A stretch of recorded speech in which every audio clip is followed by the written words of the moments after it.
Yeah, hello. Good morning, everyone. Getting the last few things tied up here at the RVP Task Tower.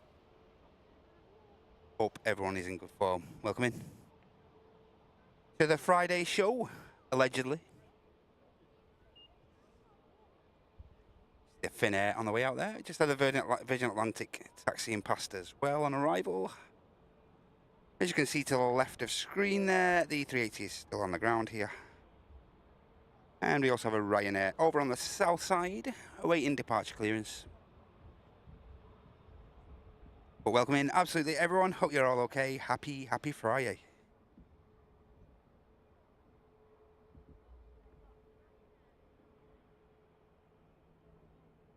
Couple of bits of early support to read out as well. Did have some very early support yesterday evening. The mighty Scott, the almighty, not just the mighty, signing up for a premium economy yesterday evening. So thank you so much for that, Scott, the almighty. Get this Ryanair out.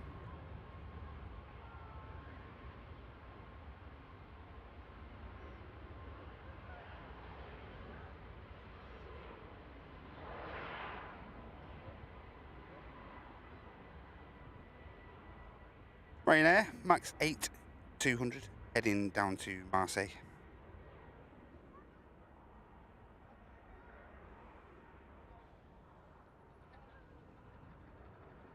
Fairly long rollout.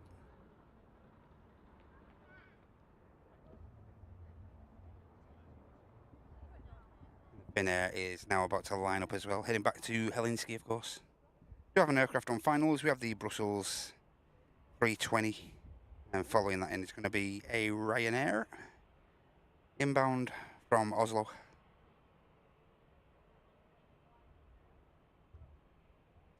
And a massive thanks as well to Peter Carroll. Thank you so much, mate. Hope everything's okay down under. Thanks very much for your 38 months of business class support. Hope everything's okay there in Melbourne, Peter. Thanks so much, mate. Hope you're okay today, Pop. Let's see who's in the house show here. Mr. Marsden. Hope you're okay, Neil. Ian. Hope you're okay, Marcel. Good to see you, mate. Vicky. Mr. Lee Smythe. Hope you're okay, Paul. Hope everything's going well for you. Paula Day. Good to see you. Dave Inman. Robert. Toby. Hi, Dave Hughes. Mr. Fuller. Hope you're okay, mate. Amy and Pedro down here at the IVP. Hope you're okay, guys. Malcolm. Hi, Trace. Matty H. Clive. Hope you're okay, Paul. Hi, Julie. Ray Aviation. Tel is in the house. Joanne is in the house as well. How you doing, Reese? Claire. Hi, Simon. Here goes the Finnair.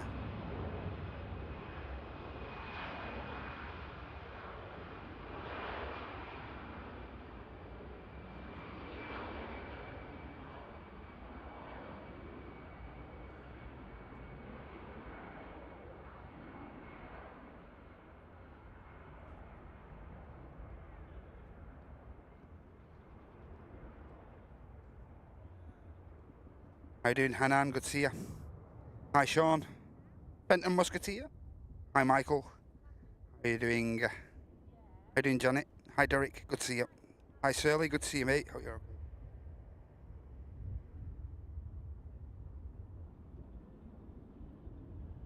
Here's the first arrival, the Brussels.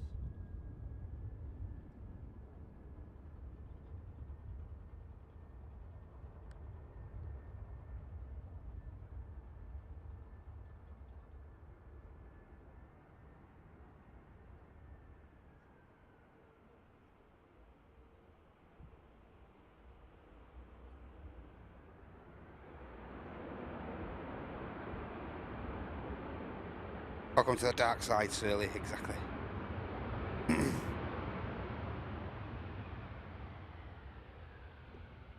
Just slum it over here with us, Surly. And Sunny.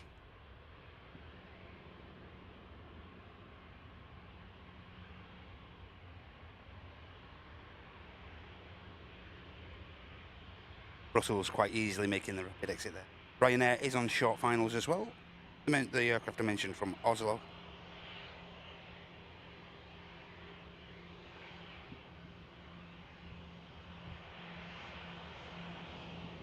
scattered clouds over Manchester at the moment.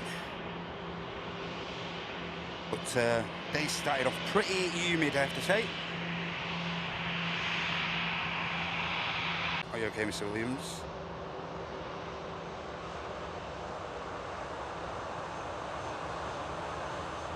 Yeah, commonly does run behind schedule slightly, the morning service, Ray, the A380. Echo Kilo 22, it'll be heading out as.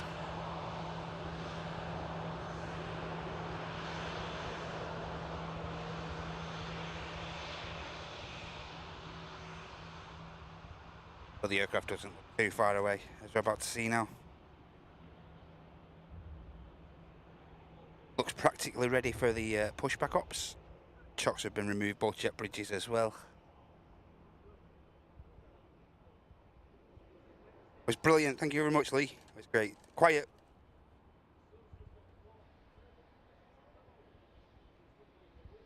Quiet birthday with regard to some of the others I've had.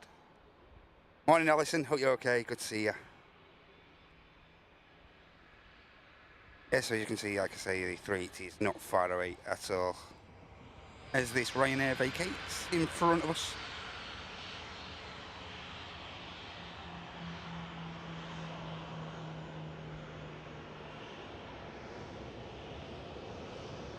Seventh week for Lee. Hope you're making progress, mate. Hope you're getting there slowly, pal. Take it easy, okay? Enjoy the stream, relax. As I say, hopefully your recovery's making good progress, mate. Great to have you with us.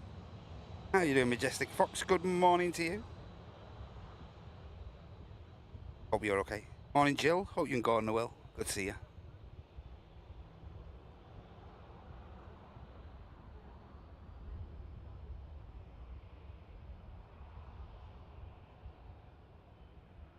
Yeah, the full Fenton squad are in today.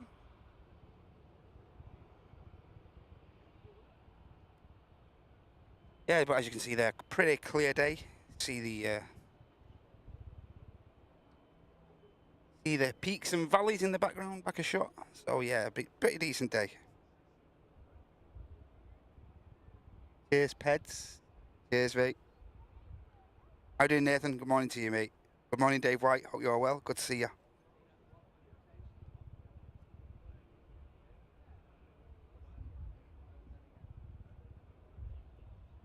Yep, and usual caveats do apply during this live show. It'd be great if you could give the like button a click for us.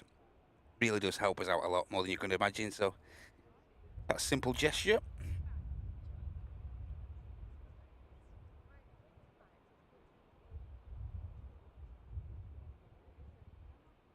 Next aircraft to arrive. We have a Ryanair just established now, coming in from Knock over in Ireland, 737 Echo India X Echo X-Ray Delta. And then we have a VistaJet, operated by VistaJet Germany, Embraer Praetor 600 coming in from Palma de Mallorca. That's due in 10 minutes. Then we have the KLM Neo coming in, of course, from Amsterdam Schiphol.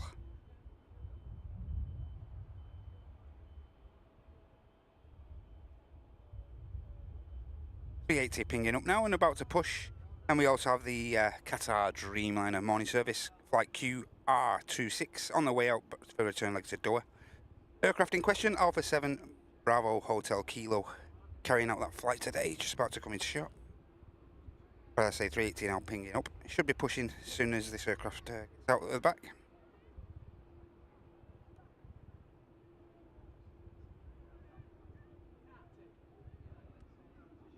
Hey, and a huge thanks to you, Brian. 5 months of business class membership wrapped up. Thanks so much, mate. Good morning from Dallas, Fort Worth. Have a great show. Hope you have a great day yourself, Brian. Must be pretty early where you are this morning, but hope you're okay, mate. Thanks so much for your 5 months of support to the channel. Great stuff.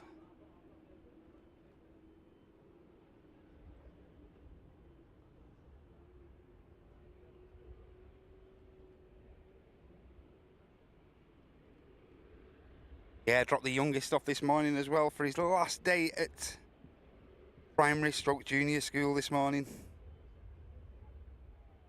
Sure, lots of parents have done that last school run for a couple of weeks now. I do believe one or two schools are in till later in next week, but the majority of schools finish today on this Friday. How you doing, Belle? Good to see ya. Happy 65th birthday to your wonderful husband, Dave, as well. Awesome stuff. Get in there, Belle.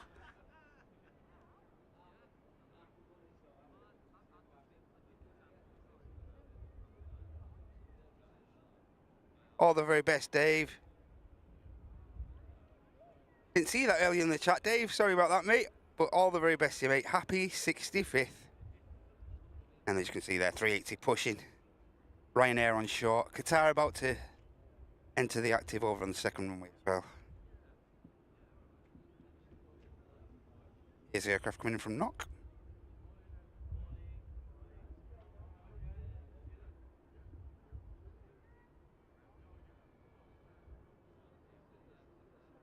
Very much, Flying Architects. And I'll just let you guys know we are trying to get Twitch on the go, but we are having a few slight tech issues with regard to getting Twitch online, but we are trying our utmost here. Bear with us for a moment if you don't mind. Ryanair touches down.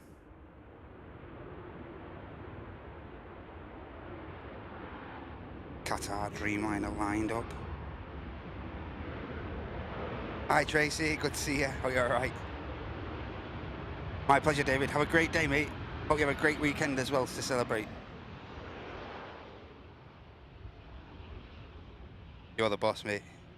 Brew time for Neil. Get the coffee on the go, mate.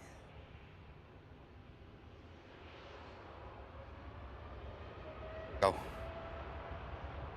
Qatar Airways Dreamliner heading back to base.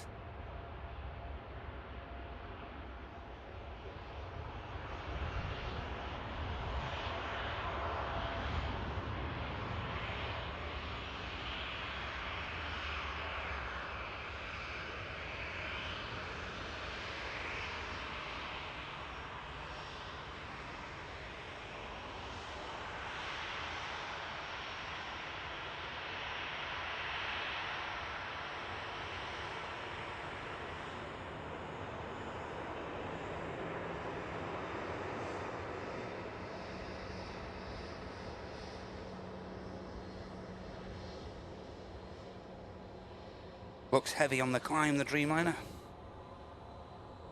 Good 7 or so hours ahead for that flight.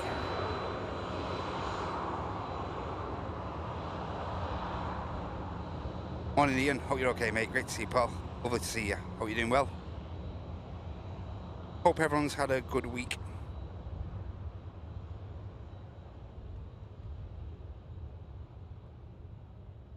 And here we are now, the 380. Continuing the pushback operation.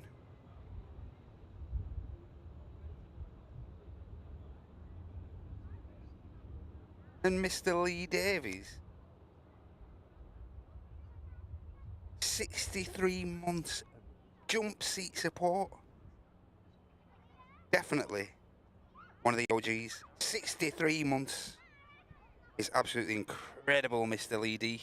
Thanks so much, mate. Long term support. 63 months is incredible. Thanks so much, Lee.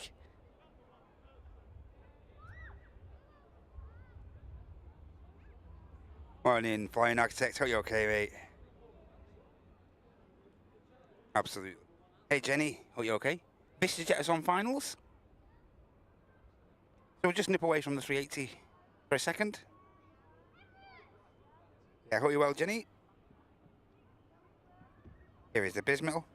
Embraer Prieta 600. Coming in from Palma de Mallorca. How you doing, Lee B? Good to see you, mate.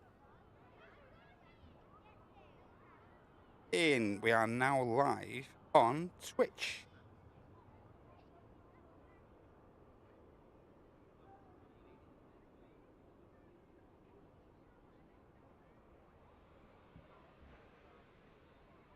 Hope you're well, Bill. Good to see you. Nice touchdown from the Embraer. Bye-bye, Surly. See you soon.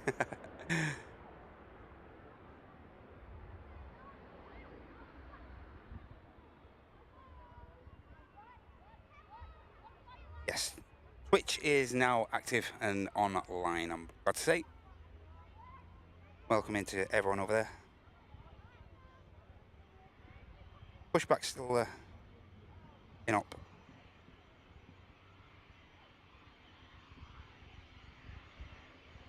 The art is formerly known as Yorkshire Rose.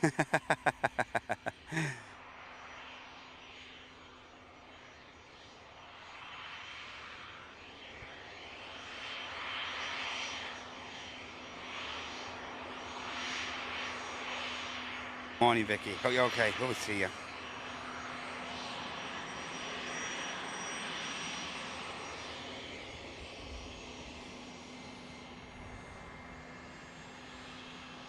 Happy Friday, John. Hope you're okay, Mr. Russell. Hope you and the family are good, mate.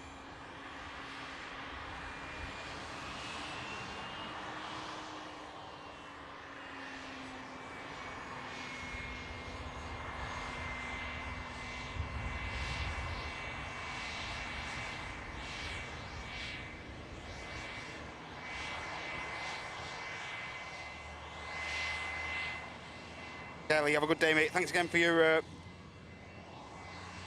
awesome milestone, mate. Thanks so much, Lee. Hope the work day goes quick, mate.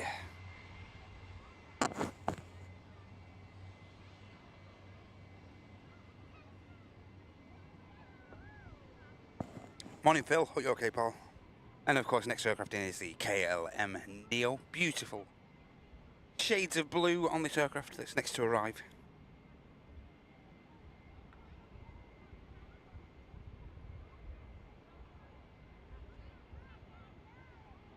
Pin's still not been removed. 380 yet.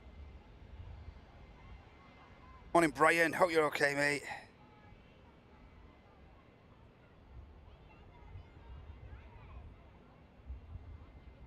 Ah, you just heard the tune, Bill. Brian, fantastic. Morning, Mark. Hey, Victoria. Victoria, good morning to you as well. Hope you're okay. Here is the KLM.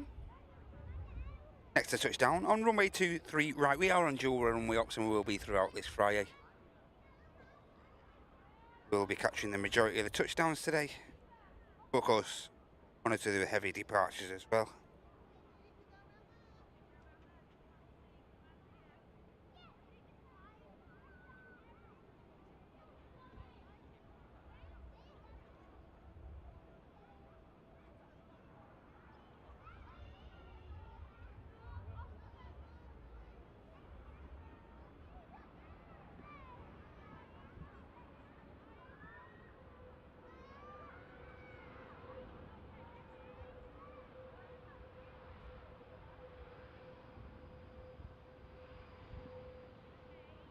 Just rolling past the rapid exit, the KLM. Every chance it could make this next exit, unless it decides to roll past. Looks like it's going to do.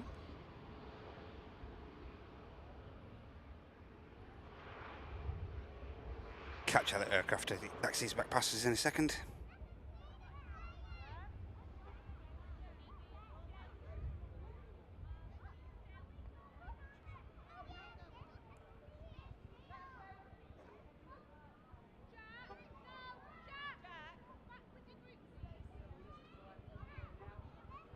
Yep, airline is live Friday show. Authentic viewer numbers here. How you doing, Devils? Good to see you. And the 380 you can see now, just beginning the taxi over to 2-3 left. For departure as EK22 back to the Middle East, back to Dubai.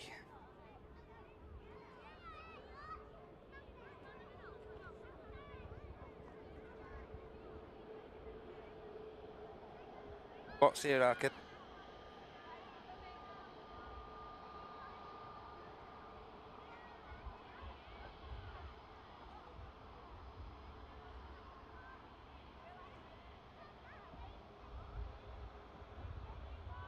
Hope everything's okay over there on Twitch. How you doing, Erin Goals? Good to see you. Hey, Ringway. Hey, Will.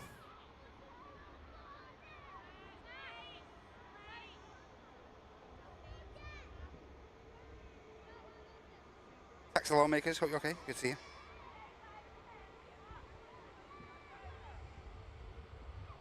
Morning, Tina. Hope you're okay.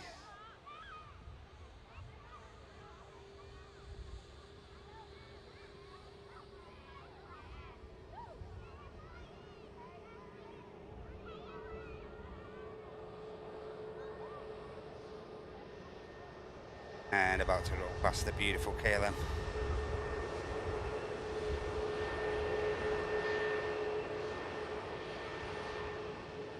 Hey Aaron, hope you're okay, mate. Not sure who that could have been. May have been on Wednesday's show, just gone. But welcome in, mate. Hope you're okay.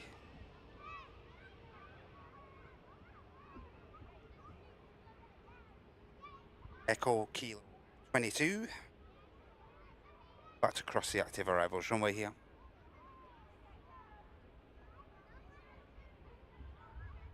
Absolutely right.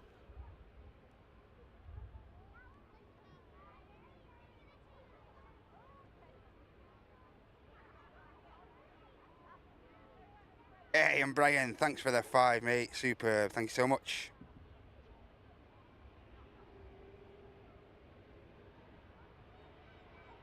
Linda loves the Friday show. Get in there, Linda. Thanks so much, Brian. Vicky's working from home. Get in there, Vic. Nice. Beautiful setting behind this king of the skies here. Morning, Tony. Hope you're okay. Hope everything's okay at the allotment. Had a nice bit of rain last few days. Hope all is well, Miss Crystal. Good to see you, Paul.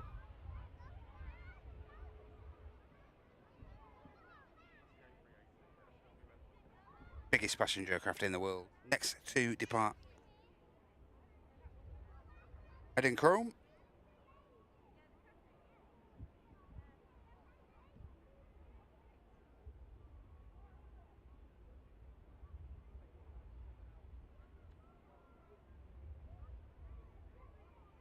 Mangler Dome, hope you're okay. Big boy.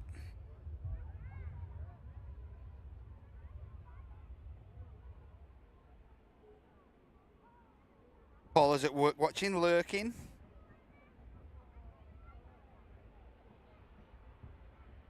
I take no responsibility if you get caught.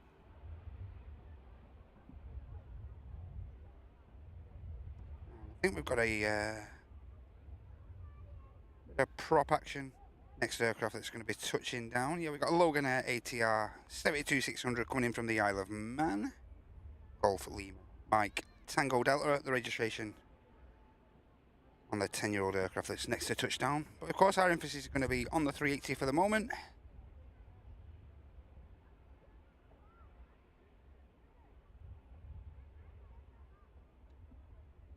I'm not sure of that, Simon, mate. Any info regarding that, though, would be gratefully received. I'm not sure what's happening there, mate. I haven't been keeping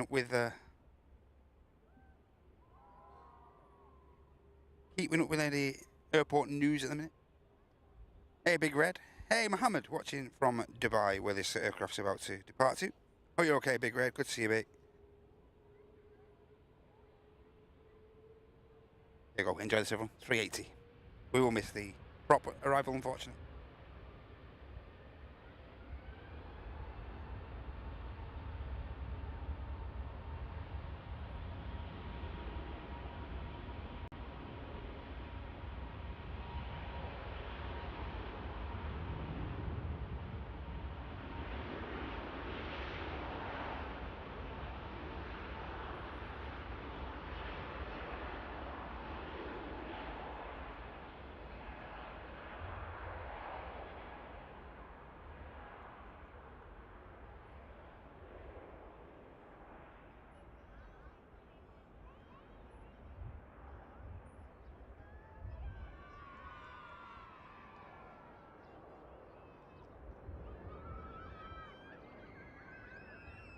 .380 climbs out from 2-3 left.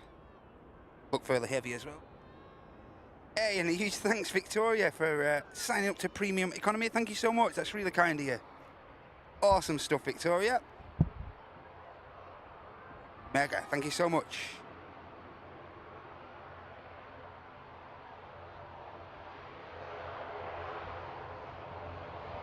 Welcome in, Victoria. Here is the Isle of Man arrival. Yep. And as Joanna says, make sure you, if you're enjoying the live so far, it'd be great if you could give that like button a click.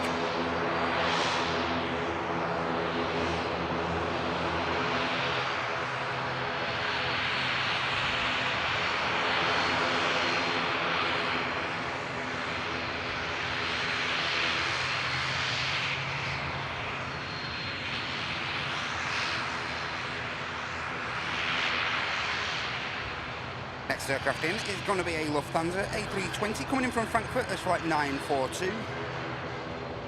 Aircraft's just 1 minute away now. Single engine taxi for this Logan Air by the looks now.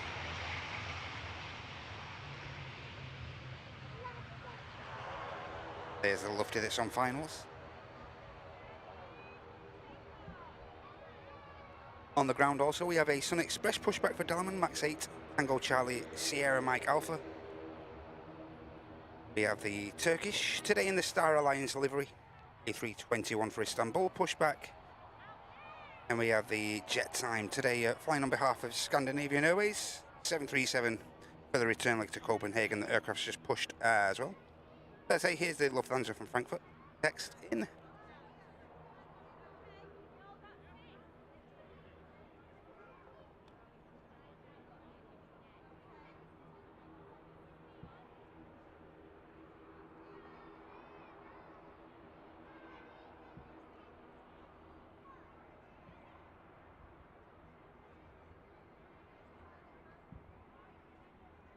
Nicely done.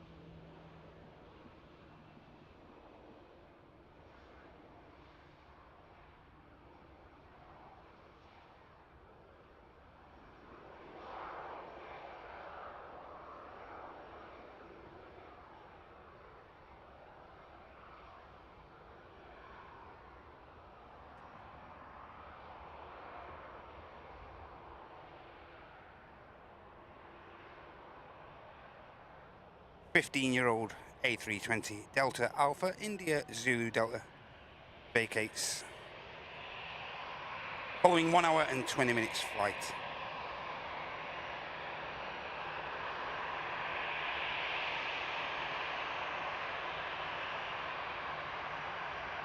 Next aircraft to arrive, bit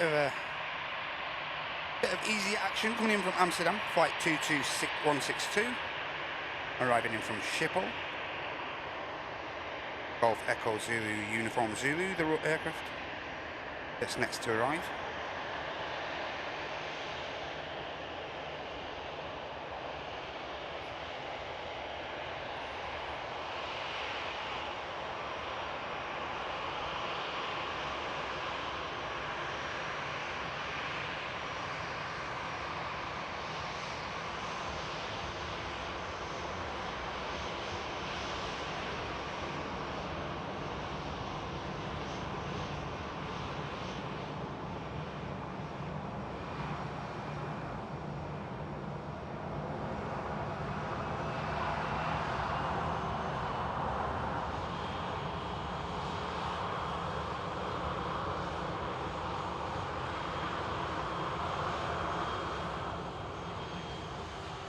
Just got a decent visual on the EasyJet that's next to come in.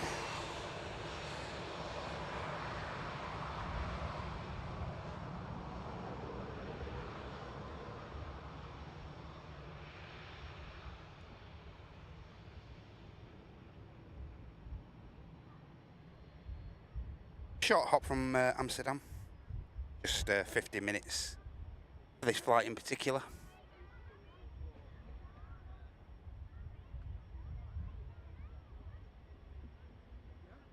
Probably skimmed about 5 minutes off the average time from Schiphol.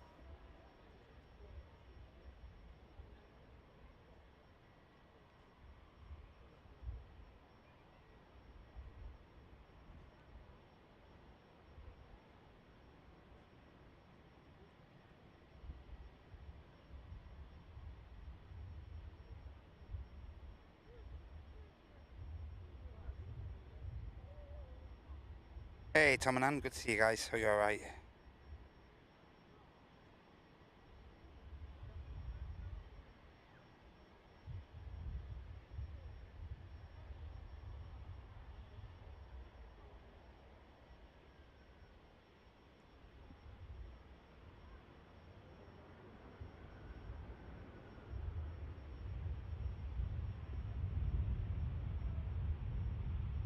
MT, hope you're alright.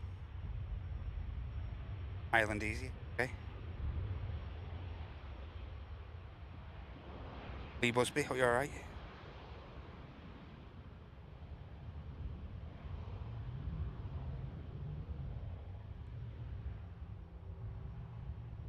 Oh, your son's on the Emirates. Nicely, I'm glad I caught that for you, mate. Hey, Matty C, good to see you. It was brilliant, thank you so much, Matty. Great, thanks. I'd say quiet with regard to standard birthday celebrations, but yeah, it was fantastic, thank you, mate. How you doing, Paul? Good to see you, mate. Yeah, it's very humid here as well today, Paul. Very humid indeed, mate. Morning, Dave. Hope you're okay, Paul. From down south. Hope all's well, mate. Great to see you.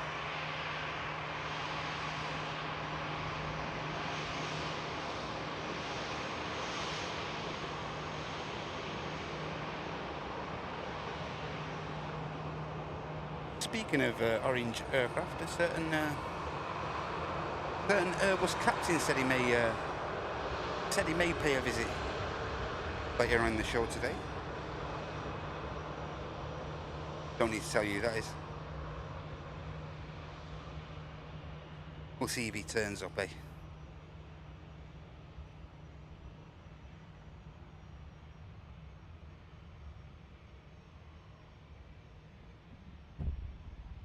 How you doing, Perth squad? Hope you're okay.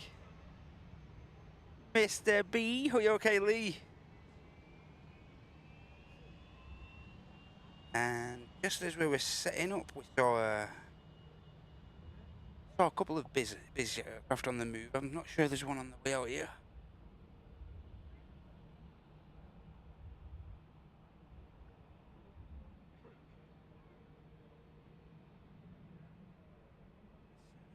Tail on the move.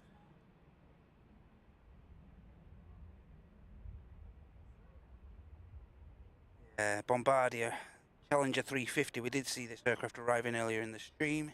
Well, earlier before we got going. Like that aircraft on the taxi out now as well. Registration, incidentally, is Sierra Echo Romeo November Romeo. In case you can't see the aircraft on the radar at the moment, but it does look like it's on the way out. Yeah, you can see it, but there's not much info as far as Flight Radar 24 goes. But yeah, I'll just reiterate that. Reg for you, it is Sierra Echo Romeo November Romeo. And the jet time I mentioned for Copenhagen is about to come around the corner as well.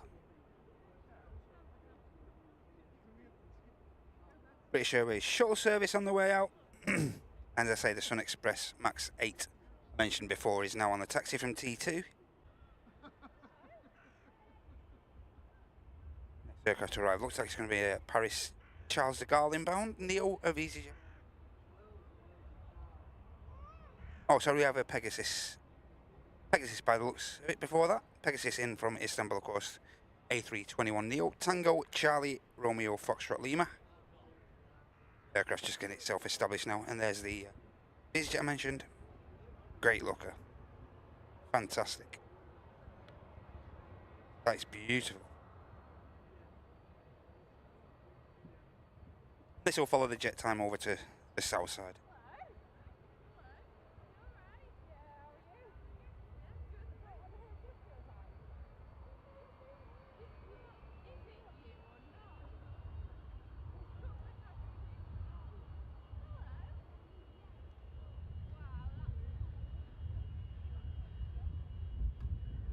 That looks great.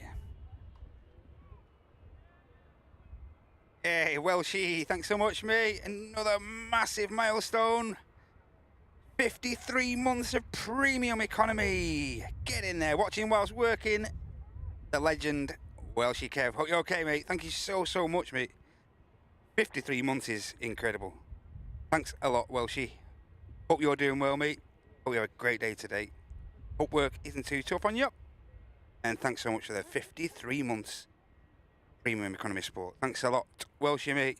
Hope you're doing well. Great to see you. How you doing, Gil? Good to see you. Thanks again, Welshie, mate.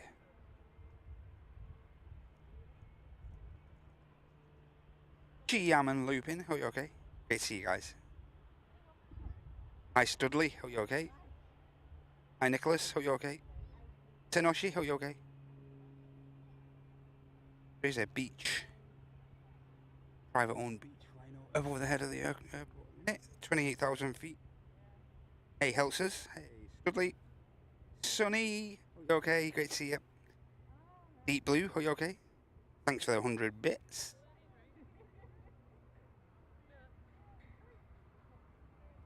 And thanks, Surly, for clipping that 380 departure there as well. Very much appreciated. Thank you.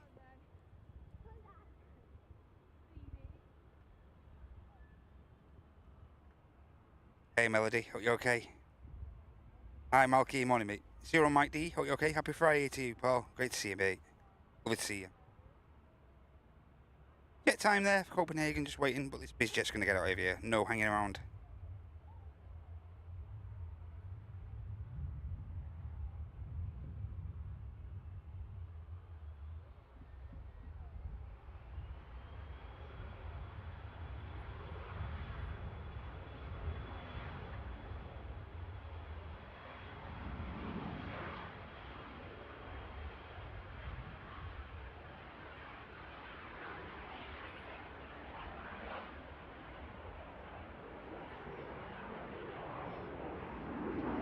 Beautiful. Jet time, continue the taxi now, and then it should get the British Airways shuttle service out. Hey, and our first giftie of the live is from Milky Minty Malky Stoddart. Thanks so much, Malky. Thanks a lot, mate. And couldn't have gone to a better person. Zero Mike D picking that up. Nice one. Cheers, Malky. And the Flying Architect with another amazing milestone, 46 months at business class support from the legend behind the scenes here at Airlines Live. Thanks so much, Dave. Awesome stuff, mate. Thank you so much. 46 months. Incredible.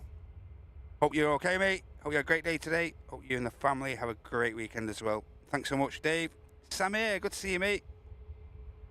Clive the Red Devil, good morning. Hope you're okay from Gate A12, waiting to board the Virgin Atlantic to Orlando. Awesome stuff, Clive. Awesome stuff, mate. Enjoy that. And thanks again, Malky, and cheers again, the Flying Architect, for your support. Jet time, just waiting patiently for clearance. Then, as I say, we should get the British Airways out. Sun Express for Dalaman is waiting to cross as well.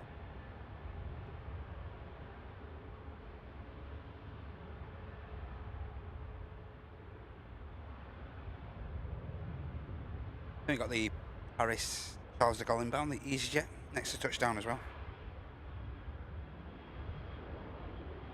Does anyone have time for this?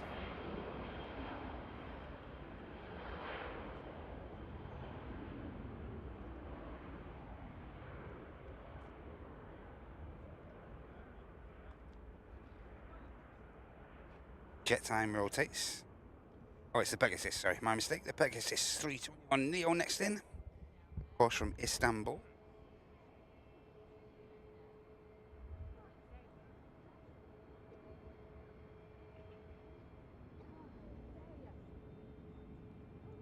Right on the hump from the Pegasus. Lovely touchdown that was. Nicely done.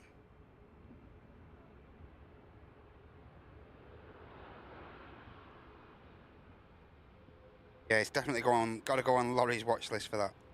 Got a shoe with his name on it.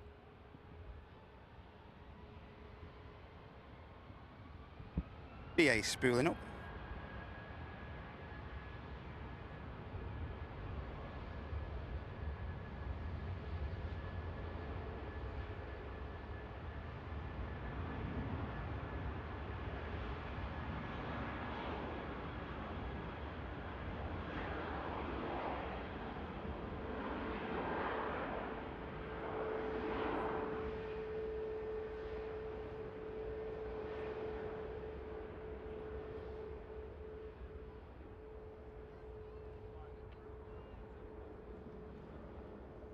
Texas did just roll past.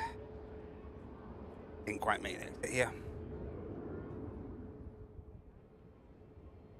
From one Turkish carrier to another as this 321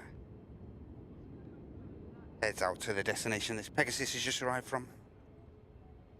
In the Star Alliance livery, as you can probably see.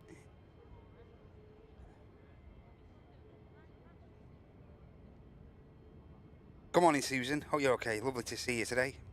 Hope you're doing well. Hope your week's been okay. What's going on? 2100. Hope you're okay.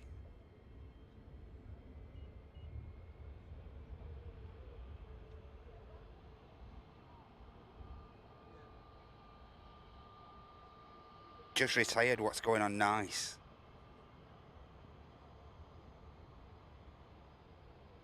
I think I've only got another 28 years of work.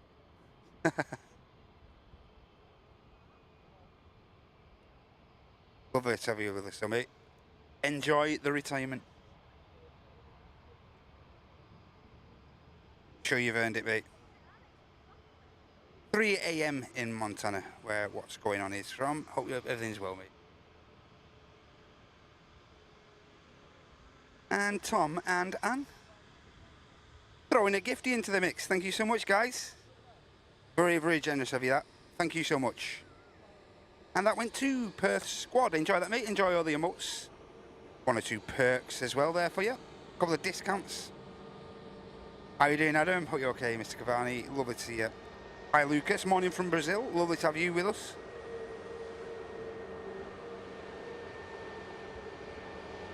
Happy Friday, Mike Delta.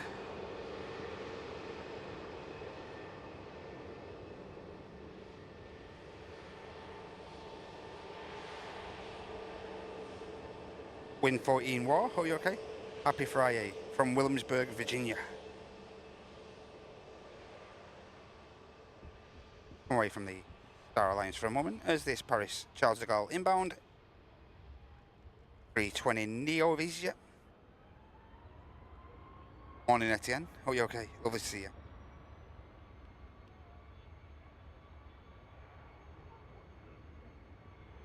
Sky Sound Argent. Hope you're okay. Morning, Kimmy. Hope you're okay. Hope your Friday is going well as well, mate. Lovely to have you with us.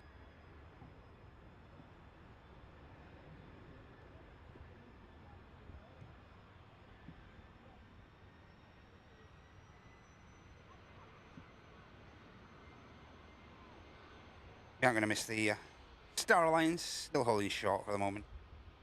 No worries, Tom. Hope work's going well, mate. Thanks so much for dropping the gift in there. Very generous, that. Thanks.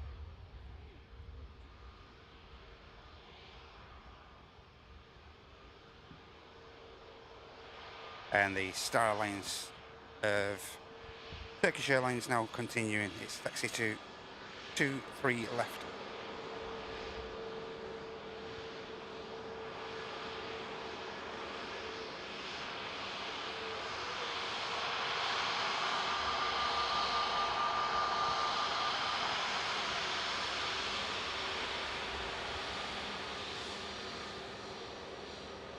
Lovely wave from the crew.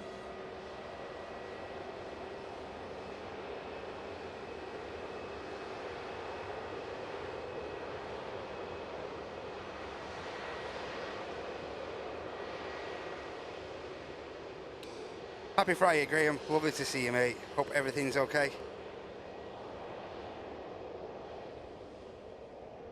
Just got a slight visual on the next aircraft to arrive. Time being, we're going to keep our eye on this Turkish 321. Good morning, John. Hope you're okay, Mr. Scott. Lovely to see you. Morning, James. Hope you're okay. Watching in the background. A few odd jobs going on. Thanks for joining us, James. Oh, nice. Couple of IEs.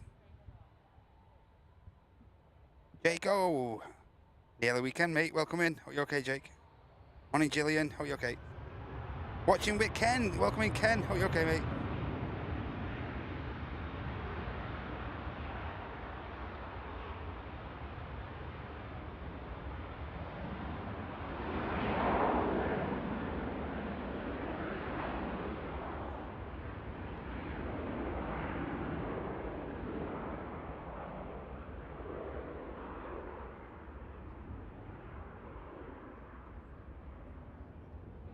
That is watching with a brew. The only way to watch, mate. The only way to watch.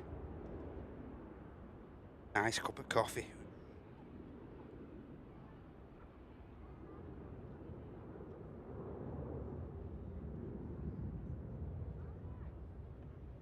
Positive climb. The gear goes up on the Turkish. Morning, David. Are you okay, Mr. Coombs? Lovely to see you, Paul.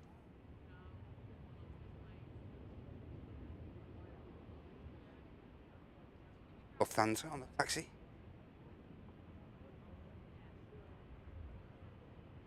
And we have a Singapore 350 pushback, ladies and gents. And we got the Virgin Atlantic 330 for Las Vegas.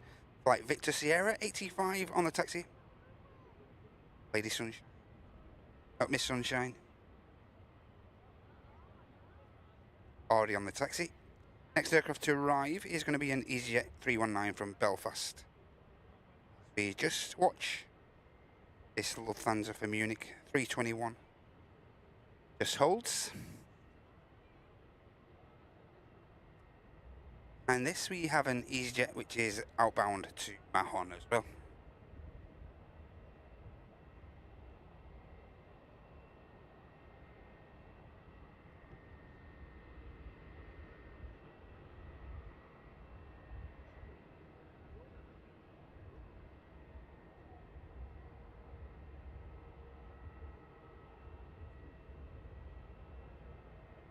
Nice touchdown from the EasyJet.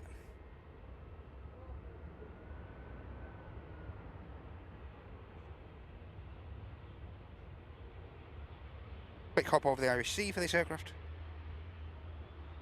Now the Lufthansa should just have enough clearance, I think, to cross. We'll wait and see. Yeah, just enough. We do have a Ryanair 73 from Berlin on the final 3 miles, but plenty of room for the Lufty to cross.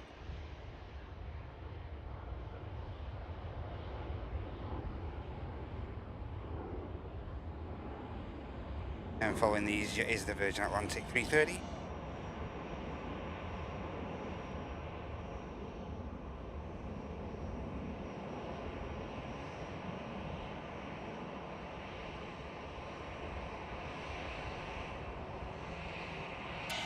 So we've got further EasyJet traffic inbound. We've got EasyJet coming in from Bordeaux. That aircraft's going to touch down within 10 minutes.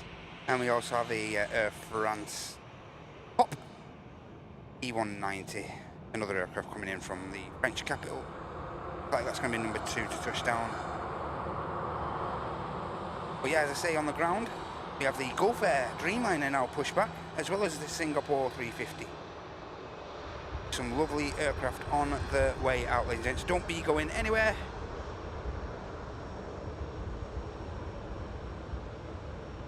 Here's the Ryanair from Berlin about to touch down.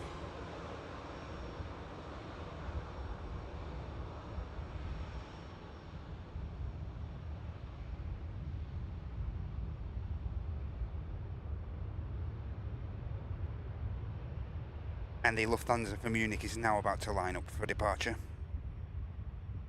Quick slurp of coffee.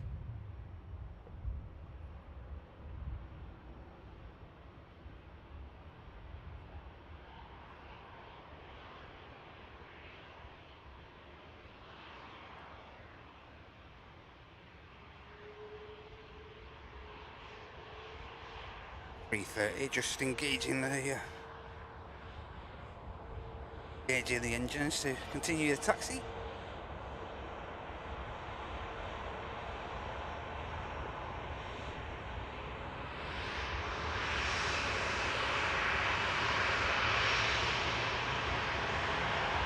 Here goes the Lufty.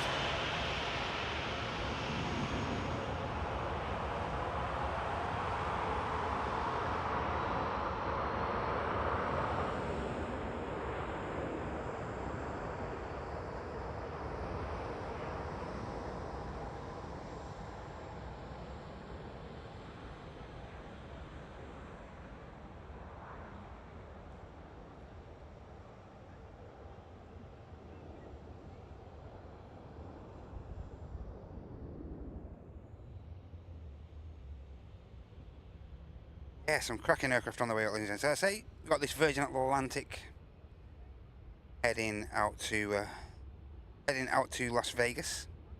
We have the Singapore pushed back, and we also have the Gulf Air Dreamliner for Bahrain pushed as well.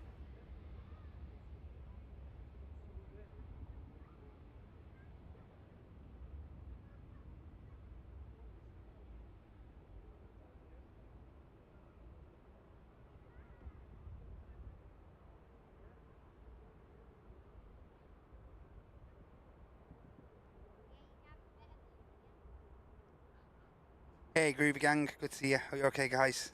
Hi, Alan. Hi, Diane. Okay, Mr. Rogers. Mike, hope you're okay, Mike Wild. Lovely to see you, mate.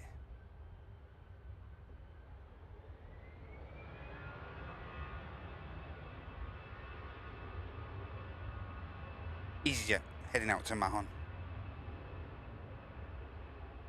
Hey, thanks a lot, Matty. Try my best, mate. Nearly as good as Fezzer on Sunday. Nearly. Nearly there.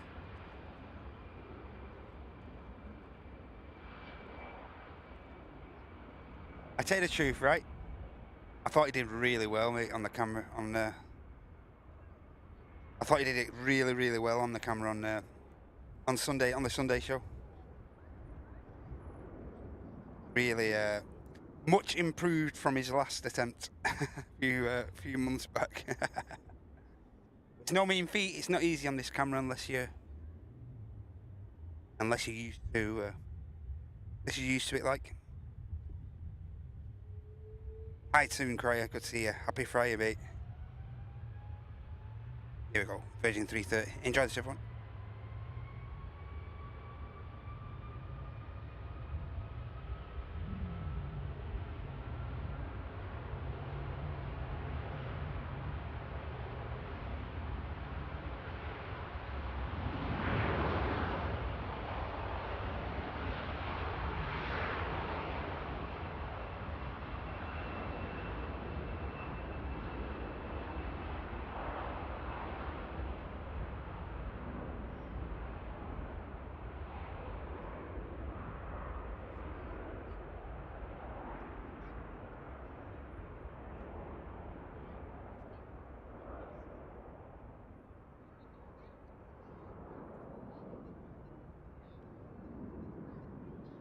Lovely departure.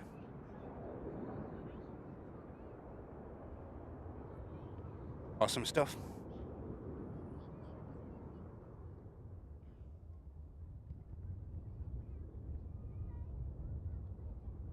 Oh, maintenance issue, Clive. Okay, mate. Thanks for the info, pal. Thank you very much. Thanks a lot, Mike. That's lovely feedback, mate. Thank you so much. Here's the Gulf Air Dreamliner. Of course, the Bahrain outbound. And Beastie just gifting Iron a membership there. Free one month membership from the legend that is Beastie. Are you okay today, love? Thank you so much for your generosity. Really kind of you, that is. And Mr. F, Mr. Lee Fuller, just gifting Jane Shaw with a membership as well there. Thank you so much, guys. Thanks, Beastie. Thanks so much, Lee. Helping us keep the channel ticking over. And that is our preferred method of support, if possible, guys. You can also support us through our coffee link as well, in which 100% of your dono comes straight back to the channel. But, as I say, we are eternally grateful for any other support you do give us. Like I say, the gifted membership is a really positive way of supporting the channel and someone else in the community. Studley's here waiting for the Singapore as always.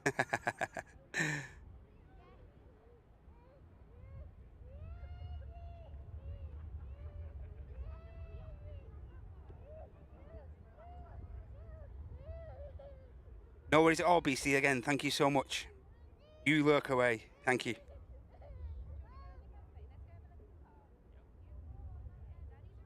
Fairly pacey taxi over to the second runway for the Gulf Air. And I just got a glimpse of the tail of the Singapore as well. Two heavy departures coming up. Here's a 350.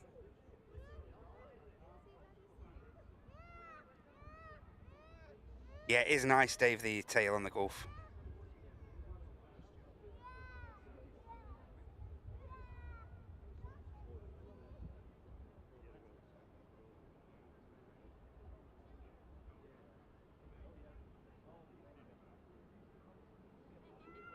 Right, we're going to get a rolling start, possibly, from the Gulf.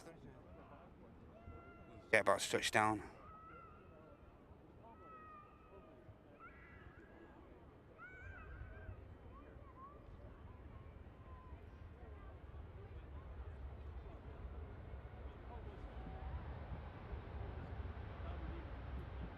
Apologies for any quick panning today, ladies and gents. Never my intention to make you all dizzy. But we do like to capture as much action as we can.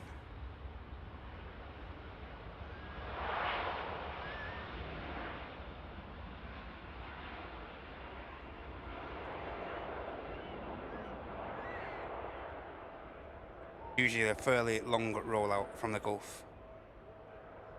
Hey Dewa of Japan, hope you're okay.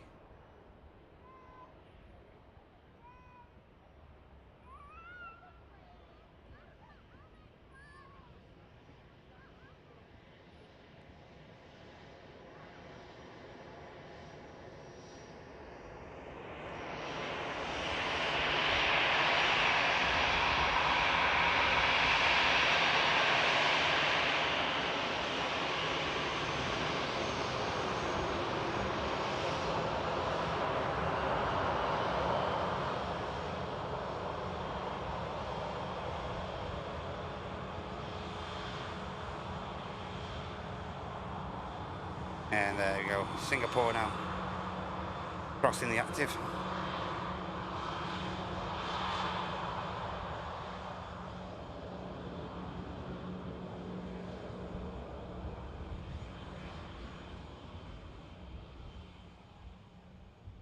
No worries, Kimmy. No worries at all, mate.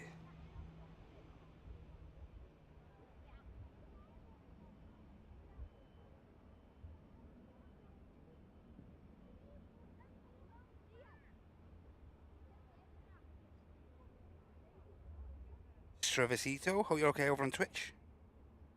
Matas, hope you're okay. Hope you're alright, mate.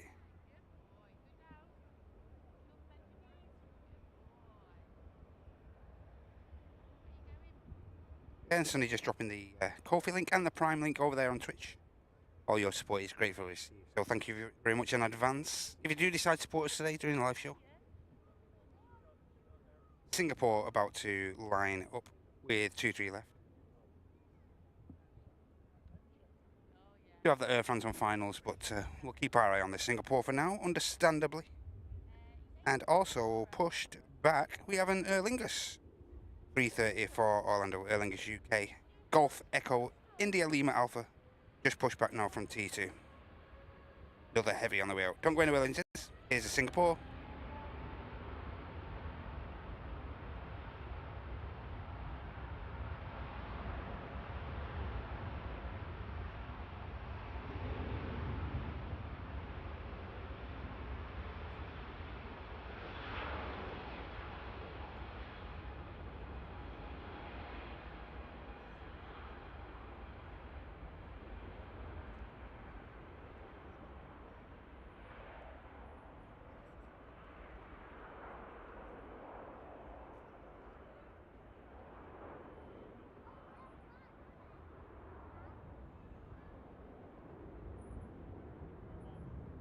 Gear up, positive climb from the Singapore.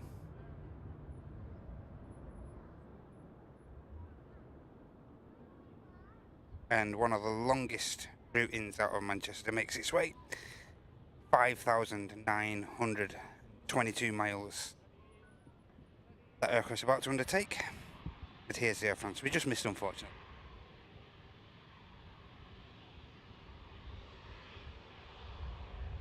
Skybound, Arjun, hope you're okay. Exotic 8, loves aviation, hope you're okay, love to see it. Abdul Jabbar, hope you're okay. Ayan all, hope you're okay. Hola.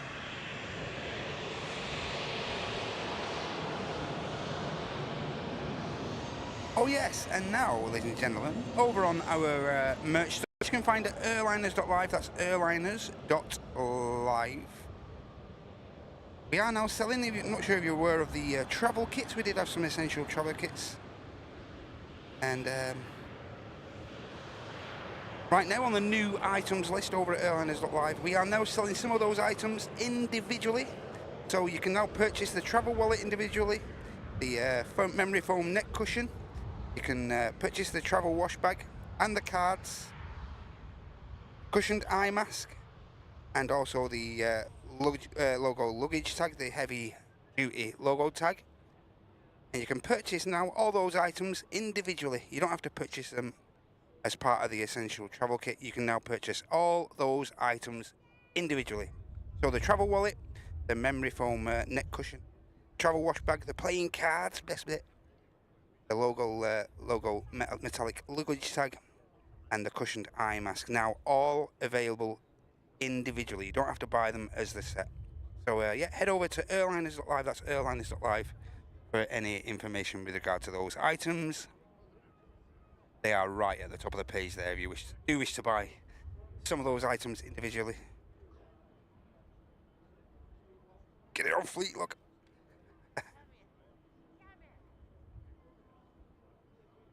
Sam's brother. Yeah. They came in clutch those actually when we was on holiday, the playing cards.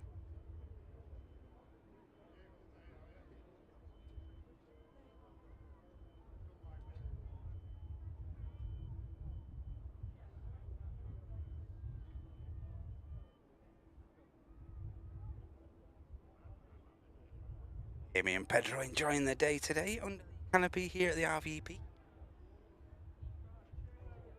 Nice seeing you guys. Hi Daniel, hope you're okay, love to see you. TAP Air Portugal is pushed back for the return leg to Lisbon today, being carried out by an Embraer E195 long range.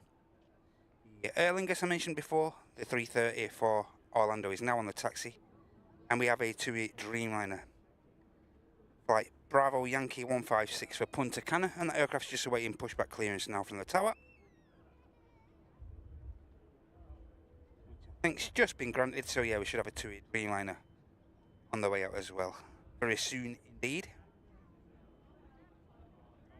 Arriving in the aircraft, Ryanair is the next inbound, coming in from Cork. Just 50 minutes of flight time over there I see for that aircraft. This will be followed by a Vueling on the daily service from Barcelona, A320 Echo Charlie Lima Oscar Papa. 13-year-old 320 inbound after this Ryanair.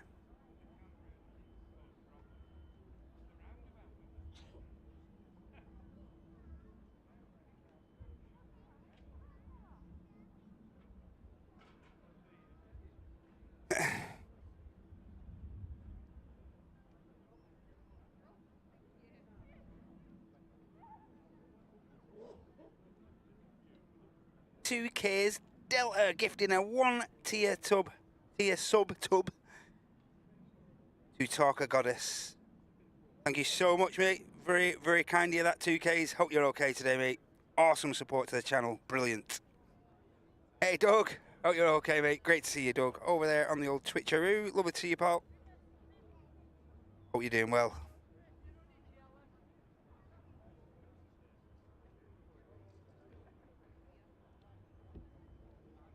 Here is the Ryanair from Cork. 737, of course.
I'm sure they won't notice one going missing, Amy. Go on, there must be loads.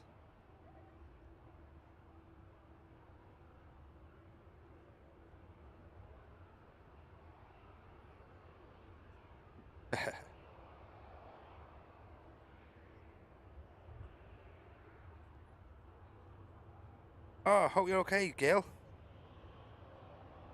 On crutches for two. I've been cripped for 2 days. No way. Hope you're okay.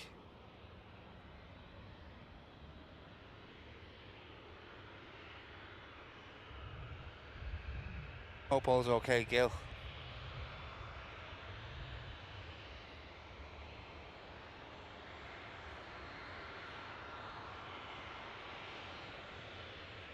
Right now back to roll past. We are waiting for, as I say, a couple of heavies on the way out. TUI Dreamliner. Airline UK 330 on the way out as well. Hope you're okay here, mate. Hey, Chrissy. Hope you're okay. Springy Hull. Good morning. Hope you're okay, guys. Lovely to see you. Daniel's got some sun in New Zealand today.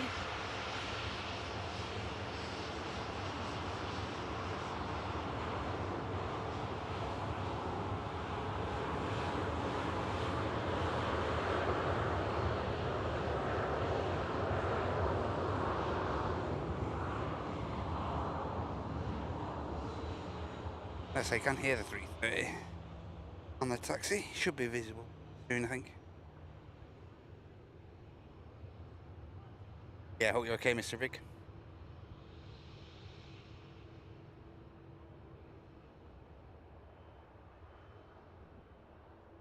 Oh, couldn't even sit at the PC. No worries, Gail.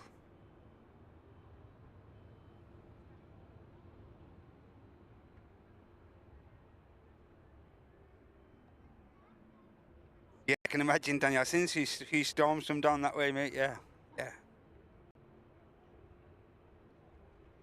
Yes, TUI Dreamliner is pushed back. We're just waiting on the Brussels to get clearance as well. The 320 we saw right at the start of the show. Brussels 20. Oscar Tango Charlie Hotel. We have a Ryanair 73 pushback for Bologna. X-Ray Delta. And the next record to arrive is the Vueling. Now on short finals from Barcelona. I say Echo Charlie Lima Oscar Papa. The registration on this next aircraft to touch.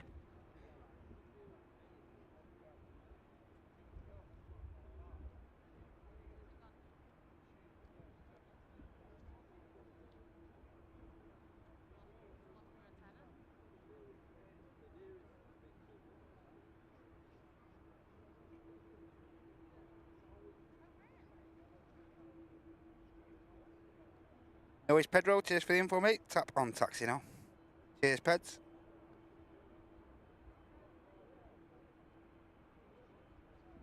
Here's the Vueling.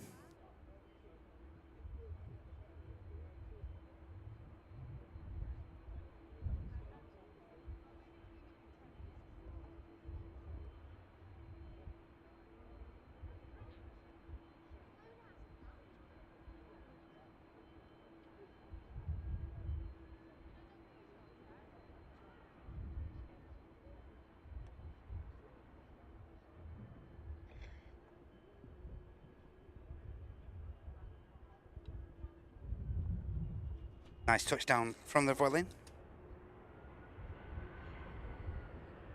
Hey! And a Legends just arrived.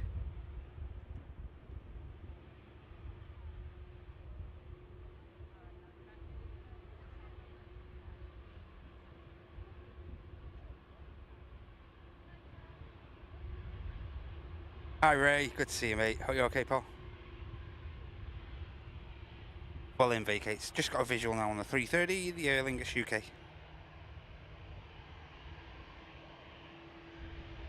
We don't mention, we don't discuss stuff like that on here, Daniel, mate.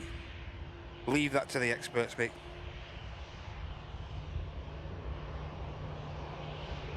Yeah, we'd be totally out of our depth to be discussing things like that, mate.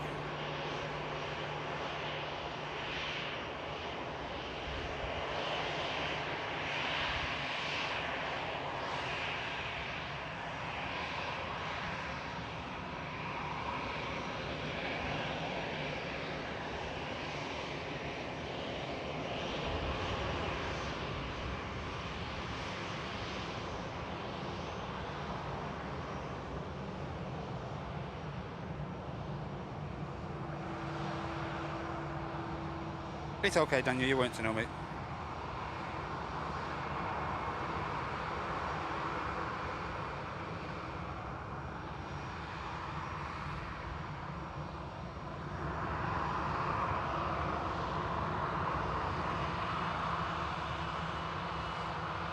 And here is the Orlando outbound.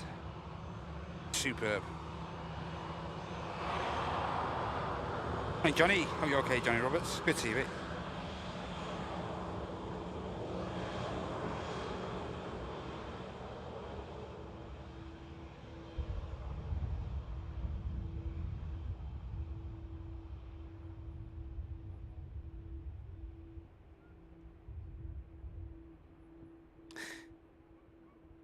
Been threatening to do have a few bit of stormy conditions last couple of days, GM, but never materialises here. Always threatens it, never materialises. Not a good storm here for, well, can't remember the last time it's been that long. But here we go. Aer Lingus UK 330 heading to Orlando over in the US.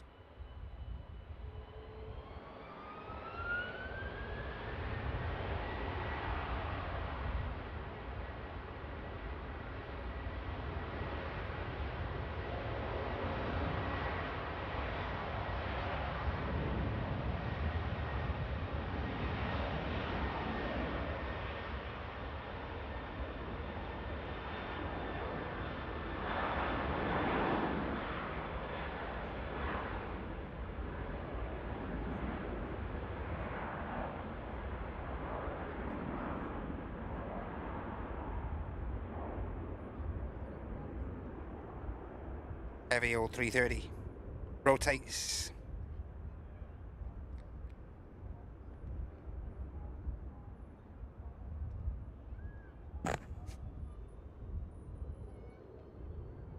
And just on the taxi now is the tap.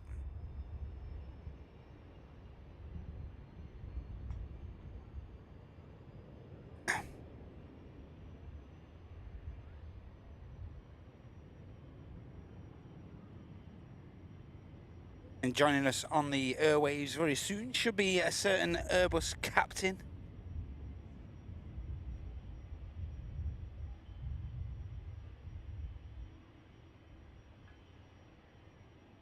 Hi Karen, hope you're okay. Good morning to you.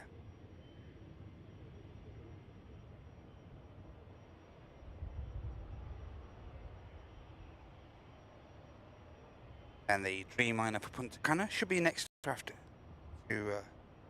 We should see on the taxi. There you go. Hope you're well, Karen. Lovely to see you. Boarding has started now on Victor Sierra 73, in which Clive will be on board.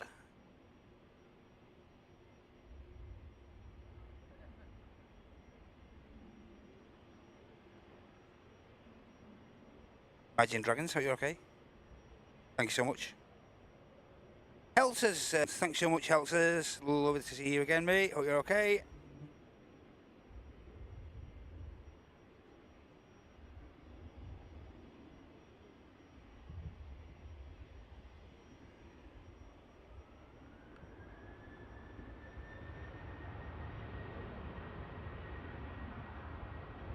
Ryanair on the departure roll.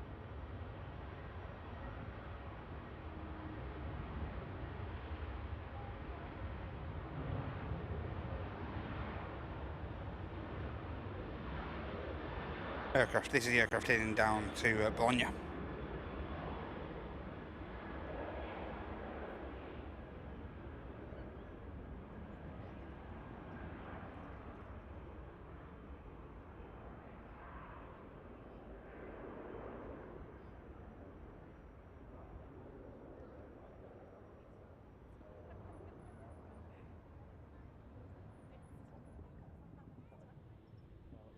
Tap should be next out.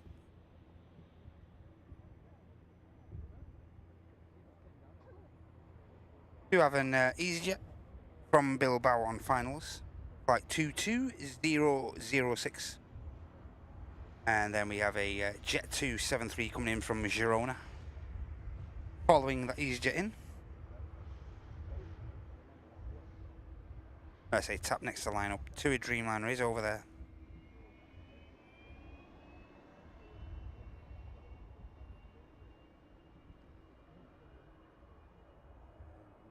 cargo here. A bit of bismuth on the move, I think.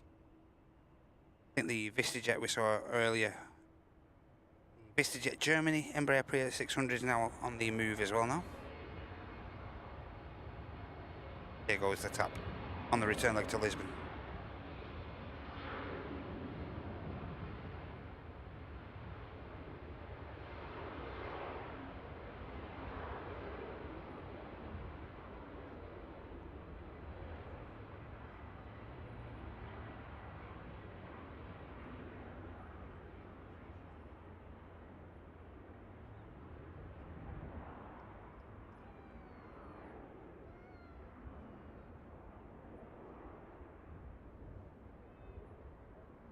And the Embraer begins the 920-mile flight. Portugal. Dreamliner for Punta Cana lined up now.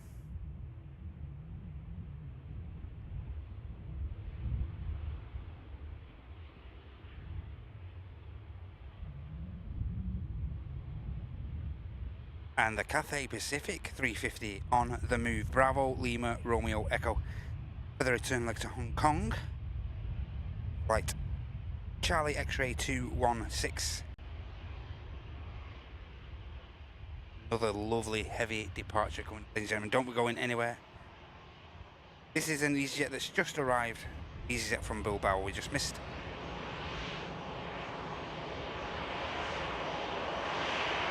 And we have the Jet 273 on finals. Once this 73 arrives in, the Embraer should be across as well, the VistaJet.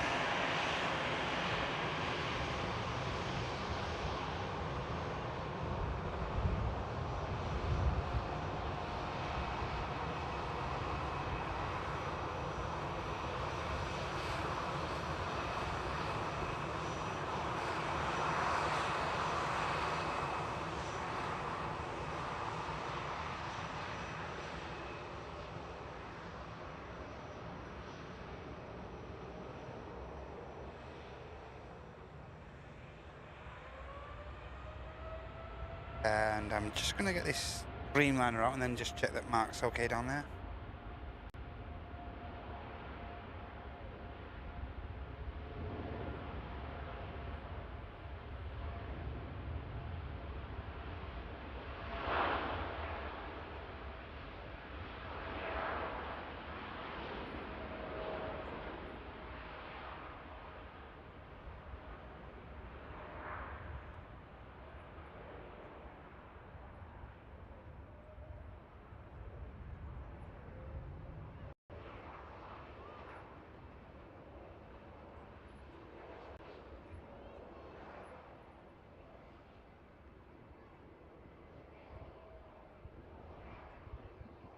There's the Jet 2, unfortunately, I just missed, but here's the Cathay Pacific A350 on the taxi.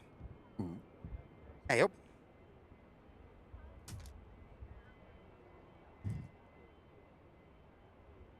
Hello. Hello.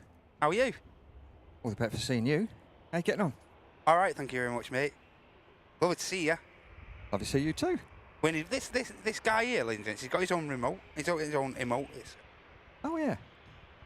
Yeah, hit the button. Go on. Go on. Hit the button. You know the button. You've all got permission to spam that emote. Welcome in, mate. Hope you're okay. Yes. All Lovely right. to see you all again. right. Yeah, thanks for having me on again. How's life treating you? All right. All right. I'll pop in before work and come and see you lovely people. Where are you off to today? You was busy yesterday, weren't you? You had two flights yesterday. Well, I was supposed to have four. I was supposed to have four, but there was a few operational issues. Okay. And they needed my aircraft. So they took it off me when I landed. What a shame. And we all got sent home. Oh, well. Yeah. I tell you what, I bet you were absolutely devastated about that. Oh, mate, I was crying myself to sleep on my massive pillow. I bet you struggled to sleep. I know. I know. One of the cabin crew came in. She was almost in tears because it was her last day and she was knackered. No. And I showed her the text from the crewing department saying you can all go home. And she was almost in tears, bless her. Oh, mate. She went home and got a great big Chinese and sent me a picture of it. I can imagine the devastation she felt. Oh yeah, she was even more devastated when I typed out, ha ha, only joking, go and do some more work, and printed that off and gave it to her. She was like, what? So just reiterate again, what happened there, Max? So they needed the aircraft for a different Yeah, they sector, needed yeah, there was a Venice flight massively delayed, so they took our plane. Had a crew for that, and then the Belfast I was supposed to do was so delayed, we were out of hours to do it, so I had to get another crew in to do it. All right, okay. I've just seen Pedro and Amy out there. There's Pedro's favourite plane coming off the runway at the moment. Yes. He always sends me pictures of that, and so does Amy. Bless him. Yeah. So everyone all right, though, yeah? All good, thank you very much, mate. Good. Packed my lad off for his last day at school today. His last day at juniors, so yeah. Oh, there's a bag up there for him as well. All right, thank you very much. Yeah, it's my two's last day. My 15-year-old's just done work experience this week. Oh, right, okay, magic. Yeah, she's been good. She's been working in a little coffee shop in Northumberland called Geneva, and they've looked after her very well. We know the people who run it, and we've been going in there for years. So. Just 1 week experience, It was only 4 days. Really? Okay. Yeah, so last night she's quite gutted. She enjoyed it and she wanted to go back. Oh, no. It was good. Well, she's finished today for... yeah, the two littlies are jollies. off. Yeah, they're off finishing today, so they're on the Ollie Bobs as of this evening, so that's good. Excellent. 6 weeks? Oh, goodness knows. I don't know, just however. I know my lad's got 6 weeks. He's going to be bored after one, I know that much. Cathay Pacific 350 is almost over on the south side. Got the Logan Air on the return leg to it, the Isle of Man over there as well. I'm a hero. QC Aviation. Malcolm, hope you're okay, mate. Hi, Duncan. There's loads of people saying morning. Hello. Morning QC, morning Paula, morning Ray, morning Terry, morning Mike. There's loads there. Loads in the house. Yeah, it's good. Nice day for it, isn't it? Lovely day for it, mate. Very humid. Very humid. Yes. 2873, touches down. Hey, Duncan. Yeah, I'm looking forward to getting the APU on when I get on the plane and getting the aircon blasting. Where are you off to today again, Max? Sorry. Voy a Madrid. I'm going to Madrid. Voy a Madrid. Lovely. Just 2 sectors today? Yeah, it was supposed to be a check flight for the first officer, okay. but he's been taken off it now, and because he's from a different base anyway, so they probably found someone in base to do him. Yeah, okay. But yeah, Madrid, 38 degrees and 30 knots as well. That'll be a fun That's day going to be won't it? Excellent. Yeah, looking forward to that, as you can imagine. Fairly flat though, isn't it, Madrid? It's not like it's... Yeah, but it's 2,000 feet above sea level, so when it's hot, because it's high as well. Thermals. Yeah, you get thermals, and also the performance of the aircraft isn't as good because you're 2,000 feet above sea level, so the air's a bit thinner, and especially when it's incredibly hot, the actual pressure altitude between 5,000 and 6,000 feet. So the plane thinks it's at sort of 6,000 feet in the engines, and the wings, the lift doesn't. You don't get as much air over the wings, don't get as much air through the engines. That's why the runways are like 3,500, 4,000 metres long there, because you need a lot more runway, especially for big, heavy stuff. Anticipation. I mean, Junie our Dreamliner on the taxi out as well. Good airport though, Madrid, isn't it? Not a bad airport. Do you know what? I emailed the trainer. I said, look, the last time I was there 16 years ago on the 7.3, went there on the 7.5 as well. And I said, Asturias days. Yeah, Asturias on the 7.5 and my current lot with the 7.3 years ago. And yeah, it's a busy airport. There's all there's 4 runways, goodness knows how many terminals, all these multiple taxiways and everything. And I'm like, yeah, it can be interesting. Hi Ruth, welcome in. Ruth spent Monday and Tuesday and Wednesday at the RVP this week. Cool. Oh, but you're missing the place, Ruth. Yeah, get yourself down. It's a nice day. There's a couple of dodgy people under that canopy though. There is, yeah. Just be careful, Andy. The canopy there. It's raining where Neil is, bless him. Don't forget your brolly. Hey, Mr. Bear, morning. Cathay Pacific 350 is lined up as a Junior crosses the active.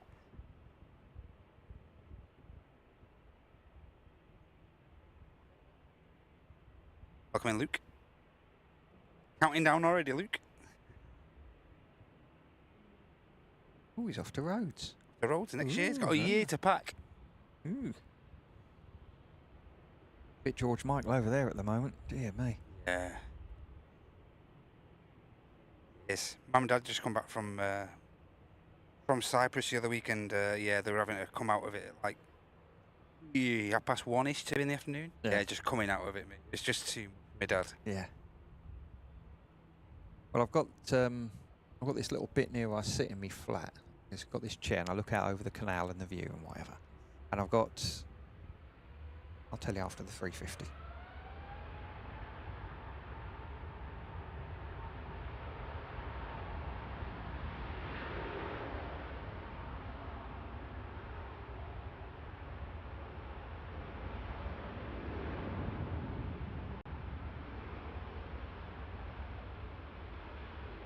Hey, Graham goes to Mallorca on Sunday. Enjoy that, Graham.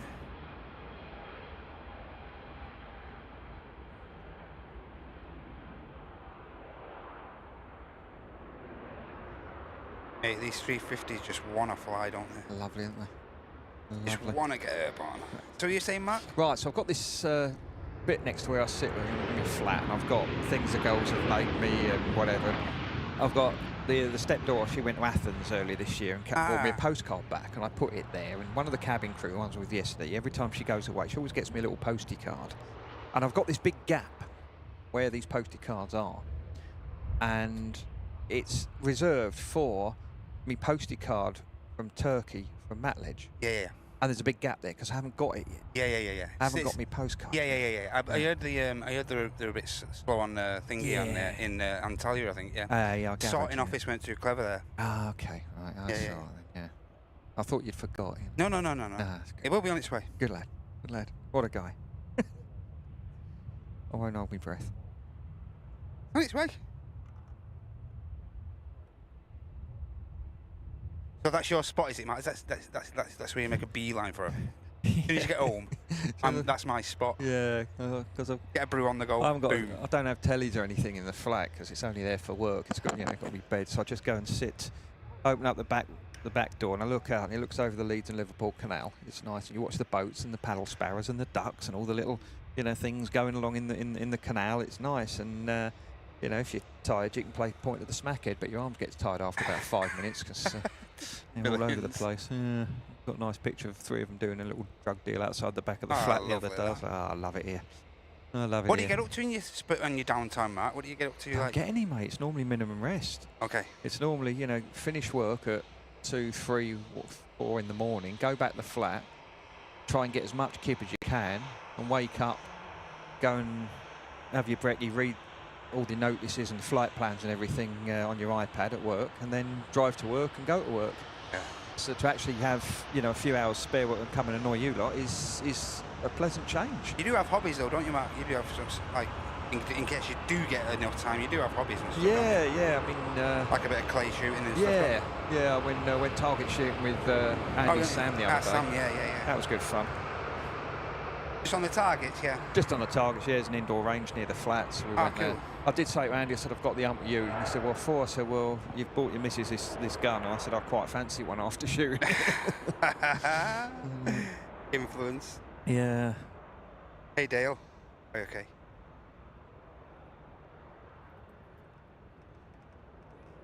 Oh, Graham's off to New York on Sunday. Yeah. Usual, typical long rollout from the Junior will be heavy, I would have thought.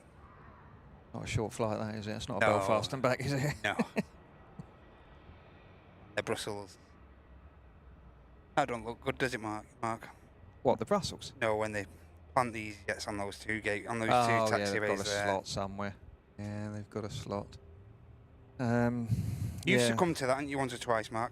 Everyone always asks me, like, why does EasyJet stay there? Why do EasyJet stay in there? And I just commonly say it's because they're waiting for a slot, or they're waiting for the other airport, the destination, or, Yeah, you get these air traffic slots. I'm just going to have a look and see if I know how long that slot's got. It's going to Geneva. Yeah. What are we looking at? 10:30. And there's all sorts of factors come into play there, Max. It's not just the slot for the aircraft, is it? It's like there could be weather and there could be other implementations. A lot of people think it's simply because of the aircraft's missed its slot or something like that. But that one has a restriction. There's a big block of airspace with a restriction on it that starts when they enter the Paris that's this flight aircraft information range. Yeah, the one over there. It's going to Geneva. So the Manchester all the way down to Paris, where you cross in the middle of the channel is clear, and then from the middle of the channel, from the Paris FI all the way down to just past Paris, there is the city of Paris. There's a great big red area where there's a restriction. Let's have a look. What does it say? That's not the one, that one. Hi, Katie. Hi, Luke. No ATC remarks. It doesn't. I don't know why they've got that. Probably. I have no idea why they've got it. But what's the time on it?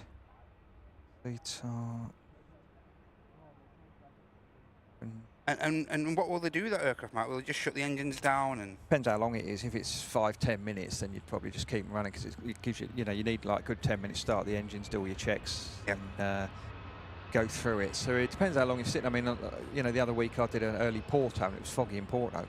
So we sat over there for 2 hours and 15 minutes with the engine shut down. Good grief. And the flight time to Porto was 1 hour 55. So, yeah. But the important thing is it gets you off the stand. Yeah, on-time performance. On-time performance, which is key to some airlines. But it gets you off the stand. It frees the stand up for other aircraft. And, you're not paying to be on the stand if you're not on the stand. Absolutely. So. And also the other good thing is as well, if the slot comes forward, you're right by the runway, you just start up and go. Yes, of course. You don't have that time loss over the taxi and stuff like that. Of course. Yeah. I mean, I had that yesterday. We were taxiing out with the intention of holding over there somewhere. I can't remember where, uniform, I think. And just as we were approaching the runway, the slot came forward enough that we could just go. So say you got a rough slot, a rough guide of around half an hour, Mark. Would you turn majority of the power off from the aircraft and just leave the APU running, or would you? Yeah, I mean, if it was what's your limitations then? About half an hour, yeah. Well, it's going to be half an hour. Anything more about 20 minutes, 15, 20 minutes. 15 minutes. I'll be happy to sit there with the engines running. I always, on days like this, I'd put an extra couple 100 kilos on the taxi. Yeah. For any slot, because the APU burn about 70 kilos an hour, so it's not going to burn a lot. But if you're sitting there for a couple of hours, it can take a hit. Yeah, but I mean, the other problem you have as well is if you're sitting on stand and the slot comes forward and it comes forward so much that you can't get across that runway because the airport says it. They give you a 20-minute taxi. And they restrict you as well. Yeah, you could miss your slot. Or if you're sitting over there, it's a quick, you can get probably going in 5 to 7 minutes. Yeah, engine start up. Yeah, start up, after start checks, flight control check, do your PEDS brief, taxi checklist, ready to go, happy days, as long as you've got 3 minutes on the engine. How much can your flight plan change in that time though, Mark? Can it change a lot, your flight plan and stuff? It depends on the reason for the slots, and they can be quite fluid. You can be sitting there and it prints out on your printer. We've got this little app now they've managed to get running again that was really good. That works a lot quicker. Right. But the printer can just be spewing out slots one after the other. You can be having your flight deck visits and have all these young people in the flight deck looking around, looking at all the lights and having a look out the window, and then suddenly it pumps out, right, we've got to go, and you've got to herd everyone out. Yep. Seatbelts on. Yep, belts on, off we go. But yeah, it's very fluid sometimes. You can be sitting there. I remember, where was I recently? It wasn't too long ago. We were down route somewhere, and we had a 4.5 hour slot. I think it was Dalaman or Antalya. It was one of the two. And it was a 4.5 hour slot, and I'm like phoning up flight planning. Because we had a slot on the way out. I phoned up flight planning, and on this app it shows you the map of where the problems is. I said, can you reroute us around that? Yeah. Oh yeah. And he got it from 4.5 hours down to about 40 minutes. Right. Okay. And then on the way back, I said, mate, 4.5 hour slot. If you can't do anything with this, we're stuck here overnight because we're out of hours. Yes. And again, he got it down to about 40 minutes with a bit of tapping and a bit of reshipping, and sometimes they have to give you a reroute. They're like, it's going to burn an extra 500, and I'm sitting there going, yeah, we've got it, don't worry. Yeah. But you're thinking about it. Yeah. Ryanair lined up at the back of shot there. Being a Mirage slightly by the Lufthansa. You do have a couple of EasyJets over there, as Mark mentioned as well, the Geneva outbound. Hopefully they're not there too long in the grand scheme of things. And one or two people have asked me this week, Mark, as well. They've noticed that the inbound routing of the 380 and a couple of the heavies from the Middle East, they've been coming. Normally they take like a more southerly route over the channel and stuff, but they've been taking a more northerly route this past 7-8 days or so. Yeah, it depends on the winds. Winds or the traffic over the channel? Or? Yeah, it's normally winds, and then the traffic will come into it possibly as well. The flight planning system will calculate the minimum cost route. It'll say, right, this is the cheapest way of getting that aircraft from that place to that place. Right. And a lot of the time you'll see it'll come over the top of Amsterdam. Yes. And it'll head up towards the north, towards Bolton Way. Correct. Up towards Burnley, and then loop back in and come in. But yeah, the other route is they'll bring it up over London and up that way. And when you get, it depends on the weather. It's a nice summer's day when the pressure's high and the winds are light and whatever. It can vary. And Yeah. I mean, our flight planning system, it'll just give you the minimum cost route, whatever. And like I said, when we do the Tenerife flight, sometimes they'll put you over the. Most of the time, they'll send you out over the south of Dublin and over what was called the Tango routes over the sea because it's cheaper. Of course. And it is, I mean, I remember years ago they It doesn't look cheaper on the radar, but it does work out cheaper. That well, route, it's doesn't the it? airways fees, and what they do is, I had a flight years ago. I think it was down to Lisbon or Porto. Okay. And they sent us down that way, and I phoned them up, and I'm like, "You're joking? It takes an extra 45 minutes, yeah. and it burns 1,500 kilos of fuel more." And the lad said it's still cheaper. Wow. Because the airways fees are so expensive over, if you're flying over London, over Paris, it's expensive to fly a plane over that airspace because it's so congested. So yeah, the Emirates and the Middle East guys, they spend a lot of money on their software, and because they want the best return, and that's the best return is it will give you the cheapest routing. And when the weather changes, when it does what it does in summer and turns absolute carsy again, you'll see them change again. Yeah.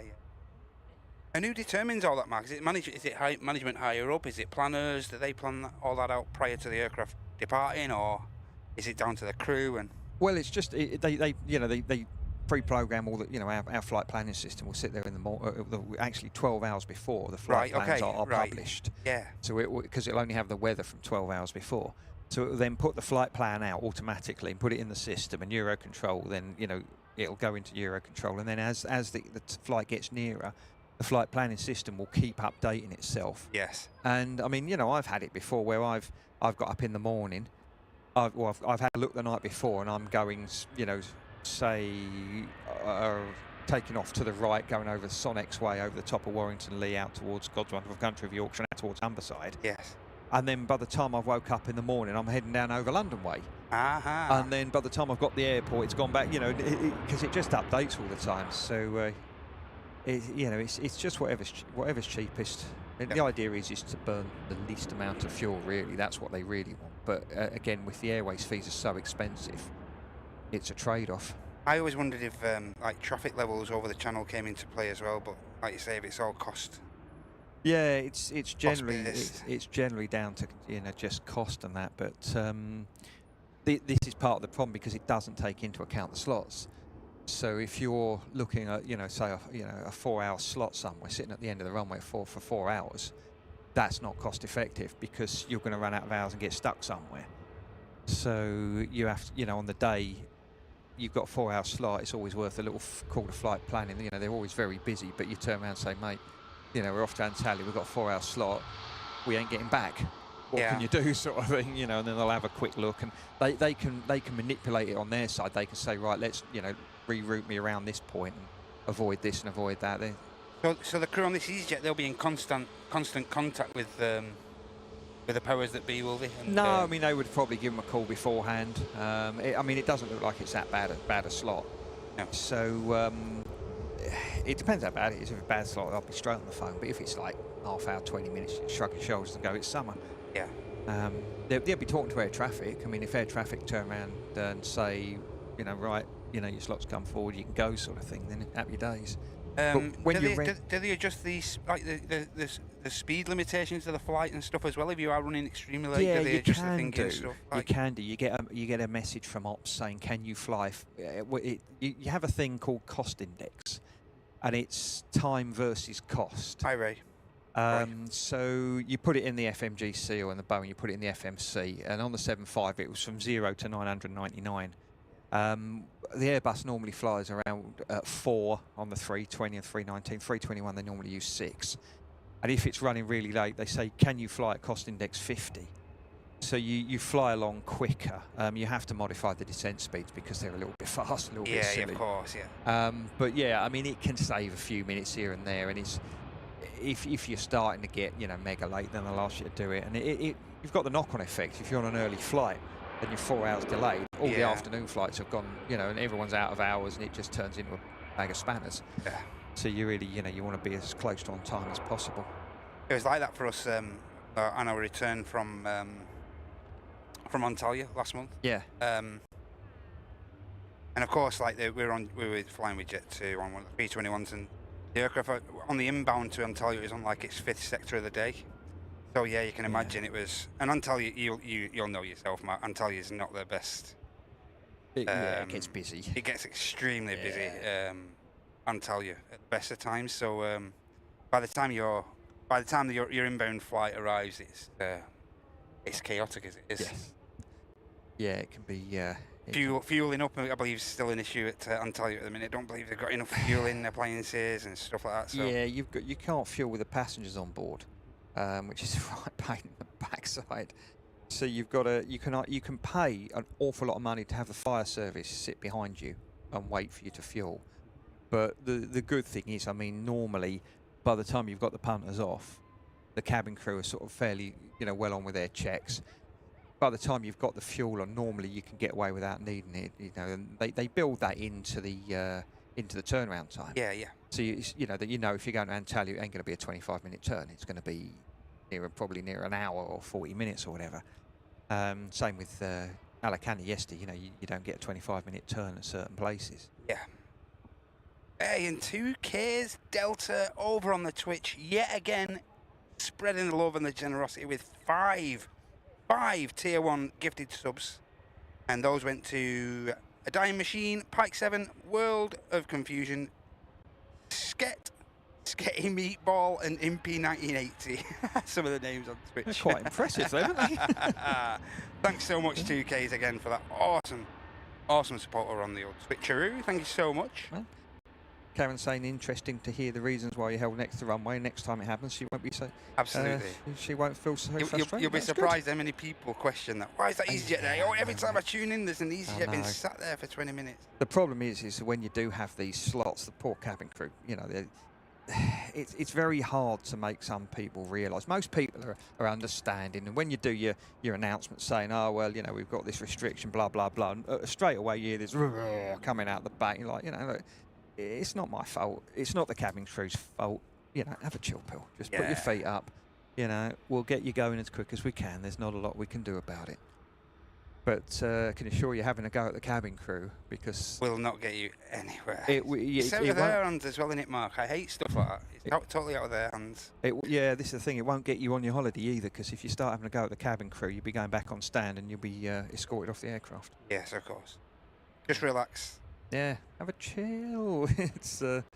But yeah, most people are generally lovely. Oh, Tina! Oh, hiya. She followed my flight on Flight Radar yesterday, both ways. Ah, yes, nice now, one, Tina. It's funny that, because there's a couple other people who follow me all around the skies, and I've got a little. It's quite funny. You've got this little group of people who track my flights everywhere, and my wife says, the Airliners Live fans, they know where I am more than she does. She hasn't got a clue where I am half the time. Just gets into the Discord and finds out where. There he is. Everyone knows where he is. It was great. I mean, I landed it was a few weeks back now. I landed in Hurghada, and one of our fans messaged me. So I'll see you there safe. And the first officer's like, what's this? And I'm like, oh, they all follow me around. It's great.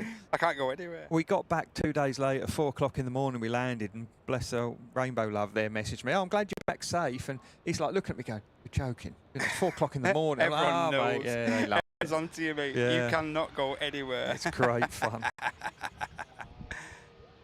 Pegasus has just switched down the KLM. He's just waiting for clearance to enter the activity. It's just gained.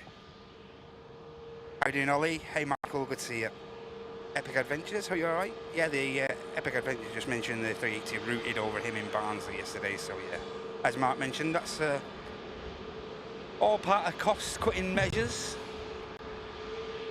I've often wondered that myself, though, why they take that route in. So interesting to hear. If you do have any questions for the legend that is Mr. Mark Langston, resident Manchester Airbus captain. If you do have any questions for the legend, make sure you get them in the chat, and I'm sure one or two of our mods will pick up one or two of the best ones out as well.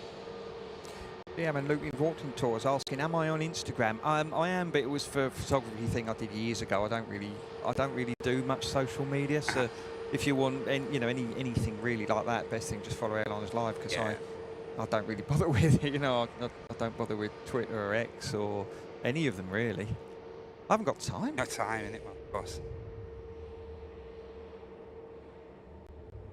Oh, Susie's last day of school as well, bless her.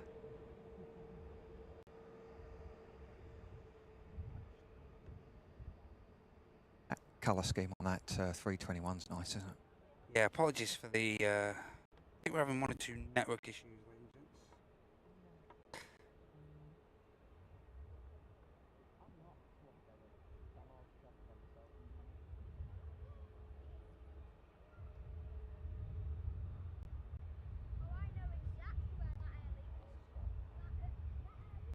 Yeah, unfortunately, guys, the picture quality is letting us down at the minute. So what I'm going to do is I'm going to switch us back over to the. I'm going to switch the networks over. So if you just bear with me for the next couple of minutes, ladies and gents, I'll be back with you very, very shortly. Just stand by, and we'll get this issue rectified. Stand by, ladies and gents. Thank you.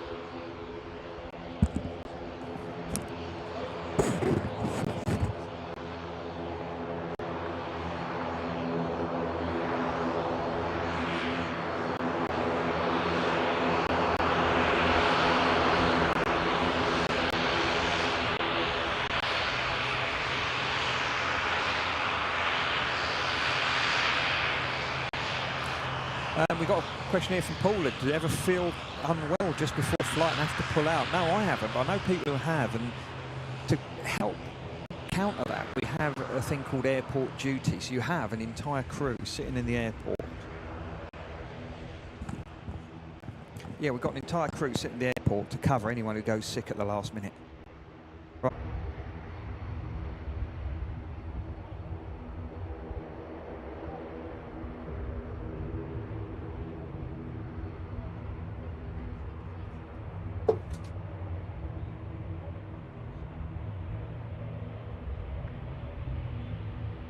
Whoa, I think we're back. So Rachel, she's off for her travels, 8 weeks today to Barcelona. I hope you have a lovely time. Don't forget my postcard.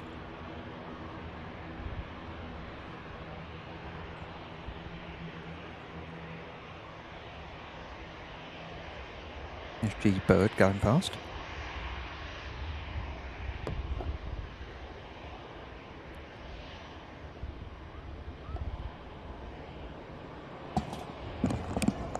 Should be back there, ladies and gentlemen, and sincere apologies for that. Just had to adjust 1 or 2 things, and again, apologies for that. Adjust? You were hitting it with a hammer. Ah, mate, it's things you have to do, you know, to get these live streams going again. Oh no, mate, I know. Anyway, we're back. We're back. We're back. That's the important thing. Very important as well that we hit that like button as well, get as many people back into the live show as we can, ladies and gents. Thank you very much. We are live here at the RVP as usual for this Friday show. Today joined by the legend is Mr. Captain Mark Langston. Hello. And I just reiterate again, any questions you may have, just drop them in the chat. Hopefully Mark can pick 1 or 2 out. Yeah. But again, thanks so much for that bit of patience there. Hopefully we'll be back to normal now, without issue for the remainder of the show. We are hoping to be live for the next 2.5, 3 hours or so. But Mark will be heading out fairly shortly. He does have a flight this afternoon. Where are you flying to this afternoon, Mark? Madrid. Off to Down Madrid, to but not till a bit Madrid. later. So I'm here till about, well, 3:30, I think. So Hey, you got me for a bit. nice. Oh, and there's look at that. Apparently the cougar is about to become a lion. That's good, Really? isn't it? Really? Yeah, there you go. Ollie's asking, have I always been with the current employer? No, I started off, I used to be an electrical fitter jointer in London years ago, and then I was a flying instructor. And then I got a sponsorship to fly the 757 at Australis Airlines. I did that for 3.5 years. That was great. And I've been at the current lot for 17.5 years. Wow. But we don't say who it is because it's all a big secret. You don't get that for murder. You could murder 3 people for that. I know. I say that to me missus, you know, we've been together, well, married 18 years, together 20 something rather. I hope she's not listening. I could have bumped someone off and been out by now. Be careful. You wouldn't have it any other way. No. Hi, Annie. Hey, Annie. Hope you're okay. Hey, Lewis. Heading to Dublin next Saturday, then a week later heading to Kefalonia. Nice. Rachel Fidd's asking, I've always been interested in aviation. Years ago, when I was a kid, my mum used to take me up Heathrow, and in Terminal 1 at the top they had this play area for the kids, and it had like these funny like box things that you used to climb through, and I was more interested in those. They were great. I loved going up there. And like, you know, you got all the planes, and I was like, oh yeah, they're planes, yeah, lovely. But then, yeah, I did, yeah, I've really always liked planes. But Malky's asking, do I still get on the BMX? Not as much as I'd like, mate. I went back to my old skate park down London last year for a big, there's a big do, a load of Americans came over.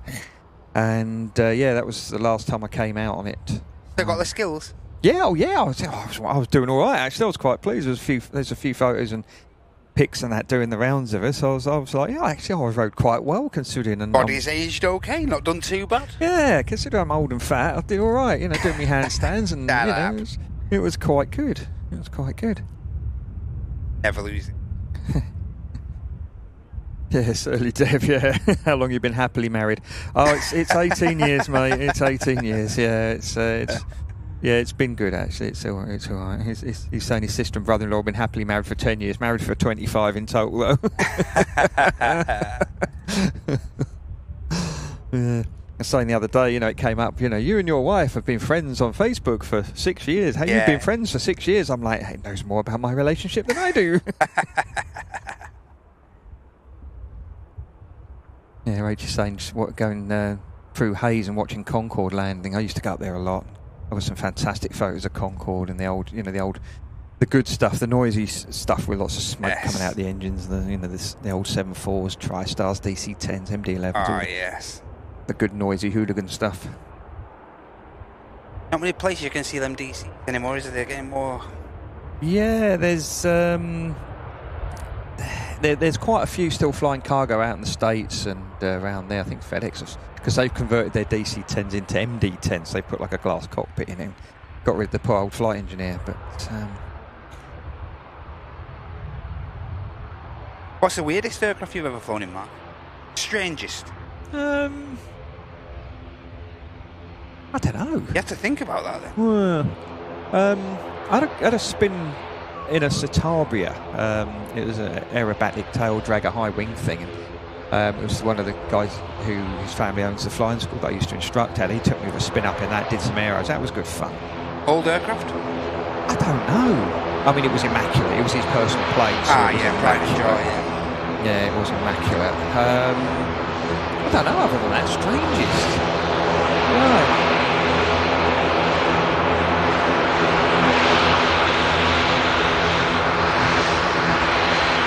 One of the wait for the noisy fart machine to get out of the way. Yeah, no. Making a racket. Yeah, no. One of the when I did my twin rating and an IR rating years ago, we did some in a Piper Apache. I did it in a Piper Apache. It was owned by the guy who was doing the course, a guy called Dave Coulson, unfortunately no longer with us. But he put bigger engines in it. And it was like an old 50s American car. The trim inside and, you know, the leather in it. Proper classic. Yeah, the smell and the way it was laid out. You know, normally have your trim wheels down next to you where you seat, but these were handles in the roof and you turn them and it was just, and the power levers, the engine levers, had wooden knobs on them instead of plastic. And wow, that's fantastic. And on one engine, it would go up like a rocket. And then I ended up having to do most of the rest of the course on this horrible Piper Seneca 2, and with me and Dave on board, and not a lot of fuel on one engine, it could barely hold straight and level. You know, it had 6 seats. It's really, I mean. You know, there's this old adage when you're flying light twin aircraft that the second engine just, you know, if you have an engine failure, the second engine just gives you something to listen to before you crash. Because it was just gutless, whereas the Apache on one engine with full fuel, you know, it would go up like a rocket. It was great. Runway inspection taking place. Tina's asking, do we have a black box in the video for video in the flight deck? No, we don't. No one. Audio's recorded, don't it, Mark? Audio is, yeah. We've got the flight day recorder, cockpit voice recorder. They're very, very good. You've got to be very. Nowadays, the Airbus in particular, is when you land and you park up on stand and you shut the engines down, it sends data from the whole flight off to head office. Aha, okay. And the flight data monitoring guides are there. And if anything, if say you go around the corner, you taxi around a corner at more than 10 knots, it will flag a little, put a little flag on it saying he's gone around the corner too fast. Yeah. If you do like a sharp turn too quick, or if you go over 250 knots below 10,000 feet, it will put a little flag on.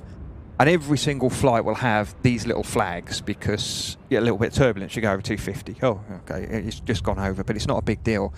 If something big happens, like you're not stable at 500 feet, or you've got a low speed incident, or you've done something, they know about it before you do. As soon as you land, it grasses you up, which is good for safety. Hey, that's a good question from Giam and Lupin. What might not be, well, I don't know. Yeah, Mark. Right. What excites you most about the future in aviation? About the industry? What are you most excited about? If there's anything to be excited about in your position? I'd like to see the 380 return. There are rumours. Production? Yeah, because they've still got all the tooling and all the kit and all the jigs and everything. And they've got a design for a smaller tail and a smaller wing, because the wing and the tail we've got on the one we see is actually designed for the biggest one, so it's too big and too heavy. And you look at flight radar and you look how many planes in the sky, and with the slots, because of the congestion, the only way you can get more planes in the sky is bigger more people in the sky is bigger planes. I'd like to see supersonic come back. I know some of these new biz jets are very, very close to the speed of sound. Yeah. I don't know, to be honest. When I think back to what I used to see at Heathrow, you Google MD-11 or DC-10 or TriStar head on, and you look at this great big plane with 3 engines coming towards you, and the noise. I mean, obviously we don't want the noise, but for us standing by the runway with it going over and your chest vibrating was great fun. But it's all very sanitized now. It's not, I don't know, it's I wouldn't say it's boring, but it's not, I don't know, it doesn't excite me like it used to, No, it's like Formula 1, isn't it? I'll never watch it, so I don't know. But yeah, I gather they've brought in a lot of rules in that now, haven't they? Scandinavian, just driving in. Bit of an adjustment on the radome, pure white compared to the rest of the fuselage. Mike Delta 11's asking, are we planning any simulator sessions with the lads in the near future? Yeah, we are. I had a message the other day about it. We've got another top FMGC tips video come out. The first one's done really, really well. They've gone down really well, though. Yeah. I'm giving you flight sim boys all my little secrets in those. We've done another one. I'm just waiting on Andy to have 5 minutes to edit it. But there's another one with some more little tips and tricks and things for it. But the lads have got something quite special planned. They've got some really good bits that we're going to test out. I think possibly we're going to ask Fezzer if he's about to help out as well and see if he's got any ideas. But we have got something really good planned, and I am excited about this one. I'm excited about them all, but this one, when Martin's sending me pictures, I was like, oh, this looks epic. Yes. Really, really good. So what's the transition like from the sim to actual reality, Mark? Is there a big difference in the sim compared to... It depends on the sim. I mean, like aircraft reactions from the aircraft and stuff like that. Is it practically the same, or obviously? Yeah, I mean, no. The sims we've got, the Airbus sims we use, we've got some of the more modern ones as well, and they're what called zero flight time sims. So if you've got jet experience, you can go in the simulator, do your conversion course, go in the simulator, and you go out, and your first flight is with passengers and a trainer. Whereas if you're a brand new cadet, you do all your sim work, but then you've got to go and do what's called base training. So they normally go up to Teesside in a 319 and they sit there and do 6 circuits each. And they've got to do takeoff and landings in the real plane. And then they go and fly with the passengers. But the sims are considered good enough where you could, if you've got jet experience, you can just, you can just go straight on the aircraft after the sims. The flight sim ones, are all right. I mean, the one at Barton we used to use a lot. It was all right. It wasn't a bad little it was good, sim. decent, wasn't it? It was decent. I mean, you had a go in it, didn't you? Yeah. You had fun. Yeah. It was good. And to be honest with you, this surprises an awful lot of people. The visuals in that sim, and my mate's built himself a 777 sim in his garage. The visuals out the window are amazingly good because they use Google Photos, Google Earth. They use all these different things to get these pictures in. Yeah, very much IRL, yeah. Yeah, and the ones we've got in our sim are garbage. In comparison?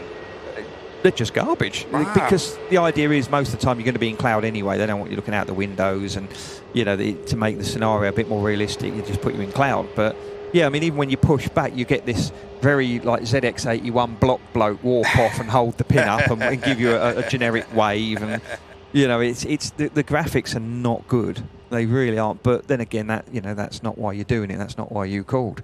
You're not there to look out the window.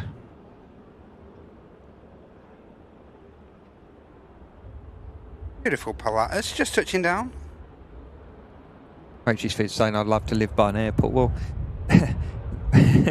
I'll tell you what you need to do. Find someone who's always moaning about the noise at an airport and buy their house off them. Because, I mean, we had it at Denham. I mean, Denham Airfield was there. It's actually in Heathrow's control zone. It was there before Heathrow. At Newcastle, when I used to be based up there, still live up there, and around Manchester, you get noise complaints. And what you have is these people who buy a house near an airport and then start phoning up and moaning about the noise. Yeah. There's a name for people like that. Yeah. When I like being worried about flooding and then moving in next to a river. Exactly. I mean, when I bought my house, I visited it many times before it all went through. Yeah. I checked the area out. I searches online. What's it like? What's it like around there? And a good tip is buy the local paper. Our local paper front page news there was a pigeon caught in the co-op and it was flying around in the co-op. Front page headline news, mate. Mrs. Miggins' cat was stuck in a tree. Oh yeah, this is where I want to live. Yes. Where when I lived down south, a murder was on page 7. And I'm like, yeah, let's not live here anymore.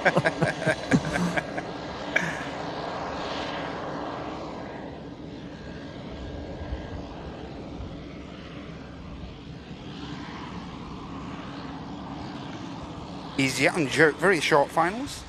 Touchdown. And the Air France Embraer just waiting to cross as well there. Got a Ryanair over on the south side of the runway and also a Pegasus for the return leg to Istanbul. Nice touchdown from the EasyJet.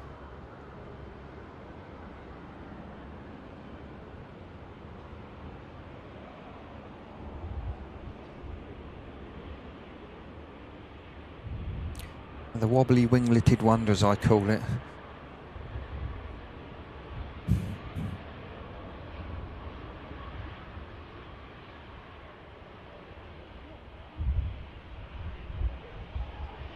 The flypigs.com's on his way. Yep.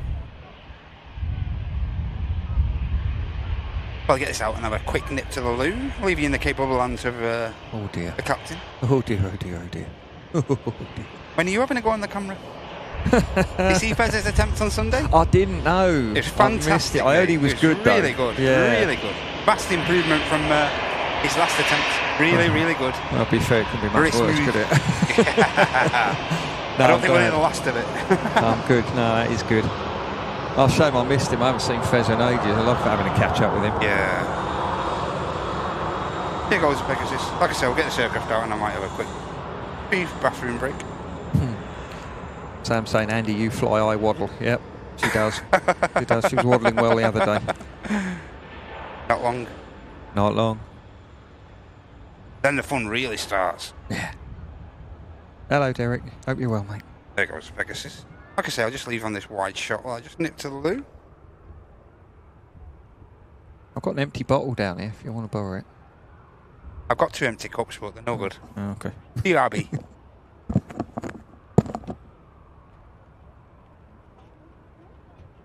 Yeah, Sam, you need to play noughts and crosses, mate. Andy was telling me about that. That sounds epic. Tina's asking, do I say I'm going to Madrid? Yes, I'm going to Madrid later on. Let me have a look at what time. Oh, dear, oh dear. The app thing ever loads. 6:20. I take off.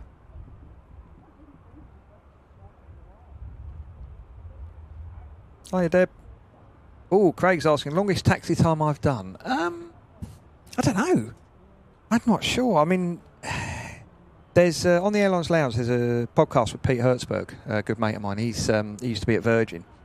And when he was at Virgin over in the States, especially in the winter, taxi times could be regularly at New York 4.5 hours. I don't know with me. I mean, the one at Barcelona and Paris is always a long one. Sometimes at Amsterdam it can be a really long one as well if they send you all around the houses. But I mean, I don't think it's ever been more than about 40 minutes. I did have one years ago after landing in, it was when I was on the Airbus train. We landed back at Gatwick. Gatwick closed the night before. We were stuck in Nice.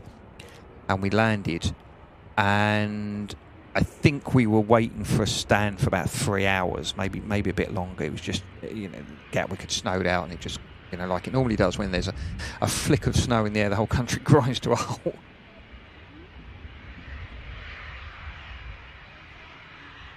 And Ben's asking, how long did it take me to pass my flying licence? Was it expensive to pass your test? It is nowadays. No, it was a lot cheaper back then, a lot cheaper. It took me a long time because I started learning in my early 20s, and being a young lad in the early 20s, I had this habit of going out and having a good time. So, yeah, it took me longer than it should have. You can do it, I think, in about 18 months now, a year to 18 months, if you do like a full-on, course. But it is really expensive. So if you want to do it, do keep your eye out, because certain airlines like Jet2 and TUI and BA do sponsorship schemes where they will pay for your training, which is nice. And there's a few people I know who are, well, one's just finished the TUI one of our ex-cabin crew, really nice lad called Matt. He's been online about 6 months now, and there's a lovely young lady by the name of Amy, one of our ex-cabin crew. She's going through it all now, and she's doing very well from what I gather, so that's good. Time that right, 3:80. Hey. Next aircraft to arrive. Andy's asking how many Screwfix magazines can you read in a 4.5 hour taxi. Well, there's another mate of mine who was known. He was at Manchester for a bit. Very grumpy lad. Really, not a happy chap. Lovely bloke. Really good sense of humour, but he just didn't like the airline. And he's well known because he, on a Tenerife flight, they got the top of climb, got the Screwfix magazine out, read it all the way to Tenerife and read it all the way back. And the first officer just sitting there with nothing.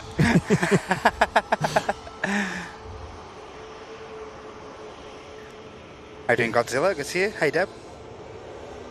Yeah, Lukeman's asking, how often do you do training? For example, if you don't fly in bad weather, time to give yourself a bit of a refresher. Yeah, I mean, you've got to do a lot of self-study, a lot of work. You've got to keep on top of all the changes. You're in the simulator every 6 months, and they will refresh. The autolands, you have to do it in. You have to do 3 every so often. You should do them in the simulator, and they will. And what they do now is really good. Is they use this evidence-based training. So they look at things in previous sims that haven't gone quite well. They put all the data in. Oh, well, we did this engine failure really, really well, but this flap issue, a few people struggle with. So we'll put it in as training in the next sim. And then they'll also look at what is causing crashes in the airline world and train us not to do it. Of course. Here we go. 8:80. Next aircraft switch. Enjoy this, everyone. This should be pretty epic.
Beautiful touchdown from the biggest passenger aircraft in the world. As Flight Echo Kilo 17 coming in from Dubai. Flight time 7 hours and 10 minutes.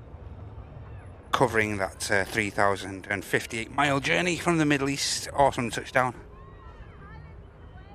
Got a good question here from Mike Delta 11, asking me what aircraft did I do my first solo?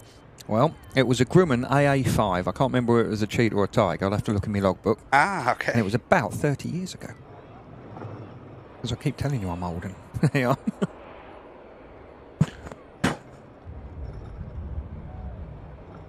How long ago was that then, Mark? 30 years ago. Absolutely, actually 30 years. Yeah, 30 years ago. I think it's 30 years ago. Again, I'd have to have a look, but it's going to be around that sort of time, yeah. Because I'm old. Flight Victor Sierra 73 on the way out. Beautiful 350 from Virgin Atlantic, and also pushing back. Great 330. The Hainan. Ollie's asking, can pilots chat to other pilots while cruising, or is it all done by the onboard computer? We can talk to the one sitting next to you. If you want to talk to someone on another aircraft and you know they're in the vicinity, there are frequencies where you can sort of call them and say, you know, such and such a call sign. Are you about? Can you call me on this frequency? And then you can have a a quick chat like that. But that's the only way of doing it really, because I did try it the other day actually when someone was going to Turkey, but I'd missed him when I was calling his plane. He was over Thessaloniki and I was a bit further north, so I didn't actually get to ask them to put a shout out to Matt Cam Smith on the PA. Brian's asking, the aircraft checked before takeoff, especially as a bumpy landing. We do a walk round every time we fly it, and if it's had a bumpy landing or hard landing, the aircraft normally prints out a form called a load 15 form. So then the engineers have to come out and check it, because you can't fly it if that's come out until they've had a look at it. As far as the aircraft walk around goes, Mark, who decides who carries it out? It's the pilot monitoring. Your roles are defined on the day. So we're going to Madrid, so chances are I'm going to be pilot flying. So I'm going to fly the aircraft to Madrid, and the first officer will be pilot monitoring. So he will monitor me, he will put the gear up, the flaps up, he will do all the flight plans, do all the talking on the radio. So he'll do the walk round. Although if I get to the plane early enough, I'll probably do it. Then on the return journey, he'll be pilot flying and I'll be pilot monitoring. So the roles are reversed. Yeah, I'll do the walk round and I'll do the radio and do all of that. So they're quite clearly defined on who does what. Okay. The protocol to that then. Yeah. Hey, Papa Kilo, thank you so much for bringing up your half a year of business class. Thank you so much, Papa Kilo. Hope you're doing well today, mate. Hope you have a great weekend as well. Thanks so much for your 6 months of incredible support to the channel. Absolutely brilliant. Thank you. And just about to cross in front of this mammoth aircraft is the beautiful 350 I mentioned before of Virgin Atlantic. Just about to come into shot in a moment. There we have it. Two of the most beautiful aircraft we'll see today. Hey, and Andrew Thorne signing up as well, renewing his business class support as well. Thank you so much, Andrew. Awesome stuff, mate. Thanks so much for your generosity as well during this Friday show. Brilliant stuff. Great support, everyone. Of course, if you would like to support us, you can do so simply and freely by clicking the like button. That's a great way to support us. Or alternatively, you can give that the dollar symbol a click, which is just to the right of the chat box. If you click that, you'll be offered the chance to offer up a gifted membership, which is our preferred method of support, or alternatively a super chat. We also have a coffee link as well, in which 100% of your dono goes back to the channel. Craig's asking, is the personal flight log all paper? It's transferred to digital now. It's your choice. I've gone digital because it used to download it all from the company, and I didn't have to sit there and write them all in. It has changed. I've still got me. I've dug my logbooks out the other day. There's 6 of them, and I've been digital for years. So it's quite a lot of hours in those books. Moody Rocket, oh, you okay? Joanna's asking, what do I prefer, pilot flying or monitoring? I'm not fussed either way. I tell you what though, last week I went to Dalaman twice. We came in on runway 19. It's captains only because you fly in and out of the mountains. Yes, of course. And that's really good fun. The first time was on the 321 and the next time was on the 320. But yeah, it's so much fun. You just, the views are great. The second day it was daylight, so the views were fantastic. First time it was night, and the first officer had only been there once before. And we sort of, you do this called an RMP approach. You're coming round this hill, you're flying round a mountain. I said, see all the lights? He went, yeah. I said, see that great big dark area? He went, yeah. I said, that's the mountain. That's the Don't mountain fly there. into it. You know? Yeah, we want to miss that. Yeah, we want to give that a big swerve. Always astounded myself flying over the Swiss Alps and stuff like that. Just phenomenal, isn't it? Yeah, it's good fun. It's good fun. Angry Ginge, hope you're okay. Moody Rocket, hope you're alright. And Rocket Wolf, hope you're okay, mate. Oh, Anna's saying she's cabin crew on VC10s and 707s. Wow. That is impressive. Them were the days, eh? Yeah. It's funny, you know, when you had that really good shot just now, the 380 and the 350 together, and it got me thinking of the difference in fuel burns. You know, how much more fuel that 380 burns than the 350. Right, okay. I know, you know, this, you know, the 350 but then the 350 newer. burns considerably more than the 330 Neo. It does, yeah. Yeah. Crazy, yeah? They're trying to keep that quiet, I think. Well. Yeah, because it's, yeah, a guy I know, one of our first officers, he used to work for Airbus, and he said they took all the tweaks off the 350, put it on the 330, and he said the 330 wings don't weigh anything anyway. So it's a very, very efficient aircraft. But I did find the other day a 757 flight plan from Sharm el Sheikh to Gatwick. I thought, let's have a look at what a 321 would do. So I downloaded the 321 Neo flight plan from Sharm el Sheikh to Gatwick. Now the winds weren't right, so it's not quite accurate enough. I'm going to have to get another one to try and get it as close as possible. Yeah, of course, yeah, absolutely. But the 321 Neo from Sharm to Gatwick will burn 12.8 tonnes of fuel. The 757 on the same route will burn 20.8 tonnes of fuel. 8 tonnes more. Wow. 700 quid a tonne. Wow. Thomas is asking, how am I finding the 321? Yeah, how many flights have you got under your belt on that, Mark? I don't know, a few now. The jury's still out on it. It's not a 7.5, and it never will be. You know, if you're heavy, you can't get up very high. I've got a question about the 321 Neo. They have changed the braking systems and whatnot, haven't they, Mark? Because when I came in, first time I flew on one of the 321 Neo, the Neos, the braking came in hot one morning and landed here on 2-3 right, but man, the braking system just felt so sturdy and solid. Okay. And I don't know if that's a like I say, a change from the 320s. I don't think so. I think it's still the same rate as the other ones.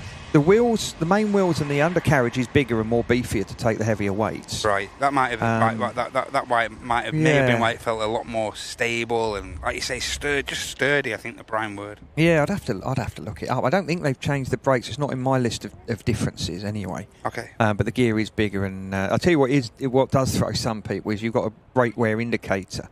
And you look on the back of where the wheels are, you look at the back and the front, you've got this brake wear indicator. It's on both the 320s and the 321? Yeah, 319, 320, 321. It's sort of like on the top bit, near the top, on the 19, the 20. On the 321, it's down at the bottom. And I know there's a mate of mine, when he first went on it, he phoned up his mate, he said, where's the brake wear indicators? Oh, they're down the bottom now. Like, oh, yeah, there they are. But yeah, it doesn't, I don't know, it seems to handle all right. I think really you need to flare it a bit harder. One of the cabin crew was asking, so why is it always, a firm landing on the 321? So firstly, you can't pull up as much as you can on the others because they're terrified of you hitting the tail. Yeah. 9.8 degrees nose up and you're hitting the tail. Yeah. If the struts are compressed. Yes. So you can't try and finesse it. It's just sort of a little flare. But I think flaring at 30 rather than sort of a bit later near a 20 like you would on the smaller ones, I think that makes a big difference. Yeah. I did see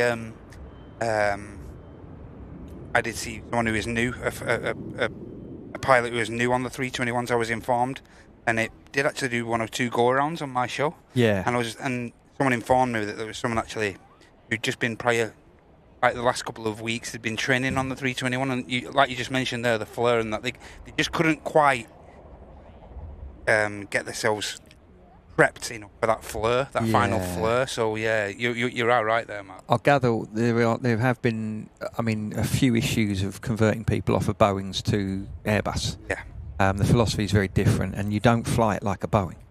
I was given a bit of advice about the side stick years ago, but it's not for you know, I can't say on here because it's rude. Yeah. But the basic line is don't touch it. You just, you know, just leave. don't try and fly it like you would a Boeing, especially a 737, where you have to, you know, you have to really put a lot of inputs in. You got beautiful 350 on the takeoff roll. Hey, and thanks to Storm Wizard for subscribing with your Prime as well. Thank you too much. 18 months. Awesome stuff, Storm Wizard. Thank you, mate.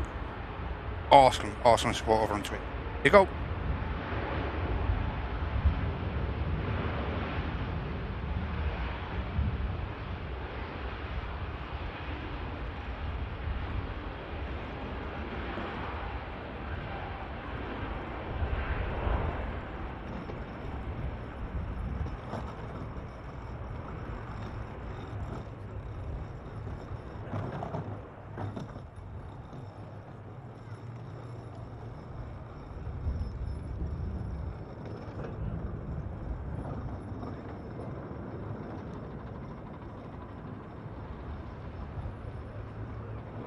Beautiful takeoff. And next out, another heavy in the form of this 330 belonging to Hainan, aircraft heading on the return leg to Beijing. Another one of the longest routes out from this airport, this 4,381 miles ahead.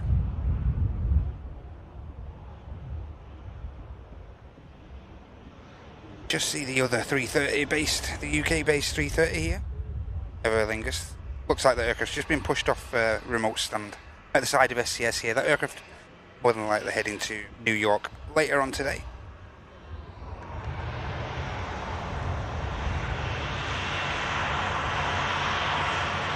And about to come in shot is the Sun Express. We've just unfortunately missed arriving. Aircraft coming in from Antalya 737. Tango Charlie Sierra Oscar Victor. I wonder if anyone there sent someone a postcard, you know. Yeah, I wonder. Yeah, I wonder, mate, I wonder. I told you that the post in Antalya is not great, you know. No, I bet. Don't see many postmen. No. Hey, Dave Mack, thanks so much, mate. Premium economy wrapped up for 14 months. Always a pleasure being part of this community. It's a pleasure having you with us, Dave. Absolute pleasure, mate. Thanks so much. Hope you and the family are good.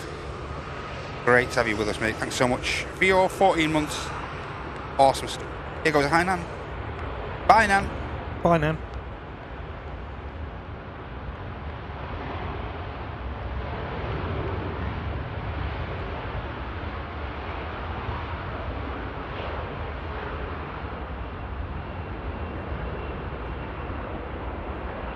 And I would expect a fairly long rollout from this aircraft.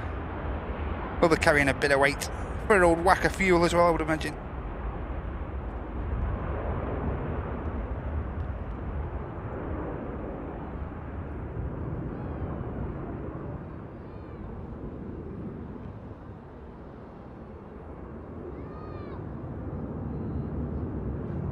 So the company you work for, Mark, what happens with the rota system there, Mark? When do you get your rota? Well, you get a roster on the 17th of each month. Right. And basically, as far as I'm concerned, I refer to it as I don't get a roster, I get lies with numbers on it. Right, okay. Because it just changes all the time. Yeah, okay. It's not been as bad this year, it's still been not great. But, so you get that every Thursday, and that's common with most airlines, is it? You get well, like our lot's the 17th of every month. Right. Some airlines will do like 6 weeks in advance, and you know, I mean, I gather certain airlines are very, very good at it. And you know, there's these swaps you can do if you get, you know, like a block of duties you don't want. You can swap them. A lot of people try and swap off the Egypt trips. Yeah. Yeah. There's yeah, you can normally try and swap off of things. I've got a week of earlies coming up. I can't stand earlies; they knock me to bits. So I have put in that anyone want these earlies for lates, please. You know. I'm quite happy doing late Dalamans, getting back at 2 o'clock in the morning, but getting up at 2 o'clock in the morning, it kills me. Never mind, it's but yeah. So who knows what's going to happen this? Hey Barry and Emma, good to see you guys. Hey Audrey, lovely to see you. Oh, hi Barry and Emma. Hope you're all right now, Barry. Hey Urash, welcome from New York. Yeah, lovely weather at the minute. Very humid. Oh, Derek's asking, do I fight a Funchal? I have done on the 7.5. Our lot want you to have special checks to do it, and I I'm not trained to do it, so I'm not doing it. So that's good. Ah, right. Don't okay. pay you any extra for doing it, so no, I'm not doing it. They did ask for volunteers recently, and there was a load of people who put in for it, which was good. You know, you want to do it, fill your boots off you go. There's certain airports where we have certain airports which are captains only. Corfu. Funchal, is Funchal captain only? Yeah, it's captains only with special training. Oh, right, okay. I missed that. So. Yeah, you have to have special training. Tivat, Gibraltar. A friend of mine's just done a Gibraltar check. She wasn't very happy about it because she didn't want to do it. Yeah, there's various places you have to have. Some of the Icelandic ones you've got to have special training for. And Innsbruck, obviously. Question from QC Aviation. What do you think's better, the fixed rostering or the flexible? Oh, I like the fixed. I'm on fixed days, so I know, you know, I've got me fixed days. Mentally prep yourself. Yeah, you know, the problem is with the wobbly rostering. A lot of the FOs are on it. They haven't got a choice, and because it's summer, a lot of them are on. They're on. What are they on? 4 days on, 2 days off. Oh, right, okay. And the last day they're finishing at stupid o'clock in the morning, and. They're knackered for the first day off, and then the next day off, they're still tired, and then they're back into work the next day. So it sounds, to me, it's not for me. I like my days off, and. So them 4 hours you're actually on, Mark. Them 4 days you're actually on. Yeah. Is that dependent on, like you say, flight delays and stuff like that? If you run out of hours, how is that adjusted? Do you still have to do your? Well, yeah. Still on the 4 days, regardless of any delays you may have or any out of hours flights you may have. Yeah, I mean that still stands that 4 days solid. If you run out of hours, then your flight on that day is changed. Normally, it involves you ending up stopping at night somewhere. Yeah, like you say, hence Hurghada or somewhere like that. Yeah, I mean that's what they've done now. They've done this thing in where they've brought in these Egypt night stops where they plan you to stay there. Yeah, because you're so tight on hours. Any slight delay. I remember. A while ago now, I was there waiting for my plane to go Hurghada, and it was coming in late from Amsterdam of all places, and I'm looking at me for hours, and I phoned up. I mean, the DHL lads here are fantastic. They're so good. They normally got this on in the crew room anyway, but I remember phoning up my mate Graham. The gangster rapper Graham, and I phoned him up and I said, G-Dog, I said, mate, if this plane isn't, if we don't get this plane out as soon as it lands, we ain't going. We're out of hours and we're stuffed. Yeah. And he got everyone out there he could, and we actually left early. Wow. They did such a good job. But it's. So like you say, you stick to them 4 days regardless of if you're out of hours or anything like that. Yeah, I mean the problem is on the last day, if you end up working in your day off. Normally what you'll do is you'll phone crew and say, right, I'm not, I don't want to work in my day off, and they're like, yep, all right, fair enough, and they'll have a look and see if anyone else is around to do it. Or what can happen is sometimes you get delayed down route and you end up working in your day off regardless. Yeah. Depends on how many days off you get. You might get a day off back in lieu, but it's a bit of a pain. Hey Millie, hope you're all right. Reg is asking, do you need a lot of extra training to land at Tivat? Yeah, it's normally just a check with an instructor. Coming in on one end, it's all right. It's the other end where there's a problem. Hey, and thanks, Liam. Thank you so much, Mr. Fletcher, legend. 25 months of business class support. Oh, you had a great birthday, Matt. Hope everyone is well. Thanks so much, Liam. Yeah, it was great. Quiet regard to any other usual birthdays I've had, but yeah, nice and quiet, chilled one. Thank you so much, mate. And thanks for your 25 months, quarter of a century. Thanks so much. Hey, Colin and Dawn. Good to see you guys as well. And Air. Hope you're okay. Good to see you. Hope you and the pups are in good form.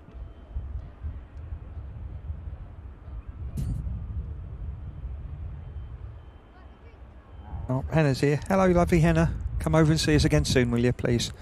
I like it when Hannah comes over. Oh, Sam Kitchen, 36, starting his ATPL next May. No, 36, not too old at all. Not at all. There's a guy I fly with. He's been online probably a year now. He's in his late 40s. He's only just got his first jet job. Wow. This aircraft's coming from Tenerife North. Strange, isn't it? Oh, okay. Amelia International. A nice looking thing, isn't it? A319. French registered Fox Hotel Delta Romeo Alpha. Tenerife North. Very, very rare to see an aircraft coming into Manchester from the northerly airfield. The Canary Island, Tenerife. Very strange. Normally only like internal flights from north. Yeah. Oh, it's nice though. Oh, Vicky's in the chat. Hey, Vicky. She needs to come up and see us again soon as well. I haven't seen her in ages. Although she was up a while ago, wasn't she? And I wasn't here, so I missed her. Never mind. Craig's asking, do I know any pilots who were captain on the older 340 with the pea-shooter engines? I don't, but I fly with the daughter of an ex-Virgin guy. He was the captain of the one that landed where they could get the gear down on one side. She's very good. She'll be doing her command hopefully very soon. I know Pete, Hertzberg, he was on the 7.4 at Virgin, but there was this friendly rivalry where they always used to take the mick out of the hairdryers, as they call it. Yeah. I remember being at Heathrow years ago, and I was driving past the end of the runway. I saw this Virgin 340 go past me, at a fair old rate of knots, and I had to pull in. I thought, if he's landed, he's going off the end. If he's taken off, he's going off the end. And yeah, he crawled in the sky. And I remember at Heathrow Air Traffic Controller telling me that they couldn't meet, on the departure, they couldn't meet the climb restrictions out of Heathrow. I mean, they're not exactly high. It's not like, you're in Geneva where you've got to be a certain height to get over the hills. These are fairly low, and it was so underpowered you just couldn't make them. I remember going to Barcelona years ago, and we were taxiing, doing the long taxi around the bottom of the runway, the landing runway. And the landing runway is longer than takeoff runway. And I saw this Argentinian 340 going down to the end of that runway. Ah, okay. And we were stopped, and the air traffic said you can't cross the runway at the moment at the bottom. And I was with this captain. He's like, why? Why can't we cross? Why can't we cross? And I said, well, it might be. I saw this Argentinian 340. It's the 200. It's the better performer out of the two older ones, but it's probably going to. It's only going to Argentina as well. It's not that far in, what it's capable of doing. But I think it'll probably use a lot of runway. A lot of runway. I'm looking out my window, and they've got like this displacement on the runway. You've got this dead area that you can't use for landing and whatever. It's not big, but the back wheels are still on the ground there. And it went past us at about 50 feet. And I'm looking at it, and he's they're sitting there with his mouth open going, oh, that'll be why then. I'm like, yeah, that'll be why. I used to say it's, the 340 climbs because the Earth's round. The curvature of the Earth is what gets in the air.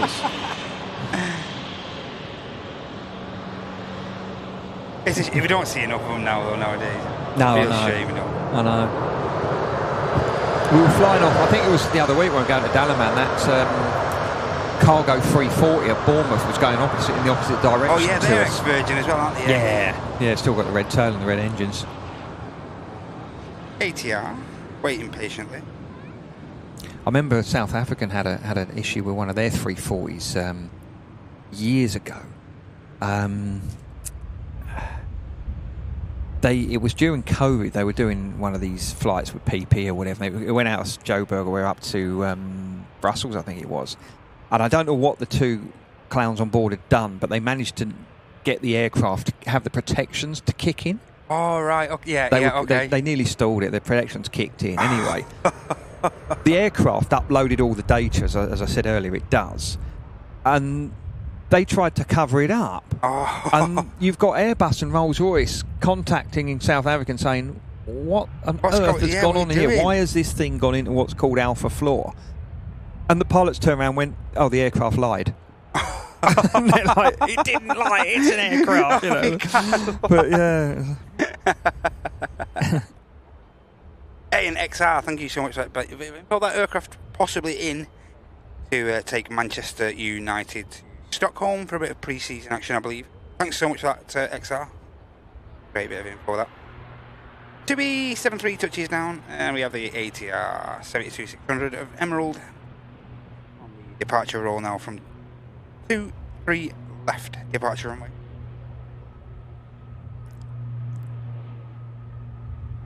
Should rotate somewhere around here. Huh. There's a Chaddy Reds in the chat. Did I fly them down to Enfida on Saturday the 28th from Liverpool. Yes, I did. I just had to look it up. Ah, yes. That was only a few weeks back, wasn't it, Mark? Yeah, it wasn't that far ago, yeah. Oh, Jill's asking, have I met a pilot who's a flat earther? No, I haven't.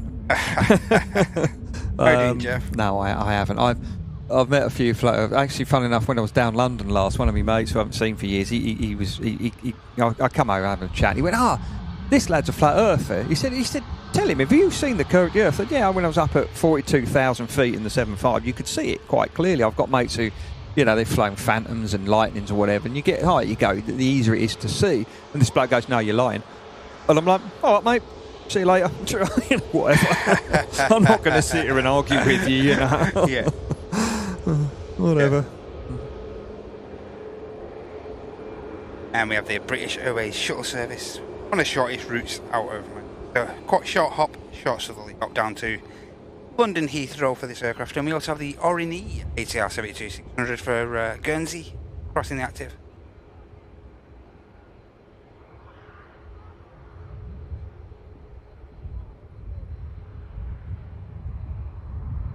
So yeah, usual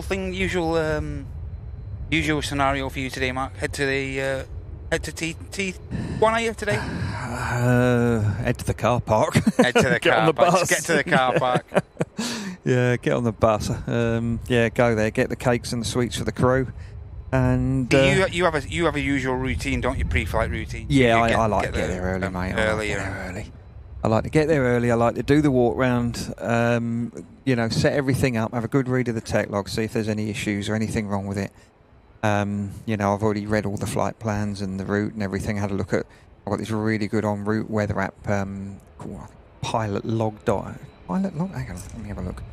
And the flight sim guys would probably find this quite useful as well. It's because you can download your route.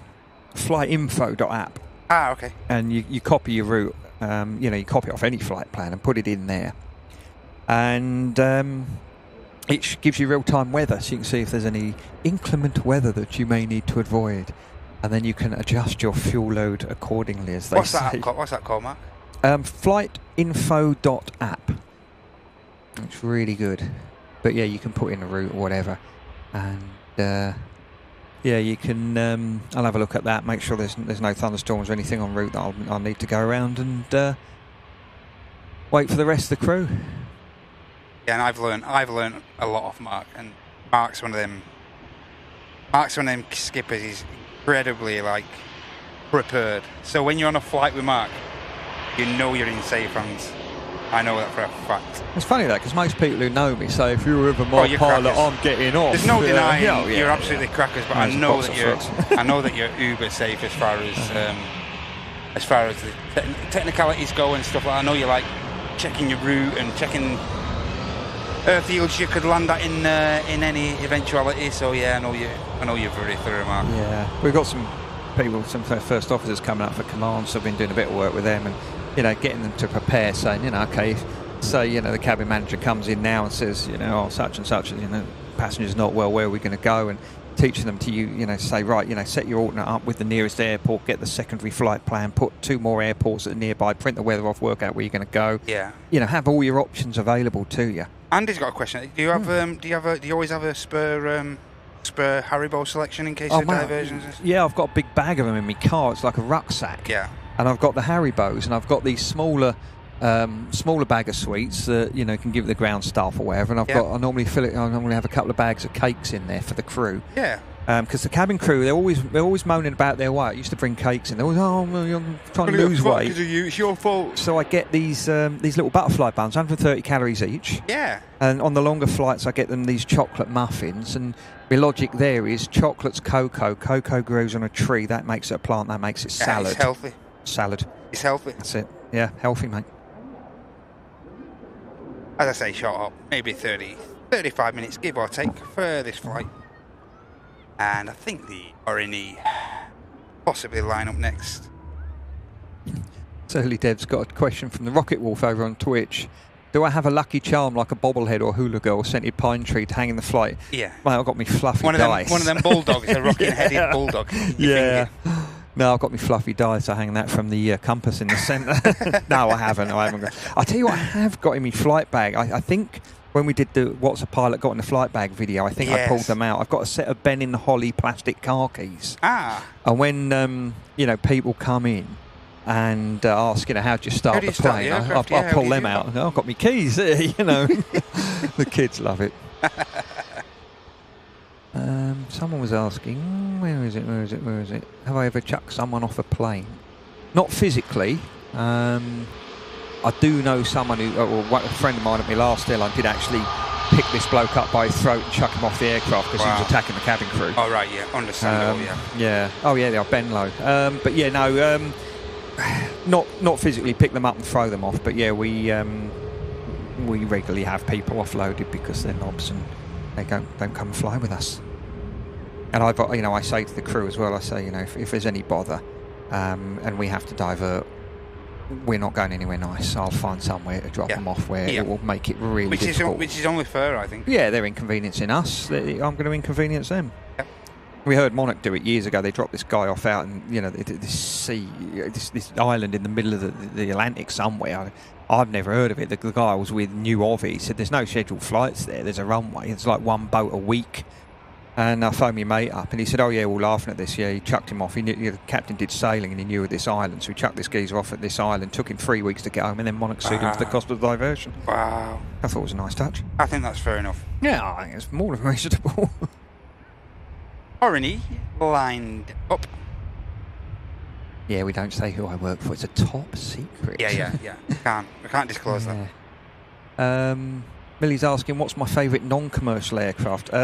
Yeah, I've got two. The Cessna 152 and the old Piper Apache that I flew years ago that I was talking about. They were my two favourites.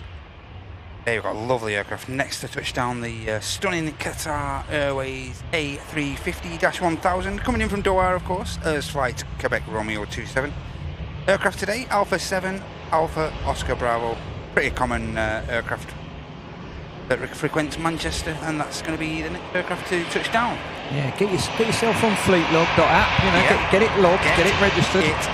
Get it logged. Here goes Irony, and then we'll quickly pan around and capture the 350 touchdown. Did actually make an orbit over the day and hold this 350.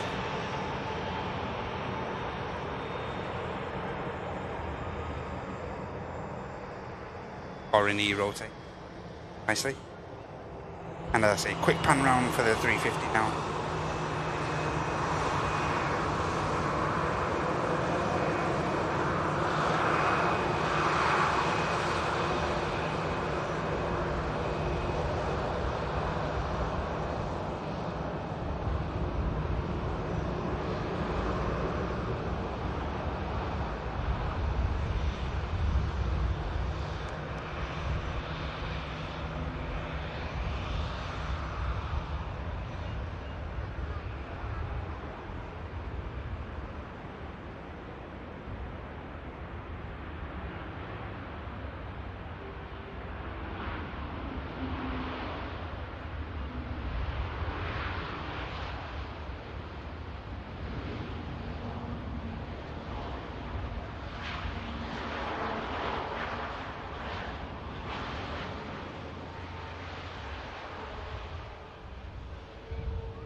What a touchdown.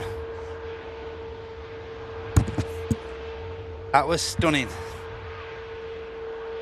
Beautifully done. Nice aircraft, isn't it? Stunning, isn't it?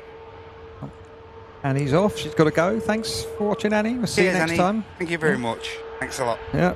Oh, Christina's asking where I'm going to. I'm off to Madrid later on. Yeah. So make sure you get that logged, and make sure if anyone's watching, get me logged on Fleet Log, won't you? Yes, make sure. Yeah. Hey, Tell's got to sneak off. He's got got some hoovering to do before Audrey gets there later. Oh, the Andy is in the Aldi. Would you believe that, eh? I can't believe it. No. Stunning 350 vacates. I hope everyone's getting on well with Fleet Log anyway. I hope they're doing well and doing your daily challenges. They're good fun, aren't they? I think everyone, a lot of people are hyped for Sunday. Hopefully the iOS release will be scheduled. Still not certain that, ladies and gents, by the way, it's still not a certainty, but of course the lads working very hard behind the scenes to make sure that that's released over on the Apple network over the next couple of days. Stay tuned for that. Keep your eye on the app as well. Yeah, it is a good app, that. It is good. Mark Johnson, thanks so much for the one gifted membership, and that went to Alan Carpenter. Enjoy that, Alan. Thanks so much for your generosity, Mark. Really, really kind of you, that, mate. Thanks so much. Happy Friday, Paul. Yeah, Andy's saying we should have a special tag on Fleet Log for me. I'm like, yeah, that's a good idea. Yes, yes. Go with me remote.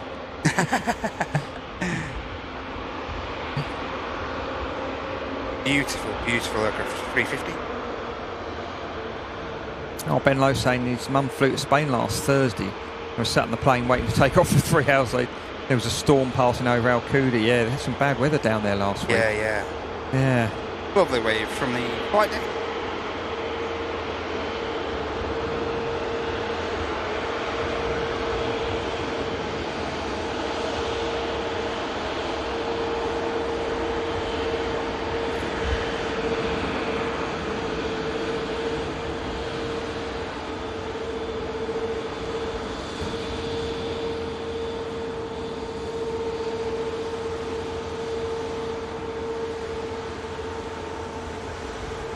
Paul is saying she's going to log so many planes, which she does, because she's always in her back garden looking at people flying over her house and waving at them.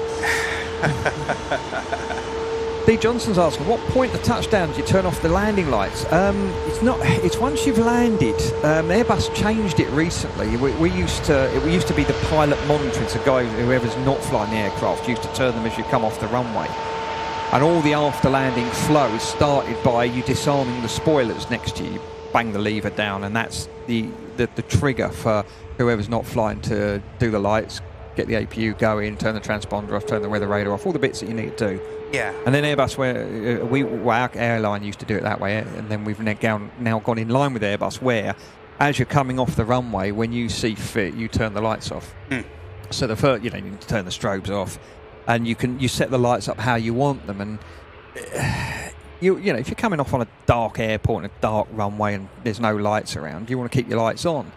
And when they first changed it, you had a few people, you're coming off the high speed just in front of us at 40 odd knots, and people are suddenly leaning over trying to turn lights off, and I'm like, just leave them.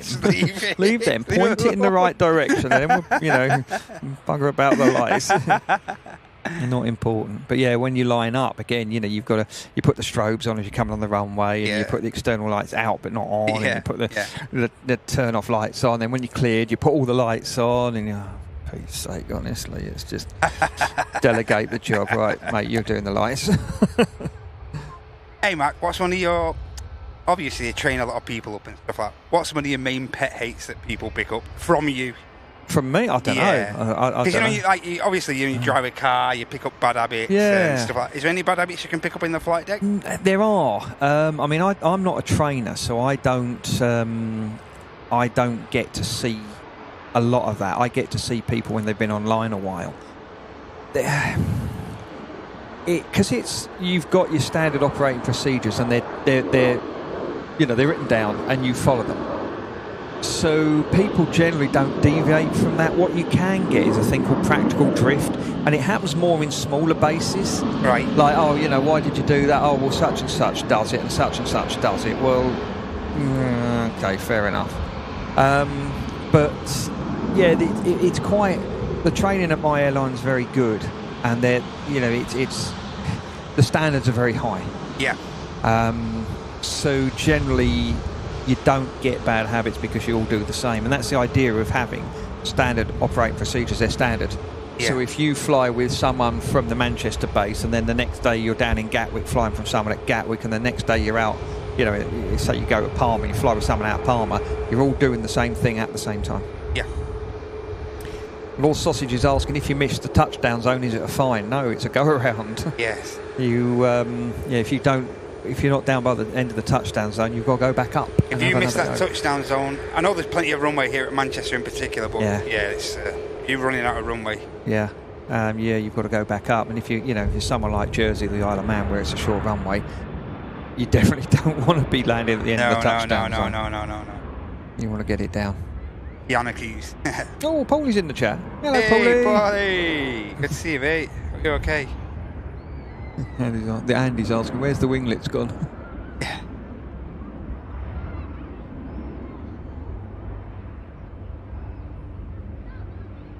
Common long takeoff roll from the Jet 2s. Yeah, big D rates on those engines. Yeah. I remember years ago the mate worked for Norwegian on the 787 and I was in the hotel in Gatwick, this was well before COVID. And I messaged him, I said, those 787s, they don't go up very well. He said, oh yeah, we're derating the engine, double derating it on the 787s. Oh, on the 787s yeah, as well? using loads of D-rates because they were having trouble with the Trent 1000s back then. Right, okay, yeah, and, he said we're trying to make them last as long as possible, so we're using a real big D-rate on them. I was like, yeah. I was on Wood End Lane once and there were 737s Jet 2 off to Nice. Oh, yeah. And I thought, man, he's actually running out of runway here, and he used literally every foot of the runway. Like, and he's only off it might have been only down to Marseille or Nice or somewhere. But good grief, I thought, wow, he's got his money's worth. Yeah, and then on the other hand, I remember, I've said this on the stream many times that we came out of Salzburg on the 7.5. We double derated the climb, and we had the max amount of reduced thrust we were allowed to take off with legally. And we stayed in the climb was double derated all the way up, and we hit 42,000 feet in 13 minutes. Wow.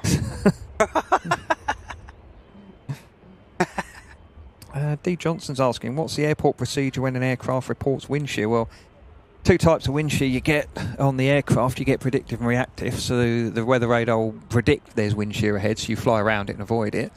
And the reactive, it says wind shear, go around, whatever. And up you go around, and you don't try and land or don't continue wherever you're going, and you sit there, wait for it to disappear or go away, and then another go somewhere better.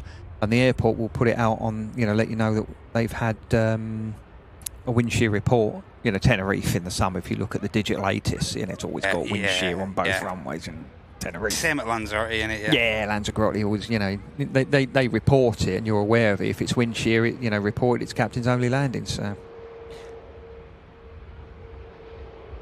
Oh, Oliver Hall, he's got a really bad fear of flying. He's found the fear of flying videos so helpful and informative. It's helped me a lot. And he's going to from Birmingham to Dalaman next Tuesday. Ah, brilliant. Good man, you'll be all right. Well, mate. Yeah, well. Don't forget me postcard, unlike some people upstairs. But no, I hope you have a smashing time, mate, and you'll have a really, really good time. It's fine. What might be worth doing, Oliver, as well, is when you get there, let the cabin crew know you're scared of flying, and if there's time, you may be able to have a visit in the flight deck on the ground. Yeah, I know that's alleviated. I know that's alleviated. Since you told me that, a lot of people have utilised that bit of advice, man. Gone in the flight deck, seen what happens, learned about all the noises, like you say, and all the scenarios that can be put to the crew and stuff. But yeah, it's really allayed a lot of people's fears. Alongside those videos, that I think it's getting close to like 2 million hits, that first video. So. Oh, it's over now. It's like 2.1. Yeah. Wow. Yeah. Yeah. There's 3 fear flying videos. Make sure you check them. Yeah. We did one about noises on an aircraft. So have a look, have a watch of that as well, mate. And it just explains what they all are. But yeah. Hey, King Kev. Afternoon. Yeah. Have a good watch of those, Ollie. Always worth a watch of those, mate. And the captain on your flight from Birmingham to Dalaman on that day is he used to be a first officer I flew with a while ago, a lad called Jack, and he's a really, really good lad, and you're in a very, very safe pair of hands there, mate, so you will be fine, mate. Yeah. Jet 2, 321 next touchdown. Hey, and Andy just mentioning that his mum's fellow who you toured in the flight deck, he had a bad fear of flying, and he said getting flight deck really helped a lot. Yeah, that was funny. That wasn't driving to work, and Sam's messaging me like, "You go, Andy, get him in the flight deck, all right? Okay."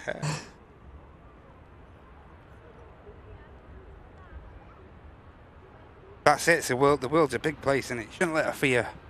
You shouldn't really let a fear stop you seeing the world. To be honest, in my view, that's my view anyway. Yeah. I know it's difficult. I know it's mentally difficult. Yeah, the world's a big place. You don't want to miss out. Ruth B's saying she's found the videos so helpful as well. That's good. I mean, I've got people, when I walk into work sometimes, people come up to me, recognise me in the airport. People, your fear flying videos, I'm on holiday, I'm going on my first ever holiday because I watched your video. There's Crazy that, innit, Mark? yeah, I had a guy come up to me at the TAS fair a while ago now. It was after the first video, and he was there with his 14-year-old daughter. She's been on loads of holidays. He hadn't flown in years because he was scared. And he said, I'm going to do it. I'm going to do it. I watched your video. And we chatted for about 25 minutes, answered all his questions. And he said, I'm going home booking a holiday. Well, good luck. Wow, yes. And there's one of our fans here, the big beardy boy. Yeah. He used to message me regularly with all these different questions and asking all these questions about, and, everything from, turbulence and this, that and the other to will the wings fall off? And no, because it's an Airbus and they're made in Britain. But yeah, he went on his holiday. Didn't get a postcard off him either. Millie, who's on the mountain there, she's just said the R word. Millie, that's swearing, that. You're not allowed to say that. I'm just looking now, I can't see it. Well, she's asking if I've been struck by lightning. No, I haven't. But as we said, oh yeah, that R word, yeah, I see it, yeah. Yeah, most planes, they normally get hit by lightning once a year. And the engineers, if you know it's happened, they look for the entry hole and the exit hole, and it does nothing to the plane. I was flying with their folk the other day, they got hit by lightning the week before. He said there was an almighty bang, and that was it, and nothing happened at all. Aircraft will have a check though on the ground, won't it, Mark? It's reported. Yeah. Andy said it there now as well. You'll stop saying that word. I'm alright, I'm downstairs, I'm in the warm bit, I don't care. Yeah, Henry was saying Martin thought I was... Yeah, when I first met the boys, Martin thought I was a security guard. I didn't know, I had sort of part of the outfit on, because when I come to the RVP, I don't wear, all my uniform. You don't walk in with your rank tabs on, because you're going to look like a right muppet, aren't you? You're going to, hey, look at me, and I try and hide my uniform as much as I can. When I was on the stream the other Sunday, I had a big heavy jumper on because they had the cameras on, and I didn't want anyone to see my uniform in case they worked out who I worked for. And I'm sitting there sweating buckets, and they're like, should we just turn the cameras off? No. Wow, first flight for Andy North was in 87 to Portugal. Then his second flight, jumped in with both feet and flew to California via Chicago. Well, when you get the bug, don't you? That's it. Once it's got you, once you've been bit. Another beautiful aircraft on the way out. We have flight Victor Sierra 75 to Orlando. Benny Jets, aircraft, carrying out this flight on behalf of Virgin Atlantic. Journey over to Orlando consists of 3,681 miles. Decent flight that on this stunning aircraft. Lee's saying at least you don't walk around indoors with sunglasses. Well, according to my optician, I should do. Really? How often do you have to go through that, Mark? Like, how often do your company make you go through like visual tests and stuff like that? Oh, you have a medical once a year. Yeah, is that as well part of the medical? Then there's no separate like. I had my eyes. You have your eyes tested separately as well. Again, once a year. But when you get a bit older, then that comes down to 6 months. So I'm not quite there yet. It's normally not a quite painless experience. But last optician, apparently my macular score was low, so I need to wear my sunglasses more and eat more kale and spinach. It's like, a few more carrots. Kale and spinach. Kale? Yeah, you didn't say carrots. Yeah. I always find that when I'm eating kale, if I put plenty of oil in the pan, it makes me easier for me to scrape it in the bin and not eat the horrible stuff.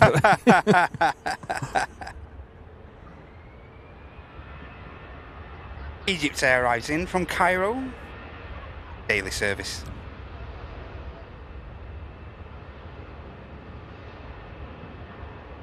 And with that touchdown, the Virgin should have clearance to cross. Ben's asking, has there ever been a time when something's gone wrong in the air that made you panic, like an emergency landing? No. You've always said to me, Mark, that's the worst thing to do, though, panic. You always said that to me. And this is why you do so much simulator training, because they train you with all the scenarios. You know what to do, and you get the ping, something goes off, and you look at the screen and, all right, whatever. And it's all, a non-event. Even, people, what if the engine fails? Well, you got another one. It's fine. It flies nice on one engine. It's fine. And, Airbus have quite a nice, easy procedure to do the engine out stuff. And we practice the emergencies in the simulator. What's the wildest emergency you've had, Mark? Well, commercial, none really. The one that does stick in my mind, I was doing my IR training, and we were doing instrument approaches in Cranfield. They put these screens up so you can't see out, but the instructor can. Right, okay. And we took off, and it was a blue sky, what a cloud in the sky. It was lovely. And we're doing all the, flying holes and approaches and all of that. And the news was, this terrible weather, this weather bomb's coming in, like they do, and we went, whatever, Yeah. Anyway, we went up in the flying, and the instructor turned around at me, this old ex-RF boy, and he said, we're going to have to land off this one. The weather's starting to get a bit pants. I'm like, okay, fair enough, whatever. And then we could hear this other flying school aircraft having a bit of an event, and he's like, we need to land now, we can't see where we are, blah, blah, blah. And he was having a bad day, and he was obviously in this weather. And I just turned at me, Mark, went, can I see where I'm going now? He went, yeah, all right then. So he took the screens down, and I'm just faced with this wall of cloud. Wow. Behind me, it's completely blue sky. There's not cloud in the sky. In front of us, there's just this wall, as high as I could see, of cloud. And apparently it was the first time in like 100 years where they'd had thunder, lightning, snow, hail, and everything all in one go. And it's all in this. And I'm like, that's not very nice, is it? And I looked at him, I went, I want my other engine back. And whack, got the other engine, because it was all done on single engine, they simulate an engine failure. So I got both engines. Anyway, we said we need to, we can get in visually. No, wouldn't let us land. This other aircraft has priority. I'm like, but he's miles out. We can just, lump in and land. And the tail's like, no, you have to wait. So we ended up in this cloud. And I'm like, this is fun. And we're turning round for the ILS. And in the instructor said, right, I'll tell you what, I have it. All right, you have control. I'm sitting there. And we're coming round. And the ILS, we got a false reading off the ILS. And I'm looking out the window, trying to see the runway. And the ILS, the gauges, because we didn't have screens like we did. We had the old steam gauges. No, just gauges. And then they're not reading right. And then all of a sudden I see this light. And I'm like, I shouted something that I won't repeat, and it was a street light, and he sort of slammed the power on and sort of pulled up, and we saw the runway, and he landed. But yeah, that was a really interesting one. But again, that was in a light aircraft. When you fly commercially in bad weather, you come in on an ILS, your radar, they've got radar, they put you in the right place. So that never happened. But that was just wild. That was entertaining. That was an entertaining one. But like I've said on the on commercial side, you've been pretty uneventful for you. Yeah, nothing. I've had a generator trip off. I think was the last one, and we just started the APU in the tail and carried on. How are you doing, Simon? Good to see you, mate. But we say this on the videos. The most dangerous part of your day is driving to the airport. Absolutely, yeah. And in the third fear of flying video, the one we've just done, it's something like, to be in a plane crash, it's a 1 in 1,200,000 chance. Yeah. Whereas being in a car crash, it's 1 in 94. Yeah. Just shows you, doesn't it? Yeah. Hello, Kevin. Oh, you okay, Kev?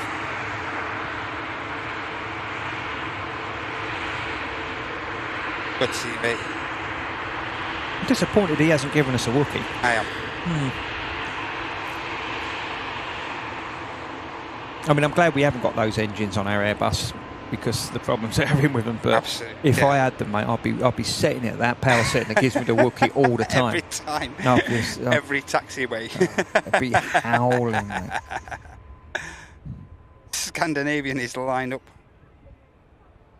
near Wookiee. This aircraft is heading out on the return leg to Oslo. It's a Neo Echo India Sierra India Charlie 7-year-old airframe, about to head up to Scandinavia.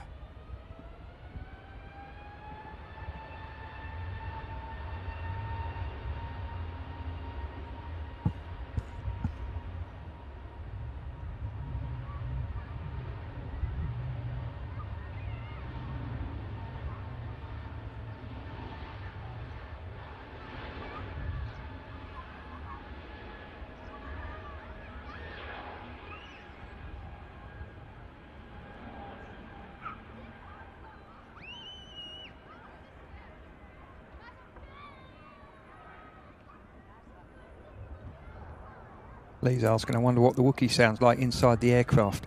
Yeah, I wonder that as well.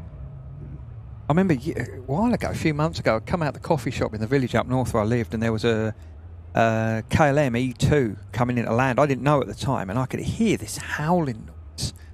And I'm looking around like, what the hell? And I see this blue and white thing go past. I mean, it was a fair way off in the distance. And I thought, that's what it is. It was, the engines were back at, because they're flying down the ILS without the gear out. The engines were whookieing down the, and I could hear it. I was a fair few miles away, and I could hear it. I thought, wow, that is impressive. Any airports you've never landed into, Mark, but you'd like to? Any airfields you'd better have your eye on? I don't know. I'd like to go to Texas and Nashville and Arizona. I don't know, around Europe, I don't know. I can't think of many places I haven't been. I've got, what have I got next month? I've got an Izmir next month. I haven't been there since the 7.5 days. Right, okay. Obviously Madrid today, I haven't been there since the 7.3 and the 7.5 days. Wow. And that's just like you say, just rotoring. Well, the company, our lot have only just started doing these out of Manchester. Right. They do them out of other airports, but it's they're both new routes. And so you'll have to familiarise yourself with those airfields, Mark, will you? Yeah, they're quite good because on the iPad here, on our Lido chart thing they've got a thing called a CCI, which it's a write-up of the airports at Madrid, and it's aerodrome category B because of circling height in the terrain, operations, blah, blah, blah, CFIT, review MRC to increase terrain awareness, high safe altitudes to the north because there's hills, some of the Sierra Mountains where they are, maximum allowable rate of descent, rally to the south, dodgy radio, and airborne conflict, loss of control, runway incursion. It tells you all about it. I mean, loss of control. Temperature inversions can cause an increase in airspeed on arrival and departure. Turbulence is likely, especially in summer months. Wake turbulence separation. Oh, this is one thing they do there. They do a thing called RECAT EU. So you have your distances that you're allowed to come into land behind aircraft, and you have your times. So if I take off behind a 380, I've got to give it 3 minutes. If I go behind a 350, it's 2 minutes. If we're coming into land, I need to be 7 miles beyond a 380, 5 miles beyond a 350. RECAT EU is this wonderful thing that's come out of Europe where someone in an office in Brussels has sat there and gone, actually, I think we can reduce them and I think you'll be all right because I'm sitting in an office in Brussels. And they reduced it all, and I'm sitting there like, no, I'm not going to do that. I think it's silly. What does it mean when ATC asks you to call it? That means you're in. That means you're in some trouble. What when ATC? Oh yeah, call phone number. Yeah, you're in some bother. Yeah, you're. We've got a number for you there. They're going to have a little chat with you. Normally, that's what it means. Normally, what it means. Oh, see you later, Millie. I've just seen Millie go walking off. Yeah, she's take care, Millie. Hope the afternoon shift goes okay. Yeah, good luck. We have an aircraft on the final couple of 100 feet into Manchester, and this aircraft is a Ryanair Max 8200 coming in from Murcia. Just cruising down at 446 knots at the minute. And about to touch down.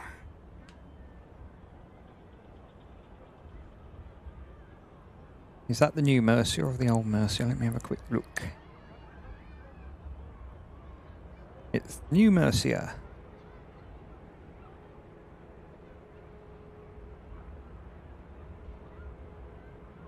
Beautiful.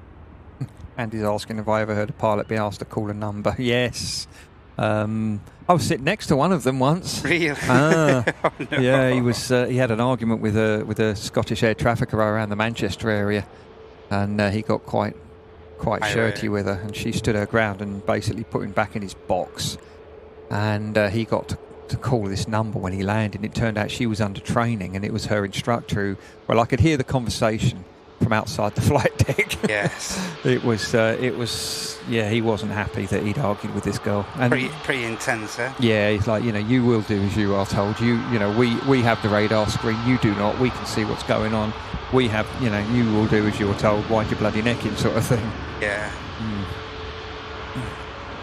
Samantha's asking, what's my cruise slot menu today? I don't know, mate. It'll be slop, and I'll put it up on the Discord later. Yes.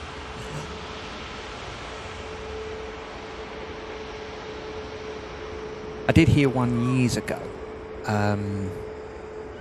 We were going down to Jersey, I think it was, and we were sort of, I don't know, on the way down, and we were near the London area, and we heard this on the 1215 emergency frequency on the second box. We heard this very worried sounding voice doing a mayday call and saying that he was in a light aircraft, his engine was failing.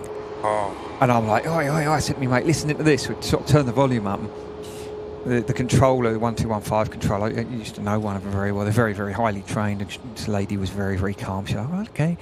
You know, he's near, I think it was the old Panhanger disused. She said, Elstree Airport is to your southwest at 12 miles. Do you think you can get there?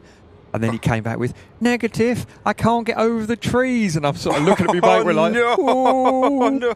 Oh dear. And he said, no, I'm going to have to land at the disused airport. Okay, she said, call me when you're on the ground. And we were all sitting there waiting. And we heard this, Golf, whatever, I've landed safely at Panhanger. I'm taxiing towards the houses to get help. Said, Roger, you know, call me, phone me up, and, you know, when you've all finished, you know, when everything's sorted.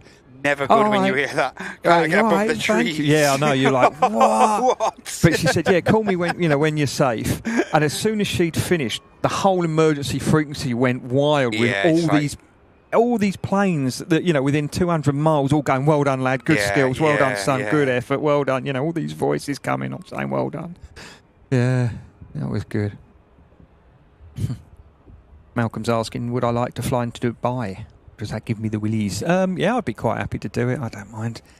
There is, I hear rumours that a lot are thinking about it, but well, really, yeah, apparently they're thinking they're thinking about a lot of things. Apparently, yeah. I'm hearing rumours of America. I'm hearing rumours of via Iceland up to sort of New York or somewhere like that. But whether it ever comes off is another matter or not. Ice Max is making its way over as it heads on the return leg to Reykjavik. And we also have this Pegasus coming in from Istanbul. It's an A321 neo aircraft, Tango Charlie Romeo Delta in India. 3 hours and 50 minutes by the time this aircraft touches down. Katie's asking, what's the worst state of passion left in aircraft? She's heard so many horror stories. Yeah, we had a guy recently who was so drunk he wet himself in his seat. Oh my! We had to go back on stand, taxi back along the runway and come off and get him off low. I mean, he was in his 50s as well. He wasn't like a young lad. It's normally drink related, and that's where a lot of our problems come from. They get in the airport and get beered up. At Newcastle, we used to get people, they'd come out on the beers on a Friday night, and they'd stay on the sauce all weekend, and then 6 o'clock Monday morning they're trying to get on a flight, and they can, they can barely walk. You know, they've been on the drink all weekend, and they can't walk, and you're like, no, you ain't coming, mate. Why would you put yourself in that scenario? I don't know. There's a mate of mine. He was a skipper at Liverpool. He had these two guys on board. They'd already, when they were walking to the aircraft, the gate staff said, "We got these two muppets at the gate. They're not in a good way." And you know, you're not allowed to be drunk or in the influence of drugs on board an aircraft. It's against the law. Anyway, the gate staff has had a word with them. The police were having a word with them, and he went to have a word with them. And they promised, you know, they were, oh, we're all right, you know, we promised to behave themselves. Yeah, we'll be fine. We're all right. And it's sort of all right. They seem all right. Anyway, they got on board, and one of them goes and sits down. The other one goes in the toilet and starts shoveling a load of cocaine up its nose. Oh my goodness! And he comes out, you know, and the police are on board waiting for them to make sure they behaved. And he starts shouting at a woman whose baby was not exactly crying. He was effing and blinding at her. So the cops just dragged him off the aircraft and nicked him. And you know, this is in the space of under 15 minutes. And his mate, who's sitting down the back, sees him getting off. He gets up, walks the front, and he goes, "Where's my mate going?" So he's getting off, and he looks around, and goes, "Oh, we're here then. That was quick. Thanks very much. See you later." And he thought he was in Spain. Blind drunk. Yeah. Well, no, he was on. Wow. Yeah. That's just absolutely crackers. D. Johnson's asking, are pilots allowed to disagree with ATC or follow the instructions within reason? Yes, we are, yeah. I mean, this guy was arguing because he wanted to overtake a Dash 8, a Flybe Dash 8, and she didn't want him to because of the sequencing into Newcastle. If you get certain airports where the air traffic isn't very good, I always brief it and say, you know, okay, another threat. It could be ATC. We know, you know, they're not the best here. And to mitigate that, I say any clearance we get, we're not happy with, or we'll refuse any clearance we're unsure about, ask for clarification. Yeah, especially if it's a matter of safety. You've got to have that ability to override a decision, ain't you, Mark? Yeah, that is. And generally they're all very, very good, especially at Manchester guys are fantastic, first class. But some places, I mean, you know, a lot of the Spanish airports, you'll see on the ATIS, it'll say controller on job training monitored. So there's someone being trained, so you need to, you know, you just keep an eye on what they tell you. Keep your wits about you. EasyJet just arriving in.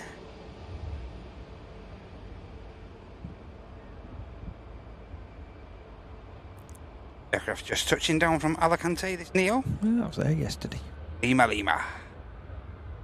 And we also have company traffic lined up. Head to Milan, over on the southern runway. Just spooling up now. What aircraft are you in today, Mark? 320? Yeah, because it was supposed to be this cadet's line check. They don't let them fly the 321 until they've got a bit more experience on the 320. We've got no 319s here anymore. No. So I do want to fly the 321 a bit more. Just have a try and make me mind up. Just on get it. some hours under your belt as well, like you say. Get a bit more used to it and see what I think. Obviously, like the more hours you get under your belt on the 321, they'll utilise you more on the airframe, will they, Mark? Or not really. No, it doesn't matter like that. It's just that, in fact, you're 321 trained. So I'm surprised I haven't. If that eventuality does arise, at least they've got that option there. Yeah. It improves flexibility and another string to your bow, I suppose, as well, Mark. You know. Yeah. There's quite a few operators of 321 at Manchester now. Who were there? Jet 2. EasyJet have got them, haven't they? KLM have got them. Turkish. Obviously Egypt Air. Oh, yeah. I think there's 2 based now at Manchester, isn't there? 2 321 for the moment. I think EasyJet have got 3 for the for the summer. Oh, right, okay. Jet 2 have got a load. Yeah. Ray's asking, do I come from London because of my accent? I grew up near Wembley, unfortunately. Best thing I did was moving. Wembley. Ben's asking when I land in Madrid, do I get time to look around? I get to do the walk around the aircraft. Yeah, that's just about it. Yeah, it's there and back. This is the thing with airlines and commercial ops, is that plane has to be in the air. Because if it's on the ground, it's not earning the money. That's right. You fill it with passengers, you get it in the sky, it's earning the money. Like someone was asking me about one of the jet, like you just mentioned, one of the Jet 2 321s, and it had only been delivered like 6 days before, and obviously they bring it into Manchester, put the seat. I think they do put a few more IDTs on the aircraft, make sure the seats are okay and everything in the Jet 2 hangar here. Yeah. And someone's asking me why are they using that jet so early? It's only been delivered, and they're not earning money on the ground. It's as simple as that. And these companies are here to make turnover, and they're no good on the ground, these aircraft. So you'll notice some of the Jet 2 321s especially, they won't have the full livery and titling on board and stuff. So they just get them straight to work. Someone did tell me that when you buy an Airbus off of Airbus, you are given 2 colours for your colour scheme. So if you've got more than 2 colours, you're out of luck. You have to pay extra to have it put on. So Jet 2 are having them done themselves as well. Yes, so of course, yeah. But get them on fleet log. Get them all logged. Yes. Get them logged. The thing is, when you get a new aircraft, it comes out the factory, and the airline's pilot, it will be test flown by Airbus test pilots. So then the airline will send a couple of pilots over to do a test flight, and they'll test fly it. And then you'll get whoever flies it back to wherever. So Jet 2 bring them here, and Leeds, EasyJet go at Gatwick and Luton, I think. And they'll go in the hangar, they'll give them a quick check over, and then they're put out to work. But they've got lots of silly little things wrong. Little things. Mm-hmm. And it takes time to iron out all the little wrinkles because it's such a complex aircraft.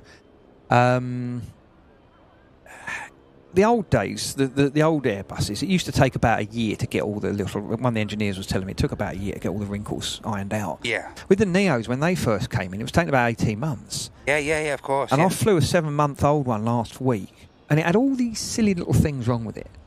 nothing, nothing unsafe. Just small little technical. Yeah, just look and you think that's a bit stupid, like, oh, this light doesn't work, or that doesn't quite Oh, work. you mean like as in the actual flight deck itself? Okay. Oh, well, on the aircraft, yeah. On the aircraft, right. The logo lights aren't working on the tail, and this isn't quite right, and this tap's leaking. Yeah, I'm with you. All right. Anyway, and the problem is because they're not on the ground very long, it takes a long time to fix them because, firstly, they probably haven't got the sparks, and secondly, it's not on the ground long enough. If it's something like, yesterday one of the taps was leaking in one of the toilets. That in the toilet you couldn't use it because it was leaking, and he hasn't got the part. He needs a new cartridge to put in it. So you then got to wait for someone to deliver that, and then for it to be on the ground long enough to then fix it in line. And then every day it's expected by the engineers anyway. So yeah, it's all good fun.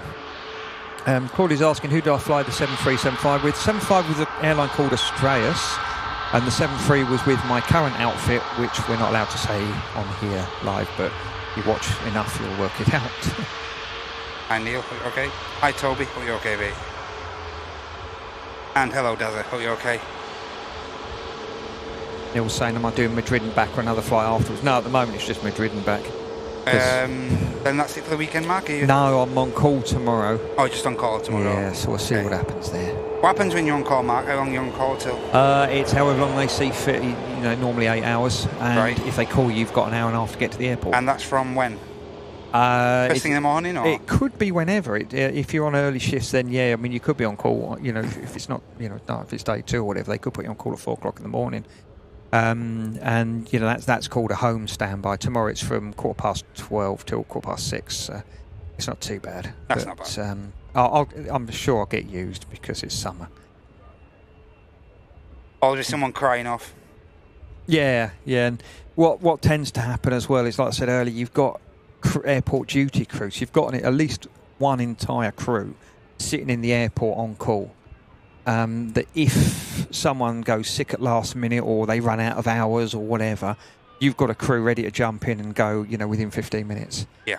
And then once they've been used, then they'll start phoning you and phoning you, say, oh, we need you to come in for airport duty. Okay, fine. In your toddle. And when you are on call, Mark, are they limited to how many flights they can give you, how many sectors they can give you, or? Yeah, it depends on how long you've been on call for. Because the longer you're on call, the less they can use you for, and you have to go in the flight time limitations if you've been on call more than, I think it's 4 hours. Then half of that time gets used against your flight duty period. Yeah, and you got it. Honestly, it's so complicated. Not just about turning up to the airport, is it, Mark, and jumping on board? No, it never is, mate.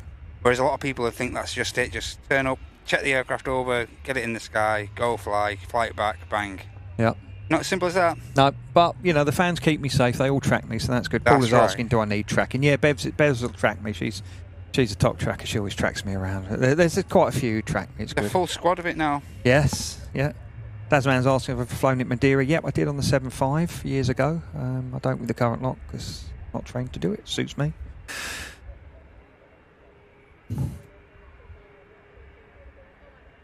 Hey, great to have 1,300 concurrent. Oh yeah. Legit viewers over here on the old YouTube. And it's also brilliant to have all 100, just short of 130 you guys over on Twitch as well. Hope you're all okay over there, guys. Hope you're enjoying the dorsal tones of this resident Manchester captain, Mr. Mark Langston. Hello. Joining us on the Friday show. Just filling you guys on a bit of info and any questions that you may have always wondered. Get them fired into the chat.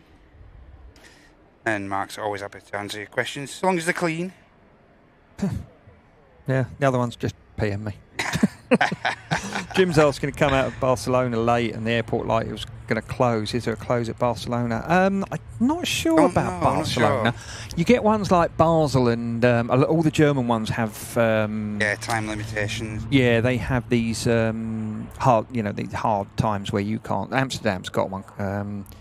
And, sometimes I phone up and I'm like, look, I'm worried about missing this. Are we going to make this all right? Oh, yeah, it's fine. Over here, it'd be like early morning, wouldn't it, Mark? Because they do normally have like an hour. Yeah. At least an hour minimum here at Manchester, don't they? They have these curfews that are quite, they're quite certain. And the other thing is as well, they find the captain and not the airline. Right, And, yeah, okay. you know, I can't remember where one of them, I think it's about 75 grand.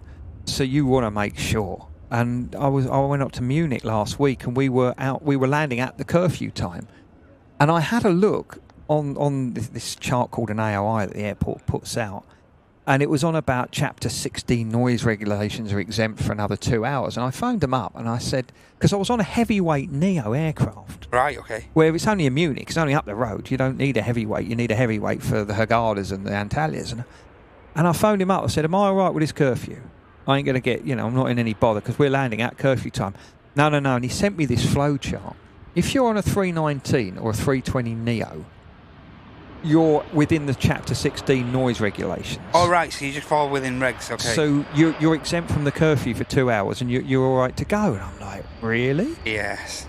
And he sent me the flow chart, so I had it in writing, so off we went. But yeah, if it was a CEO Airbus, we wouldn't have been able to do it. Wow.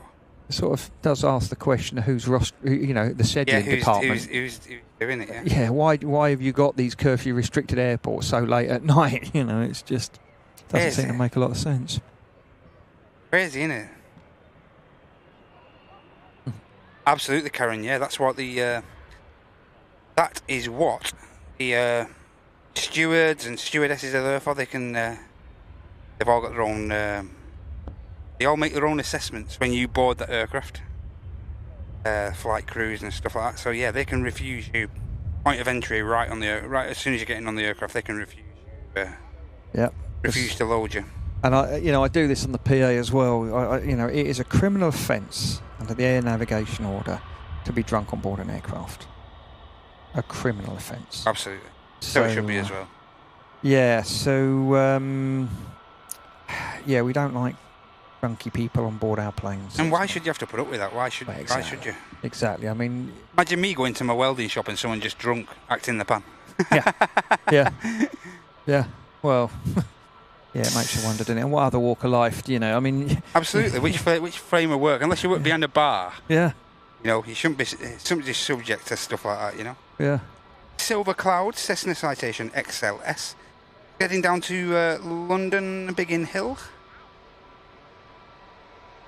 Short hop for this German registered 17-year-old airframe. Yeah, I remember the first one used to be called, it used to be nicknamed the Slowtation instead of the Citation. And this is one of 2 daily services of the 320 from Aer Lingus, coming from Dublin, of course. We do have a morning sector and a mid-afternoon sector, which this aircraft's carrying out now. Beautiful touchdown, right on the money. Must give you a good buzz when you catch the top of the hump there. Yeah, it's always a good buzz when you hammer it in, yeah.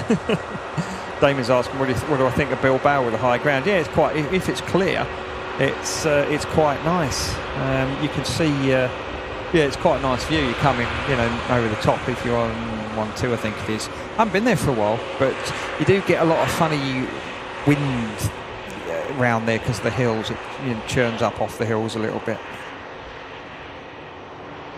Oh, we've got a TUI Dreamliner, number 3 by the looks of it, number 3 or 4, may get in just before the Norwegian Red Nose 73. Looking out for the Saudia. That must be really late. Perplex is asking, what's the best in-flight meal you've ever been served? Well, it's not the crew food that I regularly put up on the Discord. Years ago when I was at my last airline, we were coming back from Sierra Leone, and the president of Sierra Leone was going to be on board because he used to come up to London quite often to get money off the British taxpayer. And he was supposed to be on our flight, and he had his entourage on board, obviously, because freebies are, they like their freebies. Yes. Anyway, we turned up and we said to Khalil, who was the guy who ran the ops down there, said, where is he then? Oh, he's not coming. He went about 3 hours ago on President Gaddafi's personal 727. Well, here we go. But they loaded all the food and the catering. So we sort of looked and went, well, it'd be a shame to waste it. So the captain had the president's meal, I had the vice president's meal, and the cabin crew had the entourage's meals. So yeah, for one day I ate like an African dictator. It was good. I tell you what, living the dream. God, it was good. It was good. Yeah, it was good. A lot different to what we get these days, that's for certain. Just going to miss the BizJet departure. 321 lands from Alicante.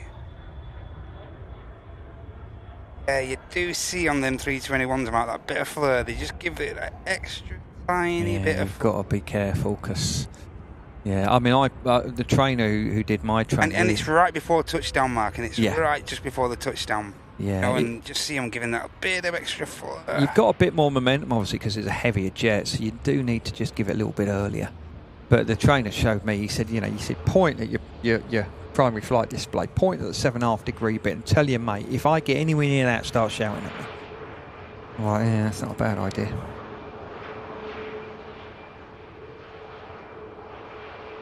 Sonny D. As I mentioned in one of the... I think they've got like 8 TSO on order. They're well within the order of being delivered now as well. I did hear a little rumour that one of the airlines who's based here at Manchester that doesn't have a blue tail, Airbus have said to them, we cannot supply you your Airbuses quickly enough that you want. So what we'll do, we'll give you an offer. Instead of 2 320s, we'll give you one 330 Neo. Yes. And apparently the holiday side has gone, yeah, we want those. Yes. The other side has gone, not a chance. But that would be nice. That would be nice. Yeah. I've often thought about these, like, and like you say, whether it's financially viable, but it just astounds me that Jet2 have utilised like 2 330s from Air Tanker over the past like 3-4 years. And it makes you wonder why they haven't just acquired their own, you know. It's a bit strange.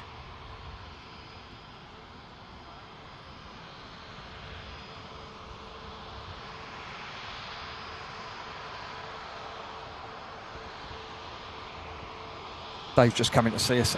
Yeah, the thing is, there's again an old adage that a wide body is a good way to bankrupt an airline.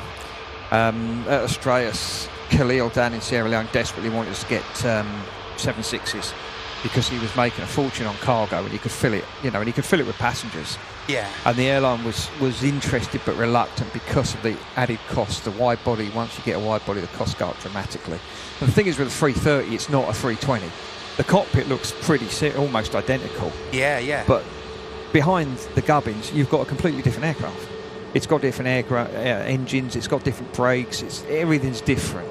Yeah. And for the engineers, you've got to have the right rated engineers. You've now got to buy a load of spares. You've got to have a load of spare engines, a load of everything. Yes. So, the Airbus philosophy, where if you can fly one, you can fly all of them, is great for the pilot's point of view and for the crew and training and simulators, because there's not a lot of difference like between them all. One size fits all, yeah. let's say, yeah. But behind it, I mean, the flight control architecture on a 330 is so different to a 320. Even the flight computers are different. There's, I don't know that much about the 330, but they've got a different way of doing it also. It's an awful lot of more costs, and you've got to fill it. Absolutely, yeah, of course. Which Jet2 are doing. Speaking of Jet2, we've got a 7-3 Hotel Oscar next to touchdown. Aircraft coming in from Venice. Yeah. Water City. I've got a nice view of that the other day. It was a massive thunderstorm over there the other day. I got some nice pictures Venice, of it. Yeah, okay, yeah. Yeah, it was, we were flying back at night. There was some big old thunderstorms over there. It's supposed to be getting a bit over the northwest tonight, I believe. Over the next couple of days. Always threatens overnight, it, doesn't it? our forecast has been saying those. Yeah. Always threatens it, never delivers. We haven't had a really good thunderstorm here for a long time. Don't want to jinx you, Mark. Don't want it happening while you're airborne and while you're in the air and stuff, but you miss a good. Nah, it's fine. If there's thunderstorms, I've got extra fuel when we fly around them. It's no great shakes. Jet2 touches down and Istanbul-bound 321 Neo of Turkish Airlines. We also have a second Turkish carrier, Pegasus 320 Neo over there as well. The Pegasus incidentally heading to Antalya, down on the Turkish Riviera there.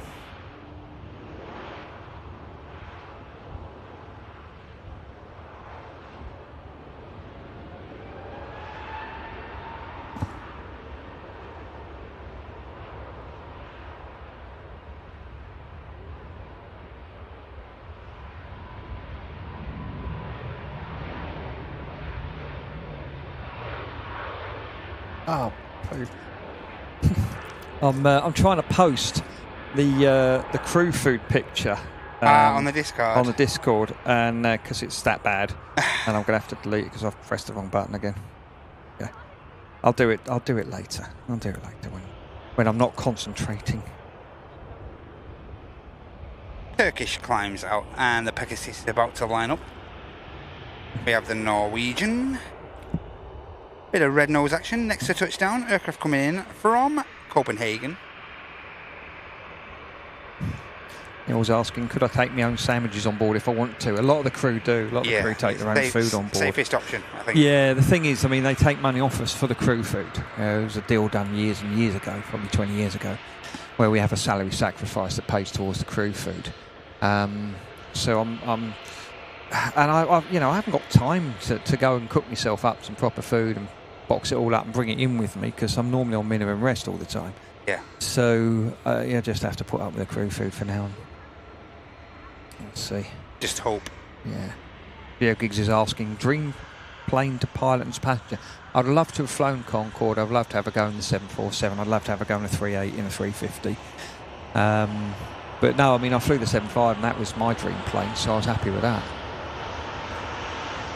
Like you just said though, Mark, I wonder it is very similar, like you say, even in the 350. I know the flight deck's considerably different, but yeah. I wonder if flying, like, the actual scenarios are just practically the same, you know? Oh yeah, yeah. I mean, you just... This is the thing that made those two Dalamans last week so much fun, because you get to do this RNAV around the mountains, and then you take the autopilot out and you visually fly it around the corner and come in and land, where the majority you're flying here, you're taking off and you're doing an ILS to land, you're taking off, you're doing an ILS to land. It's the same, I mean, when I was in Liverpool a couple of weeks ago, two of the FOs, you can do these visual approaches at Liverpool, and one of the FOs did one from the south and one did one from the north, and I was sitting there going, they did it really well. And yeah. You aim for the power station, you turn right and you just turn around the power station, it lines you up. And the other one came in from the south. Yeah. Well, there's the old bridge, there's the new bridge. You aim between the two, 1,400 feet over that bridge, and I was sitting there like, that's a lot better than I'm just doing another ILS. Fly this heading. Just makes it different, mate. It's different. Enfitter inbound. This to be Dreamliner. Alright, he's going to grease it. Absolutely greased it down there, the Dreamliner.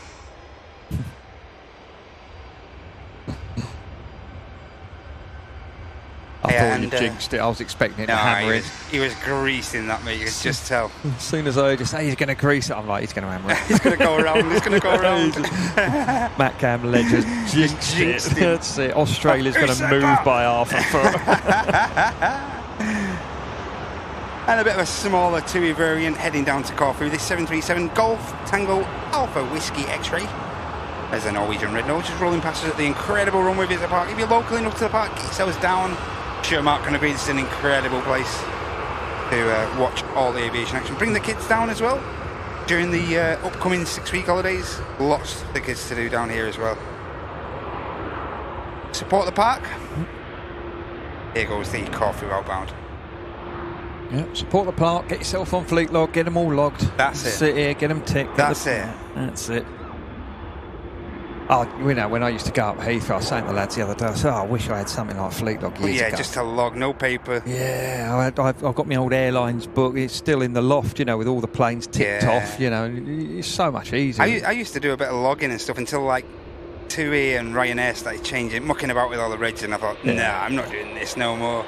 As soon as they brought out more of the UK regs, I thought, yep, that's enough for me. I'm not keep going back months to rectify all this. So yeah, this is Fleet Log's going to come in clutch, really good. Yeah, it's great.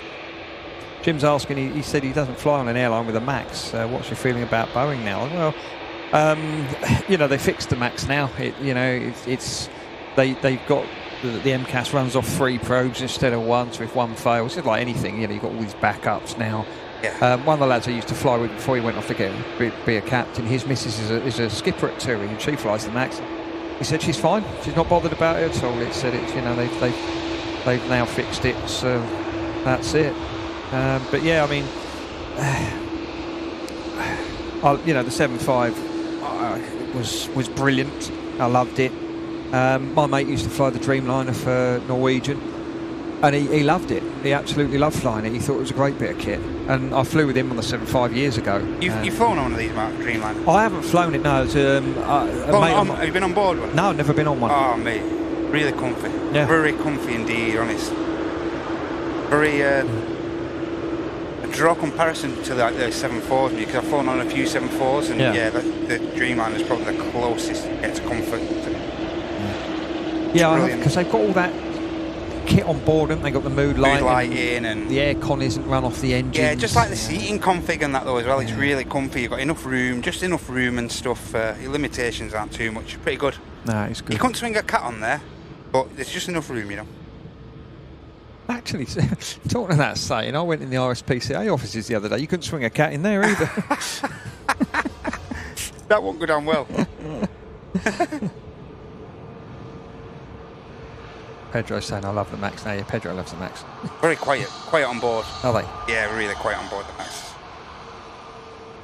And today's Saudi, incidentally, ladies and gentlemen, Saudi, we're not going to capture the Saudi. It's running fairly late. Actually, it's not going to touch down till around 4 p.m. UK time. It's departed Jeddah fairly late, so we're afraid we may not get to see the Saudi today. Only in the traditional colours though, nothing special. But yeah, we may not witness that aircraft today, unfortunately. Jim's asking, with the 7.5, will it lift up if you load passengers at the front first? No. You've got to be careful with loading too many people at the back, because the nose will come up. And this is a problem we got with the 321. When I did my training day, we landed in M feeder, and the passengers are getting off. And all of a sudden we start, they've got this thing, an ECAM, a message that comes up, a warning saying shock absorber fault, I think, because if it notices the shock absorber on the nose is getting extended, it comes up with this.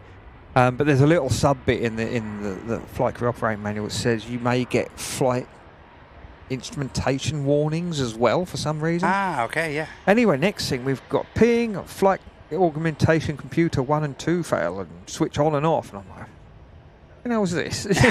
All right, switch them, because this is the problem with them feeder, that the three-letter code is MBE, and then it stands for no bloody engineers. You've got a tech problem down there, you're having a night stop. You're screwed, yeah. Anyway, I reset them, it didn't work, and the trainer I'm with, what's going on here? I don't know, and there's more things coming up. And then he said, hang on a minute, and he had a look down the cabin, he said, everyone's at the back, all the people in the front have got off, and people at the back are fanning around getting their bags or whatever. And we had a look, and the actual pitch of the aircraft was about 2 degrees nose up. Wow. And he went, right, get everyone who can forward. So everyone who could come forward, the nose went down, all the warnings went away. Wow. But there are pictures of aircraft that have been badly loaded where they've ended up on their tail. Yes. I have seen that once or twice. Yeah. Andy's saying, if you need engineers in feeder, what do you do? Does some airline flying? Yeah, I mean, you'd have to fly engineers in. We did find a problem. And I phoned up, our engineering department and said, this is what's gone on. Oh, MBE stands for no bloody engineers. He said, see that one over there with all the engine covers out? Yeah. I said, well, someone drove a baggage cart in the engine. It's been there for a week. Wow. We can't get it out. Wow. Lord Sausage, was the 7.5 overpowered? Yes, it was. The initial ones with the RB 211524 CNB engines weren't as pokey, but when they put the E4s on, yes, yeah, it was overpowered. It went up like a rocket, especially if it was light. But like we said earlier, it burns too much flaming fuel. That's the problem. Absolutely, yeah. Miss seeing them, Yeah. Well, they were saying at the FO yesterday, the max takeoff weight of the 321 Neo is 89 tonnes, the ones we've got. Max landing weight of the 757 was 90 tonnes. Wow. Our takeoff weights were well over 100 tonnes. Good grief. But the aircraft weighs 10 tonnes more than a 321 Neo. If you put the two aircraft next to each other empty, the 75's 10 tonnes heavier. Would you have considered it a wide body though, Mark? 7.5? No, it is a narrow body and it is classed like that for most people, but for wake turbulence categories, the UK classes it as upper medium because it is a big heavy plane. Yeah. And you have had incidents where they've had, you know, biz jets coming in behind 75s and had control issues because of the wake of it. Yes, of course, yeah. It is a big heavy plane. On the eye, it doesn't look heavy, but like you say, as far as flying goes. Yeah, Paul's saying it wasn't overpowered, they were perfect. Yeah, I think that's probably the right the right word, yeah, that's correct. And if anyone knows, it's him. Yeah, it was, by modern standards, definitely overpowered. But yeah, to fly, it was perfect. It was just great. You know, it was a brilliant bit of kit. Mark Garner's asking, is EasyJet going to remain at T1 and all the others move to T2? No, I think, I gather EasyJet, I think, are going to move to T2 because they're pulling Terminal 1 down. Yep, they are going to move to T2, yeah. I think that's a definite. Next aircraft in, further Jet 2, 737. This flight operated by ETF Airways, coming in from Barcelona. It's just wrapping up 2 hours bang on of flight time. IBM, Barcelona. Barcelona. I was there myself a little while ago.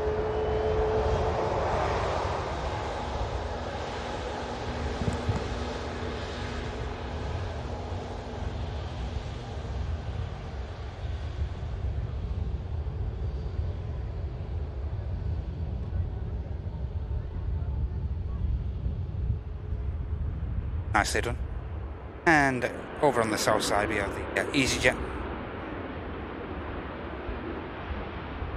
Whiskey Delta. Aircraft going to be heading out to Paris.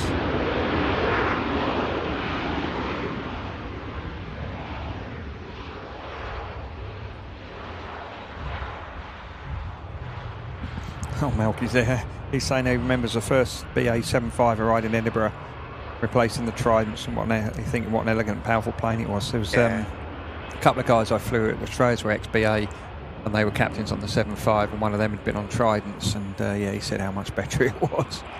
I've got a Twitch viewer on this Barcelona ETF aircraft here. Oh, cool. Jonas, just arriving back in. It's a wave. If you are on the left-hand side, shine the light.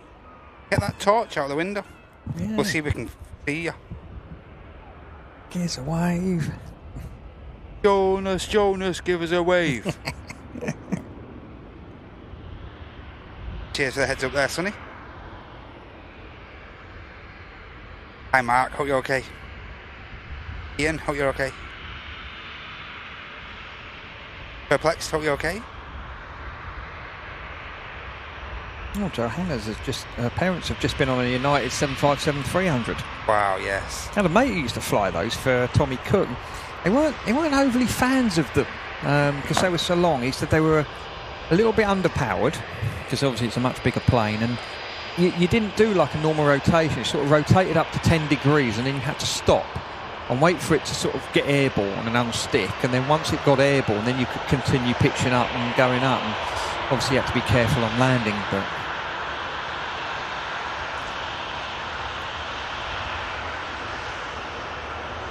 Lord Sausage saying the Trident could, if needed, descend at 13,000 feet per minute. Yeah, I think you could use the reversers in flight on it. I might be wrong. I know you can with the, I think it was a Convair A8. You could use the inboard reversers without the flaps being out, which would give you amazing rates of descent. But I was asking how long I've been my present firm. 17 and a half years now.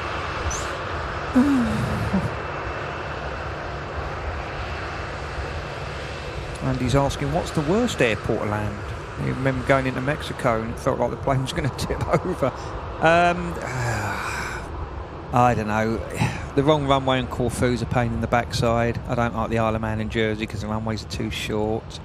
Lanzarote can be a pain in the backside. It's not the longest runway in the world. Other than that, Paris is a pain. It's not. It's just horrible. It's just horrible. Yeah, it's just artwork. I mean, the runways are nice enough, and you know the facilities are nice, you know, but it's just pain in the backside getting in and out of there. It's just everything takes longer, and Whereas Amsterdam, everything, you know, it runs very, very smoothly. Ben's asking, is the reason the wheels are tracked to reduce drag? Yes, it is. If you have, we have these, you know, we practice these failure things in the simulator. So, for example, if you have a reason like the green hydraulics has failed, you've got 3 hydraulic systems. Say the green has failed, Yeah. and the landing gear is down. Yeah. Say you wanted to divert from Gatwick to Stansted, and it would take a ton of fuel. With the gear down, it will take 3 tons of fuel. It burns 3 times as much fuel having the gear out. Wow. It really is an awful lot of drag. You wouldn't think it'd be that much on the thingy, would you, Mark? But like you say, it must create a hell of a lot of... Yeah, it is. I mean, you can use the gear to help you descend. If you're really high, you're coming at a land, and air traffic have cut you in tight or whatever, and you know you just can't. Speed brakes aren't getting it down. You've got the flaps out. On the Airbus, flaps 2 and 180 knots works really well, getting the height off. But if you just, you know, you're looking at it going, this ain't going to work, you can put the gear down. Yeah. Beautiful dash overlooks air is next to touch. Yeah, Nigel was asking, did I fly Bristol to Newcastle much? I did, but it was more than 6 years ago. I've been at Manchester over 6 years now, so I was at Newcastle before that. So if it's more than 6 years ago, I did that flight a lot. That's another little airport that it can be an interesting day out, that one. In. The runway's not exactly nowhere near flat, and if you're on 09, the runway actually dives away from you. So if you don't get it down at the aiming point, the runway is now going away from you, and you're at high risk of tail strike. Who was it? First choice bent a 767 in there years ago. I remember that. Yeah, I remember, Mark. Yeah, I was about to say. It was over the other side being repaired. It was the second time it happened because it was an ex-Vietnam Airways one, and they'd done it in Vietnam as well. I remember, yeah. It's now East Midlands flying for DHL. It's DHLM. Yes.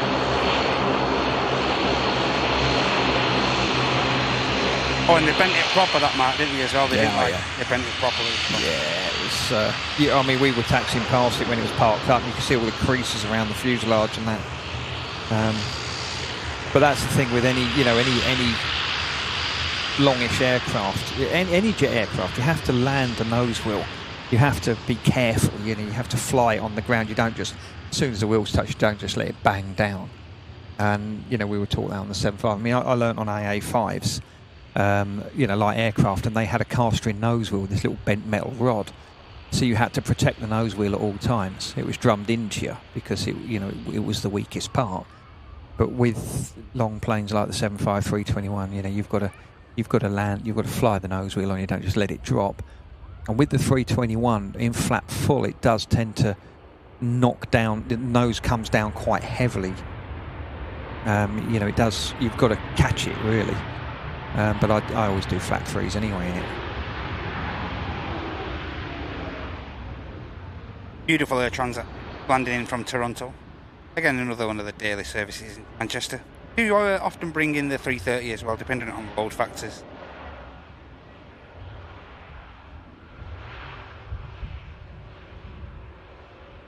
Great to see.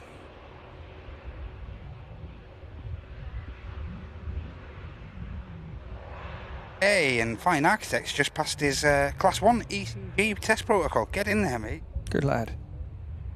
Good lad. Serious business now, mate. You're locked in. It's game over now. You're locked in.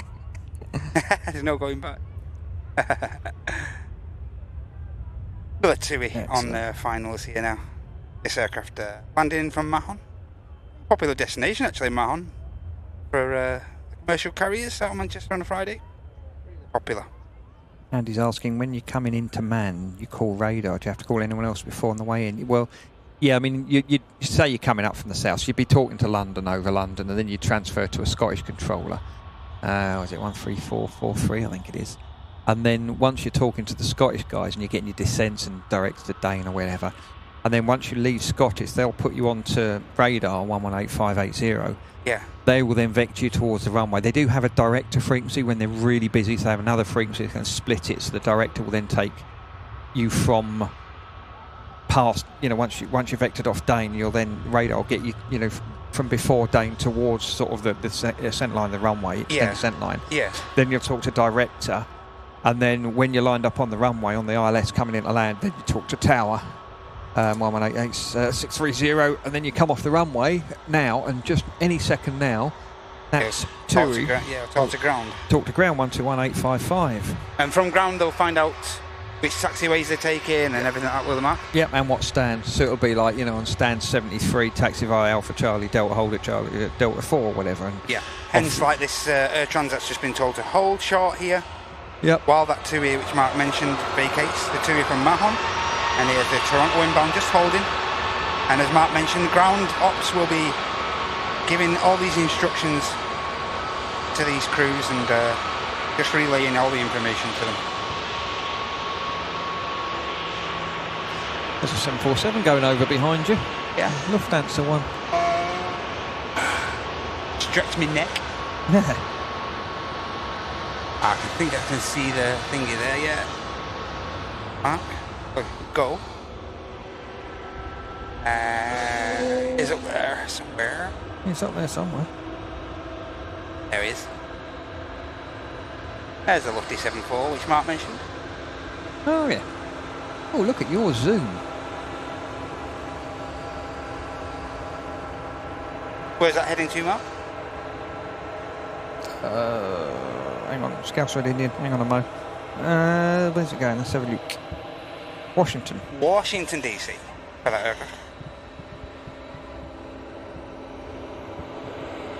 And I'm just going to leave you on this rear view of the 380. I'm just going to nip to the Concorde Cafe. That's where I'm going. And I'm just going to go grab a quick drink and whatnot. And I'll be back in 2 minutes.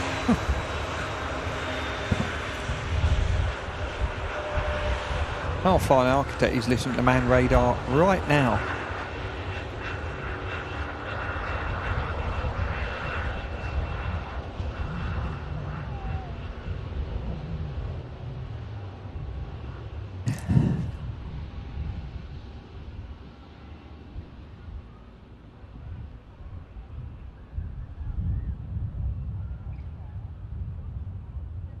So, if you've got any questions about flying, jets, planes, whatever, and I might be able to answer them, chuck them in the comments, and I'll do my best.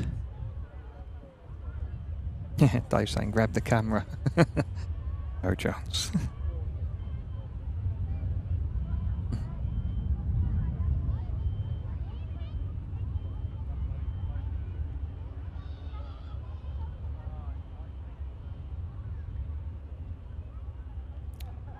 Pete, I'm off to Madrid this afternoon. Yeah, should be a fun day out. And Craig, I did fly into Doncaster. I did it first time was on my second day of line training when I was doing my initial training on the 757. That was years and years ago. I don't think if I've ever been in again. I don't think I've been in again since, but we used to use it as an alternate if there was a strong southerly wind. And we thought we might not be able to land because the wind, you know, it's a southerly runway, so it was perfect. So I'm really looking forward to it opening again. So it'll be a good one. Began looping. We've been talking about turbulence. Yeah, I mean we've done it on the fear of flying videos. It's not, you know, if you're scared of flying, it's not pleasant. But it's just a few little lumps and bumps. It's just the air. You know, you're getting bumped around. It's not dangerous. It's a difficult one because we're used to it. We get it, you know, most days we get a few little lumps and bumps here and there. There's different categories of turbulence, ranging, you know, from light chop to severe or extreme. And I've never had severe, I've never had extreme. And you hear people say, "Oh, I've got moderate turbulence." When you look at the definition, you're sitting there thinking, "Don't think you have, mate. Don't think you have. It's light chop," you know. But yeah, it's quite safe. It's quite safe. Lord Sausage, have I tried the Phoenix 320 flight sim? Yeah, we've used it for some of the sim shows we did, and we also used it for when we did the excellent video of can a passenger land a plane. That's just hit 1 million views. We got wonderful Mod Sunny and Matt Cam and Henry, bless them, in the simulator up the road. And I was sitting in a different room with the radio and trying to talk them down, so that was good fun. Hope you're all right, Paulie. I'll give you a message again soon, mate. We'll have a chat. Andy, when you go on holiday, mate, you have a word with the cabin crew, mate, and if they've got time, you can have a quick look up the front on the ground. Might be better when you've landed. You might have a bit more time, but yeah, we you know, if we know someone, we've got fear of flying, whatever, any reason, if we can get them in, have a quick look in the flight deck, we will do. Get them in.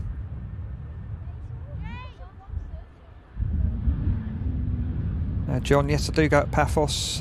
Quite like it. Actually, a long day out. A lot of people don't like it, but I'd rather go to Paphos and do 4 flights in a day, that's for certain. And Christina, yeah, I'm going to Tenerife soon. It's all we could get, and it's going to be hot in the middle of summer, and I'm dreading it. But never mind, we'll be fine. I'll bring you a postcard.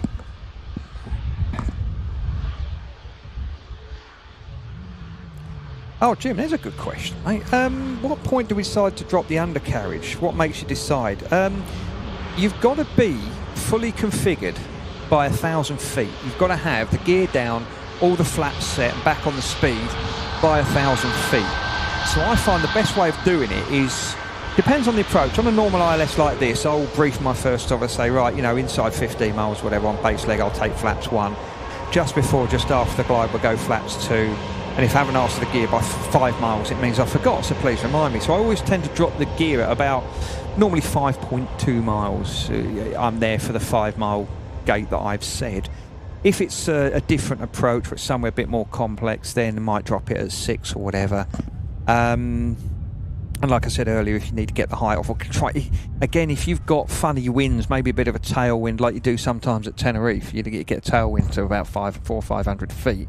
If you can't get the speed back, or it's racing up and you're getting near the flap limiting speed, chucking the gear out will get that speed under control very, very quickly. So that's a really good one. Again, Mark, is that dependent on airframe, on the airframe you're flying? No, we used to do that on all the jets. But yeah, like I said, you've got to be stable at 1,000 feet. So the gear down, flaps set, everything done by 1,000.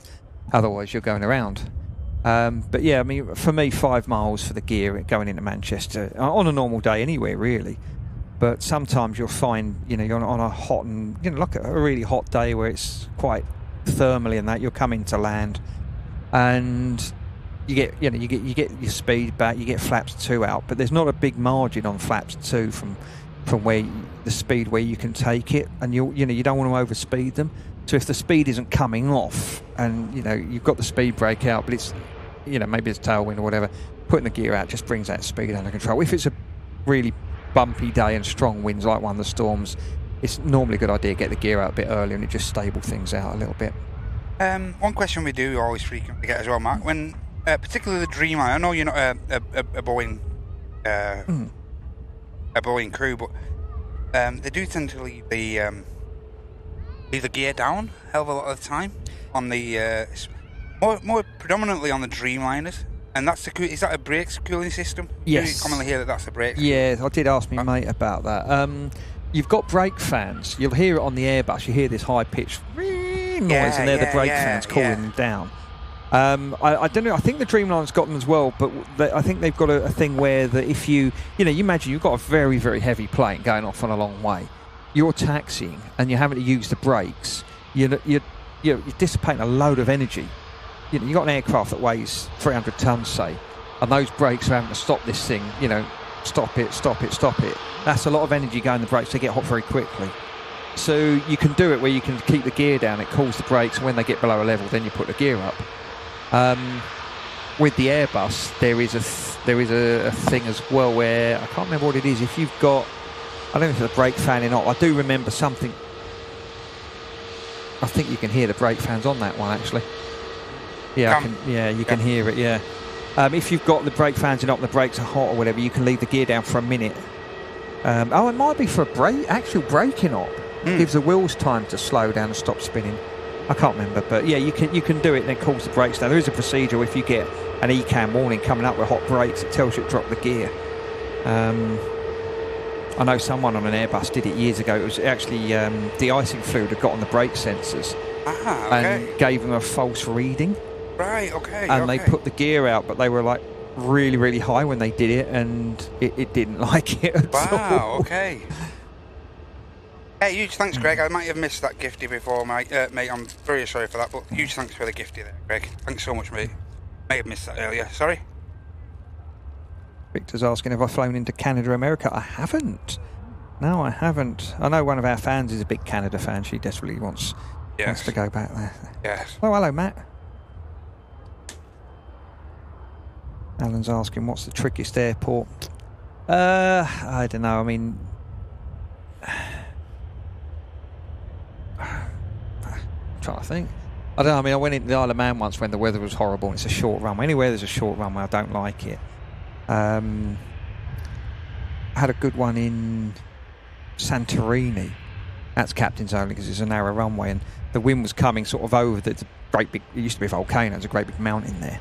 And the wind was coming over the volcano. I said to the FO, I said, there's like a smaller hill. I said, we may get a lump off of this. And we did. We got chucked around really, really heavily. And then so it's narrow. It's an actual narrow runway. Yeah, there, it's narrow runway. Yeah, you have to have. We all do this narrow runway training.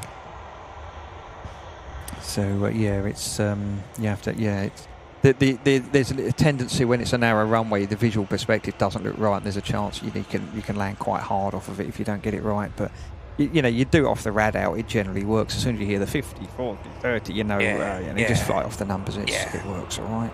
Hey, and a huge thanks. Cheers, Arcade. Thanks so much, Paulie, for the most recent gifty.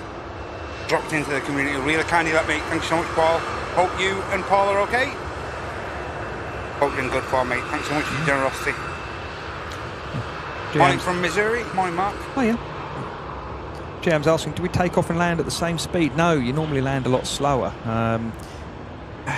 It works out for every ton of weight, it's about a knot of speed.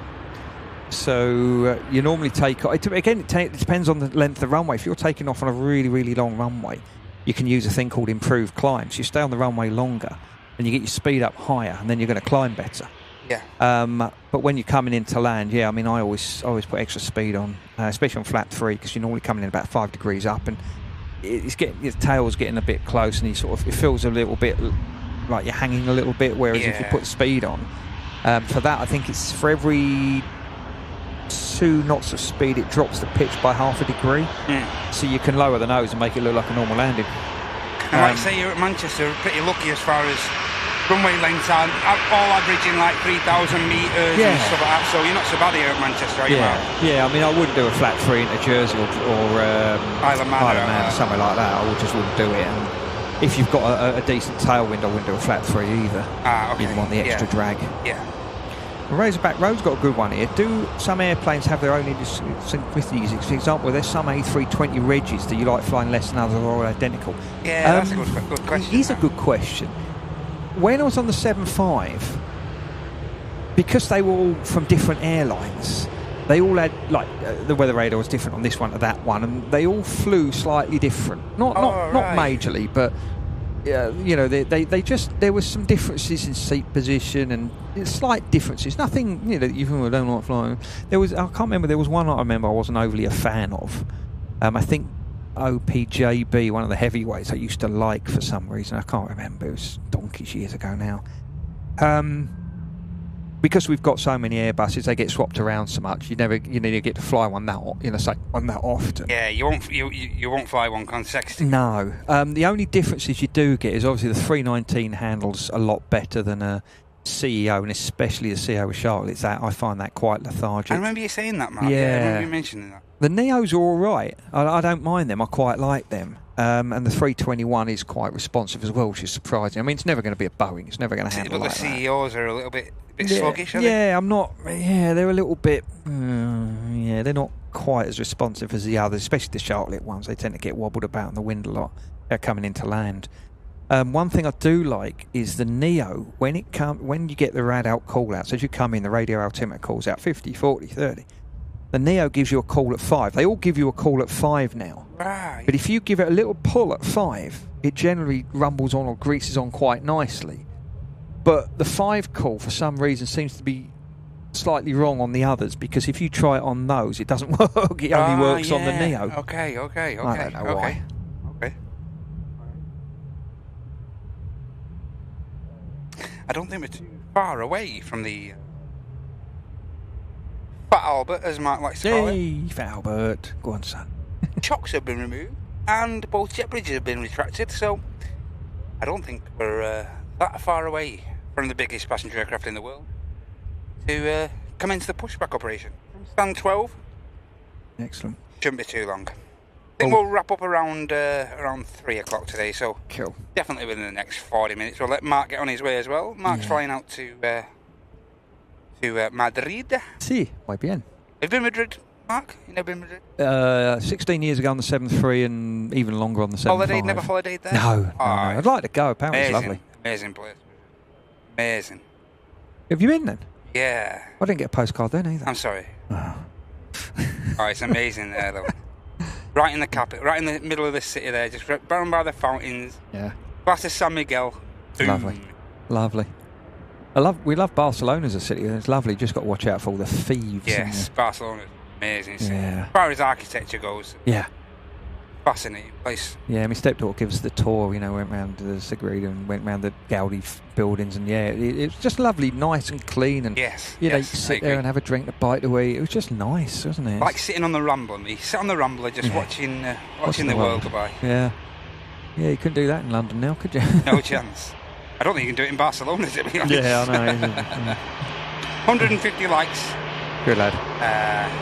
to get to the magic milestone of 1K. We always like to hit that mark on a Friday. Go on, hit that like button. Go on. And don't forget as well, we also have the newest app release from the channel. As Mark has mentioned once or twice, we do have Fleet Log Live on Android devices at the minute. Still waiting for the iOS release, but you could be tracking all these aircraft, getting them logged on the app there. Head over to the App Store. Fleet Log is what you're looking for. Yeah, it's good at that. Here is one of the new 321s about to touch down. Much better in the .com scheme. Yeah, just Much better. yeah, saucy colour scheme that. And this is November Oscar. About to touch down. Brand new in October last year.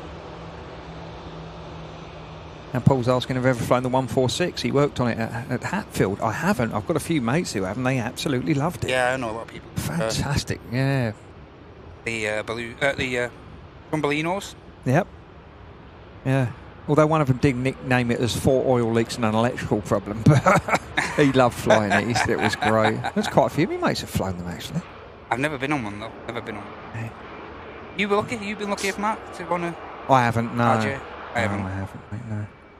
Now, Bob's got a good one. How do you do a flight briefing for every flight if you're not in a crew room to discuss it? Well, we do briefing on board now, so you all get on board the aircraft, and you and the first officer would have more than likely read the flight plans by that point, had a look at the weather, read the NOTAMs. It takes a bit of time, had a look at the charts, the weather charts, and then you can have a discussion in the flight deck. You agree on who's going to fly it which way and how much fuel you're going to take. Yeah. Fuel car goes in the window, fuel starts getting the dead dinosaurs in the wings, as Sam calls it, and Yes. then you go and have a brief with the cabin crew, and you're telling the flight times, if they're going to be bad weather, you know, what to expect, and you know, where you're going to chuck any knobheads off if they start kicking And off. that's every flight that Mark. You Every go through flight. that Well, same- yeah, beginning of every duty. Right. Okay. So it's not every sector. You just do that at the start of the day. And Yeah, start of the day, you've done your brief, you know, say, we're off here, it's going to be all right. We're going back here, it's going to be all right. We're going off here, yeah, you can expect turbulence an hour into flight. And if anything changes on any of the routings, you'll be the one to inform the flight crew and stuff like that. Yeah, we just give them a shout and you give them a ding dong, let them know. Just one person you let know, or do you have to let all the crew know, or just you can let one and they can pass the message on. Yeah, unless if there's like a problem, so you've taken off and there's an issue, then you have particular calls to let the cabin crew know. Hang on a minute, we've got an issue here, and start putting your trolleys away, and I'll call you back, sort of thing. Yeah, of course. Beautiful heavy arrival. Next in, further Jet 2 traffic. This is one of the least tanker 330s. Predominantly used as a multi-role aircraft for the RAF. These aircraft, refueling and various other tasks they put this aircraft through. But for the last, as I said before, for the last 3 or 4 holiday seasons, summer seasons, they've been flying on behalf of Jet 2, and this is Golf Mike next to touchdown from Faro. Butter machine. What a machine. Butter machine.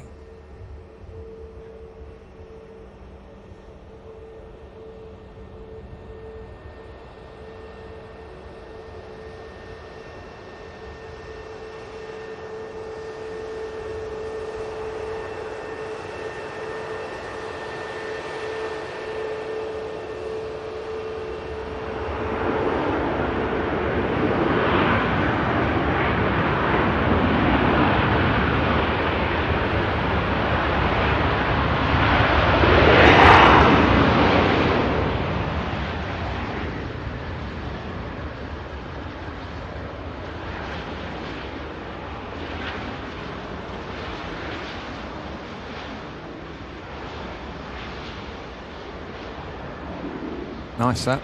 Nice. I like that. See, when he first flew them at like distinct, like a height there, as soon as they're on like final 50 feet or so. Yeah. Just like they just disengaged everything and. Yeah, I'm just watching it back. There's a little bit of wibble, isn't there? Yeah, I see what you mean.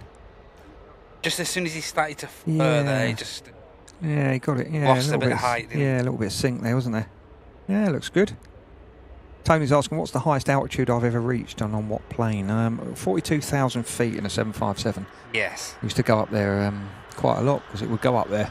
73 only goes up to 41 and the 320 only goes up to 39. Seldom the 73 utilises that height though, isn't it, Mark? Yeah, you've got to be a little bit careful. Again, it's weight dependent. The heavier you are, you can't get up there. But you end up with a thing called Coffin Corner, where you end up in this area where the beacon's on the 380 by the way, so that's pushing. Yeah. You end up where if you're too heavy, the stall speed is so close to your overspeed limit, you've got a little margin. So if you go a little bit fast, you overspeed. If you go too slow, then you start getting into the slow speed regime. You don't really want to be doing that. So really you want a good margin where you can put your speed. But yeah, don't go up there when it's high. That's the best way of doing it, really. Yeah, I've seen a photo of a 7.3 primary flight display where there's not a lot of gap in there, and I'm looking at it thinking, that's a bit tight.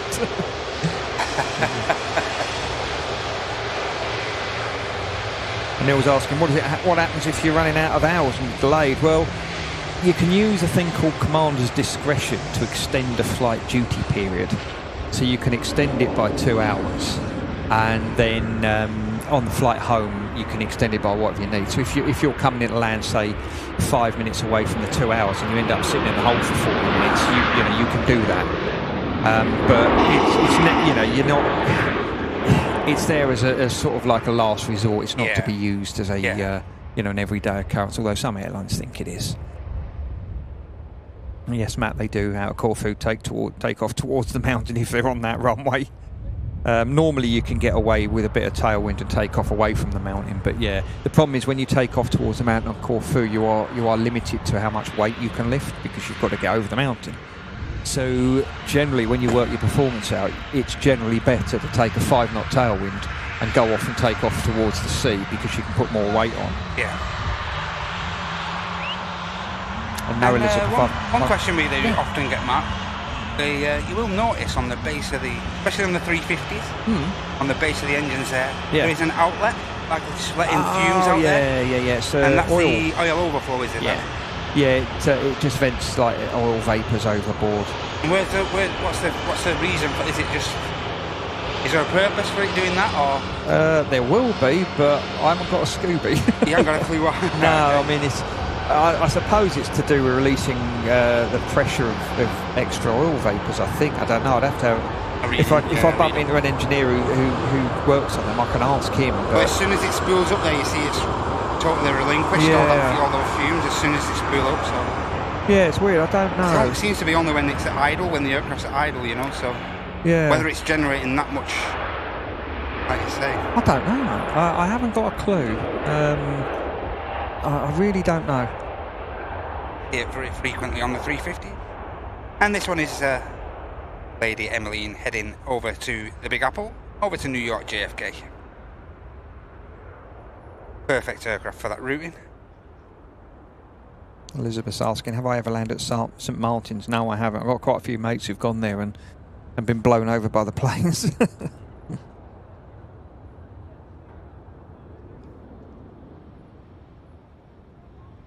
Bucket list destination, though. Yeah. Have you not been? No. Oh, I'll get your name down, Matthew. Hey, I've got idea looking at Barbados next year, mate. You've got to get that out of the way first. Oh, okay. I bet I don't get a postcard from there either. Don't even know I'm going to get there yet. Never mind posting card. Andy's saying for late passengers, what's your preference? Offload, luggage, or wait and greet with a slow clap? We generally start looking for luggage if it looks like they're not going to be there. And then if they get there in time, then they get on. And if they don't, then I don't ever slow clap them because I'm normally quite busy doing. We've got all the performance and that to do. But yeah, I mean, I do know, as an old mate of mine used to years ago. he used to say on the PA, well, you know, unfortunately some of your fellow passengers haven't been able to master the rocket science of getting to the gate on time, so they're not coming with us. Oh, Surly Dev saying, Greg over on Better Chat Twitch asks, I'm off schedule and how does that work? I've got my roster. I work, because I'm part-time, I work 5 days off, 4 days on, 5 days off, 4 days on, 5 days off, 5 days on. And most people, they work, the normal pattern is 5 on, 4 off, 5 on, 3 off. Yeah. And some of the first officers are on a wobbly roster. Some people, you get a wobbly roster every 4 months if you're on the fixed pattern, where they can do what they like. So generally it's 4 on, 2 off, which is 3 operators on the pushback. Normal pushback routine here. Normally one operating the tugger, you can see there just being retracted. One's going to remove the actual tow bar for the giant aircraft, and there'll be one chap using full comms with the guys in the flight deck, and he'll be relaying lots of info, won't he, Mark? The ground ops crew. What's the normal scenario with that, Mark? Normally you're on the headset, they call up, you hear them clicking, you go, you know, ground flight deck, hi, you know, how are you doing, sort of thing. Right, ready for your checks, please. All holds and hatches are closed and secured, tug and bypass pins installed, ground powers removed, blah blah blah, and ready to push. Right, okay, we'll talk to Air Tragic and call you back. Call up Air Tragic, get clearance to push, call back. Right, you know, you do your checks, and then you do your before start checklist, and then you tell them, right, you know, we're ready to push, and they'll say, right, release brakes released, ready to push. Yep. You push back, and when they're ready, they'll say, you know, clear to start engine. So you, right, start engine 1, go through the start procedure, start engine 1. If it's single engine, you do single engine. If it's 2, start 2. And then when you've done all your checks, and when the pilot monitoring has done all their checks, and the flaps are extended and everything's done, you can then release them. You can turn around and say, right, cleared to disconnect, hand signals on the left with a pin, thank you very much, yep. Enjoy your cup of tea, ta-da, God bless, don't work too hard, sort of thing. See you in a bit. And off they go, and they'll walk off. The tug will already be disconnected, more than likely by that point, because as soon as they say pushback complete, set park brake, or set brakes set, that's their trigger to automatically release, and the tug will go off, he'll stay on the headset, and then he'll give you a wave and off he goes. He's not, well, that aircraft shouldn't move unless he's had that wave from the... No, he won't move. He will not move unless he's had that wave. And once you've got the wave, and he is then clear, you can then ask for taxi. Oh, okay.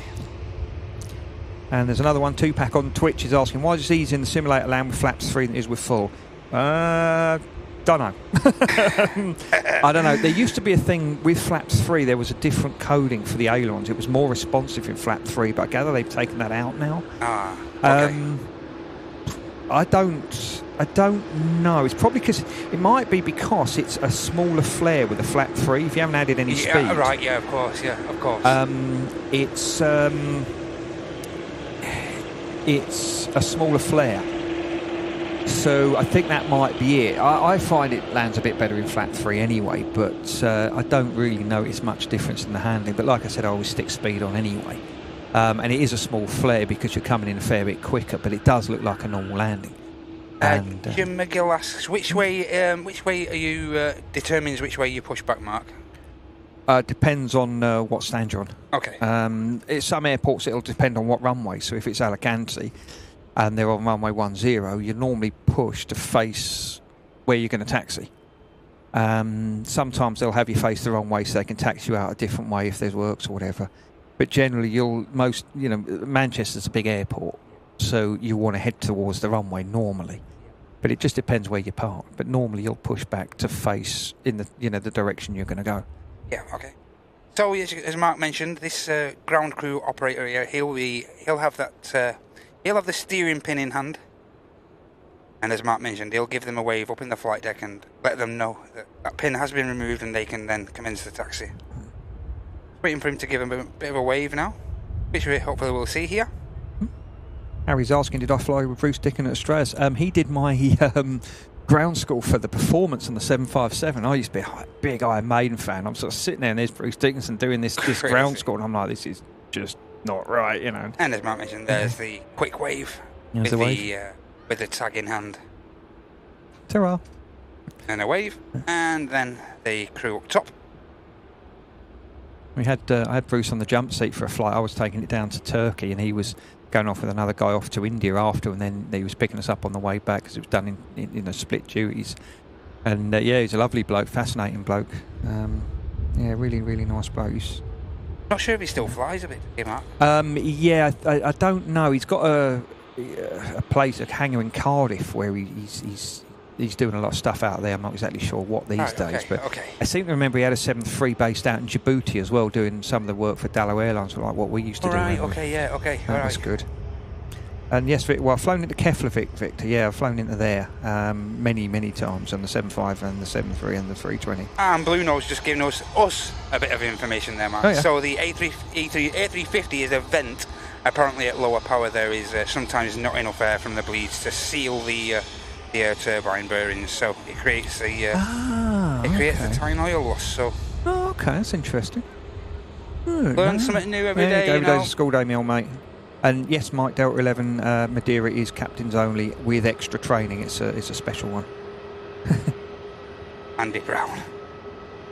380 is a bumblebee of the aviation world. Should not be able to fly. Mike was asking how many go-rounds have I done. I don't know. I mean, in the light aircraft world, you would do a lot, especially when you were a flying instructor. Commercial world, not very many. I was saying on the stream the other day, I was moaning like mad the other day because we were coming in from Copenhagen, and there was an EasyJet and a Ryanair cleared to cross the runway ahead of us. Gin clear day, not a cloud in the sky, light winds, you know. All the storms I've been in, Agnes, you know, Matt got us landing in Agnes, various people have got us landing, you know, all these terrible storms. Yeah. Not a problem. Come in, gin clear day, light winds, EasyJet and Ryanair cleared to cross the runway. We're at 300 feet and the Ryanair isn't even on the runway. Wow. And we get to sort of 280 feet, and he's sort of on the runway a bit. And I'm sort of thinking, I looked at me mate, I went, I won't quote exactly, but it was along the lines of, he's not, is he? Yeah. And he went, he is. And we get down to about 250 feet, and he's sort of in the middle of the runway. We get down to 230 feet, and he's sort of half on, half off. And I'm about to turn around to me mate and said, I'll give it to 180, and if he's not off, we're off. And at 200 feet, air traffic turned around and told us to go around. I was raging. It was my first go around in 16 years. Absolutely raging. Wow. Too close for comfort, eh? Oh, I wasn't happy. I mean, it was safe. We went around. There's another jumbo up there, Matt, up by the clouds above the tower. Yep, that is. Lufthansa off to Toronto. Just see if we can capture this other 4-engined bit of metal. The Lofty. There you go. On the way over. Heading in, making its way over the Atlantic on the Atlantic route. Does a man's asking, would I like to throw the 380 and how much more training would you need? I'd like to have a look go in the sim to play with all the new toys they've got, because they've got a load of kit we haven't, which is nice. I'm not sure I'd want to do it every day, because I like being at home, but I'm not even doing that, am I? Training-wise, I don't think there's an awful lot involved. I think there's a week in a classroom, maybe, and a few simulator sessions, and then that's it, because it is, you know, the whole Airbus philosophy. If you can fly one, generally you can fly them all. Yeah.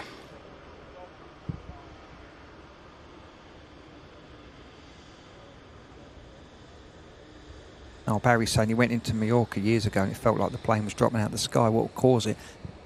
Possibly a bit of wind shear. I've seen it before where the wind suddenly dies off and the aircraft just sort of...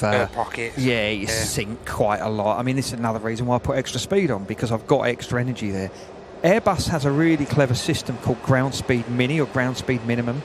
And what it does is say you've got a strong headwind, you've got 40 knots blowing on your nose, and you're flying along at 140 knots. Your speed over the ground is only 100 knots, because 40 knots of your forward airspeed is coming from the wind. So what Airbus does, it makes you fly quicker, so that you have an absolute minimum ground speed. Just automatically compensating. Yeah, it gives you more energy. You've got you come in normally about 120 ground speed. Bit more inertia.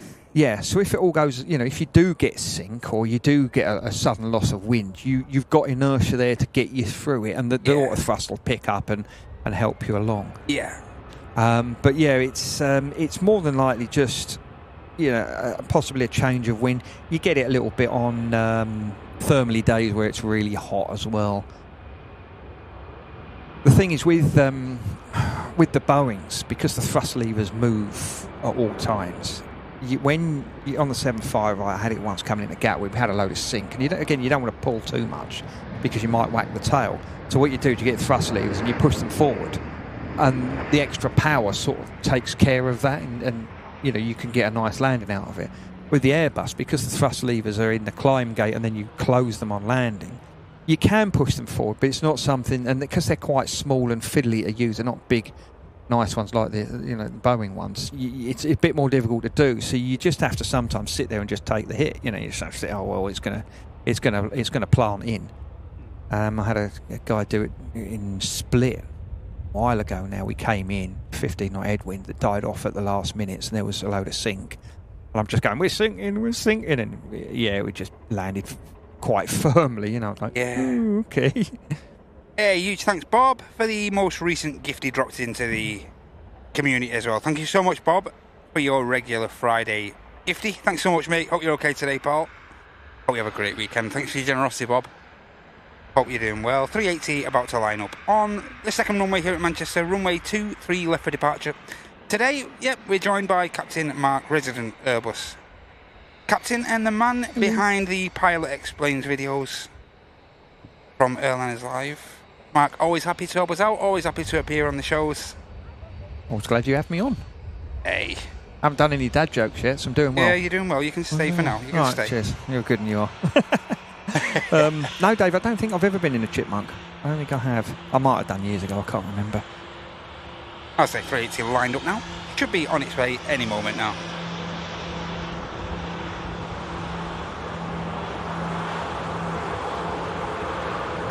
Just touching down. As I mentioned before, they need to get these aircraft on the move, and this is one of the Jet 2s that haven't even been stickered up yet. This is Yankee Kilo. Okay, not much in this form of detail livery. Here goes a 380.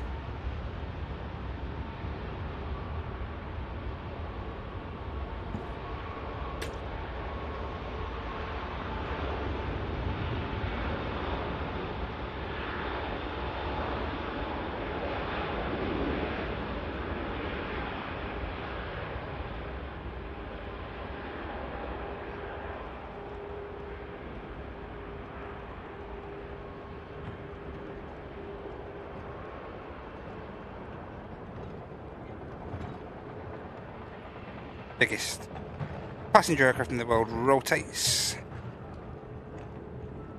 Begins the journey back to the Middle East, back to Dubai International. Positive climb, and the Colossus gear goes up as well.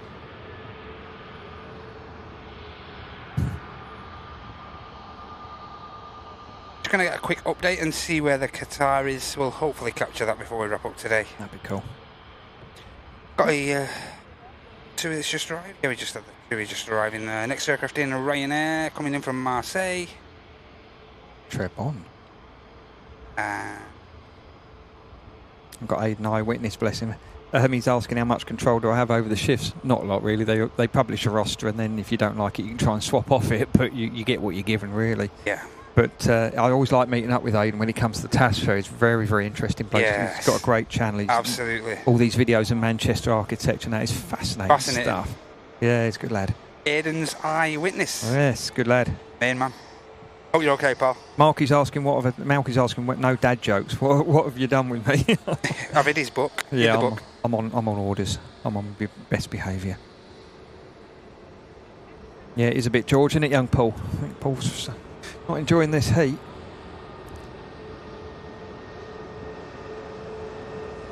And as I mentioned before, this is Yankee Kilo just rolling past. One of the newer ones, isn't it? Yeah, as I say, no titling, no tail design. Get these aircraft put to work straight away. That's it. No hanging about. I think this was only in the hangar for like 4 days, and that was it. Just reconfigured a bit of the seating plan, and that was it. It was out, gone. Straight to work. Few aircraft over on the south side now waiting for departure clearance. First of which is this Jet 2 7-3 heading to Nice. Nice, Nice. And we also have company traffic over there, the 321, which is heading to Tenerife South. 10 hours of grief. And we have a Hurghada outbound, the max 8 of TUI there as well, heading down to Egypt, the Red Sea Resort. We have a bit of walkie action. We have the Air France just crossed over the active arrivals runway, heading over there too. Orange aircraft and Neo heading to Amsterdam Schiphol. Oh, where are they landing at?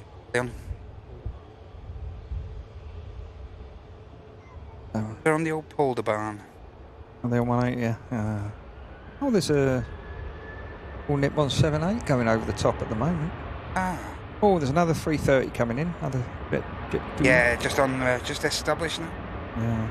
And I don't think you won't be able to see it. There's a 75 going over in the distance from Geneva to Keflavik. Amy was moaning earlier because Iceland Air keeps sending the Max in rather than the 75. It's not a happy bear.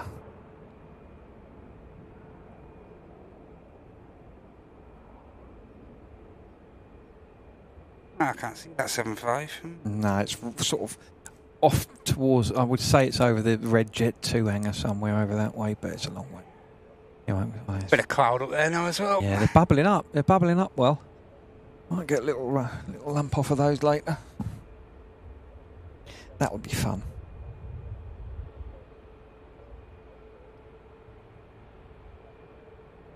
And again, this bit of low cloud just not enabling us to capture the 380 on the as it continues the climb. See if we can get a glimpse of that for you. Meanwhile, we have this. Yep, off to Amsterdam. Theo.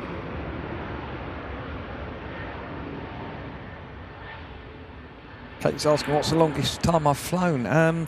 Longest single flight I've done is 8.5 hours. That'll be with this straight, won't it? Yeah, on the 75. It was Djibouti to Paris. But the longest days I've done, oh goodness knows, I've done some horrendously long ones. Yeah. Oh yeah, just see the 380 behind the cloud now. Gone. Yeah, it depends when you throw the delays into it. It's it can be a long old day out.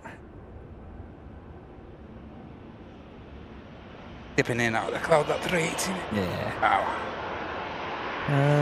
Best flight experience and to where, and what's the longest flight you've had? Longest single flight, 8.5 hours, Djibouti to Paris. Best flight experience? I don't know. There's some really, you have some really, really good days where you get some really, really good views. And like I said, I'm quite taken with Dalaman at the moment, coming in on 19 around the mountains. I quite enjoy that. It's a little bit different. You get some nice views rather than sort of flying, It's quite boring when you take off.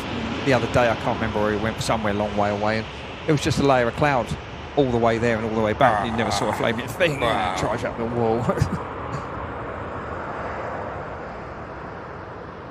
Here's a 321 off to the Canary Island of Tenerife South. The other aircraft landing from to Tenerife North earlier. Earlier 320. And we have a little heavy about to touch down. The second one of the 3 leased air tankers about to land. Golf Lima. Again, butter machine. Butter machine.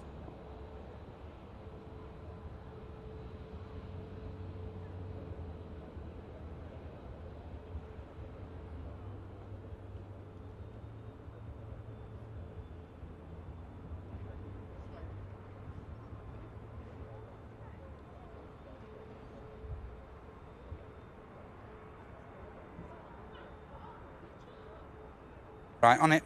On it. Like a carb on it.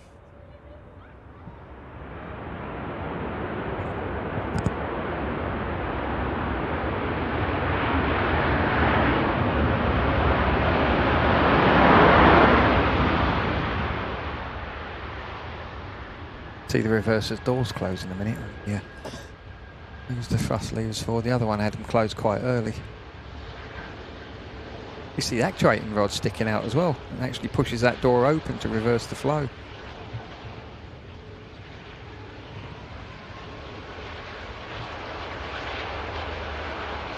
Come on, boys, give them a click. Go on.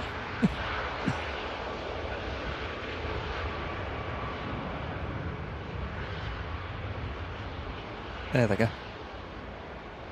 Clamshell, Mark. Is that the name given to them? Clamshell reverses? Similar. Yeah, I think they are actually, yeah. Yeah, I think they are on those ones. Because you've got the buckets like you get on the old DC-9s and MD-80s and that. They open out backwards. You see them on the BizJets a lot. Yeah, those clamshells.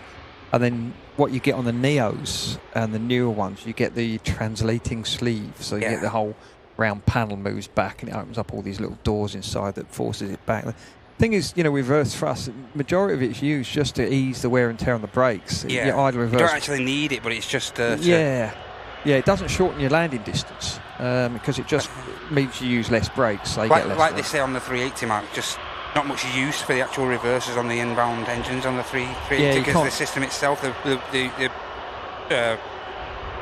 you say, the what's it system itself alone could probably bring the aircraft to a halt. Oh, the brakes one, yeah. But you look how many wheels it's got. That's how many brakes it's got. Absolutely. That's why one of the reasons why the 7.5 stops so well, because it had twice as many brakes as a 7.3. But yeah, I mean, normally idle reverse it just reduces the wear on the brakes. If you're using max reverse, then that'll make a difference. Yeah, so just keep an eye out for that 350 of Qatar. If it doesn't get out around 3, we'll probably wrap up, ladies and gents. Had a good dose of action this Friday. And of course, don't forget, live action coming at you again this coming Sunday. Not sure we're going to have the remote cam yet. Still a few technicalities with regard to the unit that we do use for the remote cam, so you'll have to wait and see what's going to happen this coming Sunday. You getting a day off then? Doubt I'll get a day off, but every chance I will be here. If we do launch the thing, there's every chance I will be here if we do launch the Apple fleet log. So yeah, that'd be good. And yeah, that's the next action coming at you on Sunday from 9 AM local UK time, 9 AM for the Super Sunday show. Martin, Andy and myself back in action. Hopefully you can join us for that. Malky's saying if Jet 2 got their own 330s, watch scheme a little bit better. You imagine a 330 in the grey and red. Wow. Oh, mate. Do it. Do it. Oh, yeah. Come on, Jet 2. Pull your fingers out. out. Yeah, they do watch us, you know. They do watch us. Someone sent a picture of them having it on the telly in their head office. Come on. Low fare, find a house. Get the Jet 2 330s in the grey and red. Get it done, mate. Get it done. Yeah. Still's hoping that I'm flying them to Kefalonia on the 16th of September. Well, that'd be good. Come up and say hello. Yes. Free flight deck tour. Yeah. Watch out for the fart machine now. I'm sort of not using that very much at the moment. Been banned? No, I'm just trying to be slightly professional. He's trying to be sensible. Slightly professional. Yeah. Shut up. Yeah, I know. It's right. Well, if I'm not at work, I'm using it. It's only at work I'm not using it. Fart machine ban. If you see this man with this machine in his hands, don't go near him. Yeah, especially in a lift. Nigel was saying he noticed they leave those reversers open a bit more than the sleeve ones. Yeah, you've got. I mean, with the 320s, you've got to, if you're using max reverse, you've got to have idle reverse by 70 knots because they're worried you ingest a load of crap in the engines. You're not allowed to use reverse on these high-speed turn-offs. That's one of the questions we get in the tech quiz quite a lot. Because they're not designed to do it. Yeah, I mean, ideally, you want to be able to reverse by 70 knots if you used more. I mean, if obviously you're going off the end of the runway, you're going to have full reverse until you stop. Yeah. And I think Qantas had this years ago with the 747 because the SOP procedure was, use idle reverse all the time. I think they got very close to going off the end of the runway because they just didn't use full reverse. Yeah, okay. That would have saved the day, but... Hey, I'm Paul E.D. bringing up 53 months of first-class support. Let's get bored of you. We will never get bored of you, mate. Never, ever in this lifetime. Thanks so much, Paulie. And again, hope you're okay, mate, today.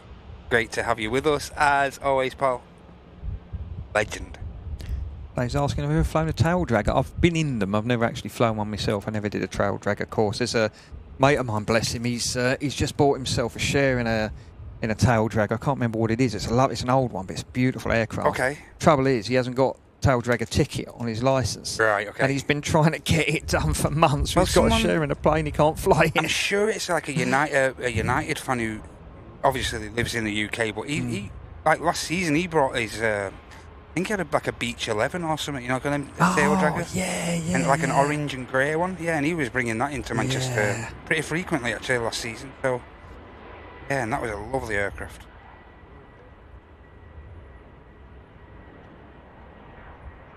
Cheers again, Polly. A lot for your long-term support, mate.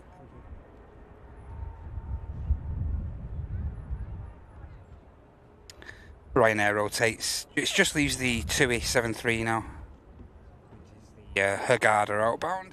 Oh, let's hope they don't get the Hurghada heartburn being out there. Oh, mate.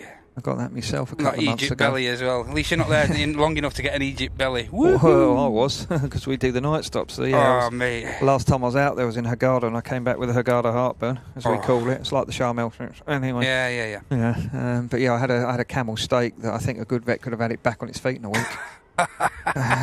Anyway, I got back to the hotel room, and it started 6 days of that. That's one of the main reasons we don't go Egypt anymore. Just can't cope with it. Too much. Ruins your holiday too much. Well, all the time I've done night stops out there, it's never got me. And all the times we did like a week at a time down in Sierra Leone or places like that, and never got anything like that. I got suspected malaria. I had a week in hospital with that once. That wasn't much fun. But I think the anti-malaria was used to upset your stomach more than food did out there. You're always drinking bottled water anyway. But, so yeah, it's. Ricky was saying modern aircraft don't have eyebrow windows anymore. Why? Why is that? Why? The what? Sorry. They don't have like the eyebrowed windows anymore. Oh well, they don't need them, and they had weight. When they started taking them out, Boeing realised, well, hang on a minute, no one uses these things anyway. You can't see naff all out of them anyway. They're about as much use as chocolate fireguard.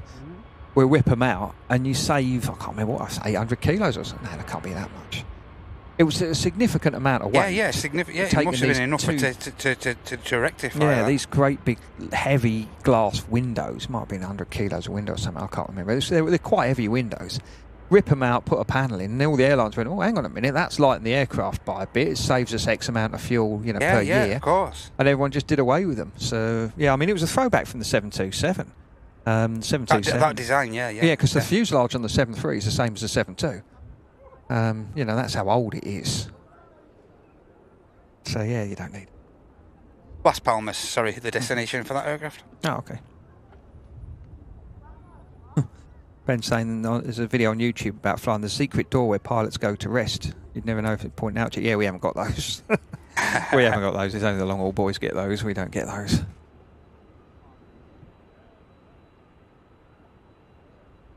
Next aircraft in is this Ryanair 73 coming in from Eindhoven. And as I say, we'll wait another 5 minutes. Give the Qatar another 5 minutes. Was pretty early as far as arrival time, scheduled arrival, so I don't see why it should be too long. But yeah, we'll give the Qatar 5 minutes and then we'll decide what we're doing. Probably wrap up. I'm just having a look for it now. Still showing its scheduled time. Obviously running behind. Just approaching 3 p.m. UK time. As I say, we have been live from 10 a.m. this morning, so we've hopefully we've brought you a decent dollop of aviation today. Hopefully you enjoyed it. EasyJet heading to Paphos over on the south side there. Just in fact, that's the Kos outbound, this 320 Papa Delta. And we also have company traffic over there heading to Paphos Neo Lima.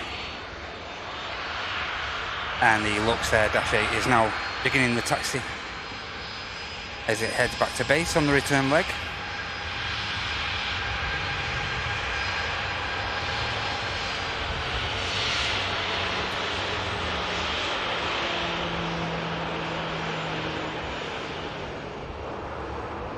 Split scimitar retrofit winglets on this 73 NG.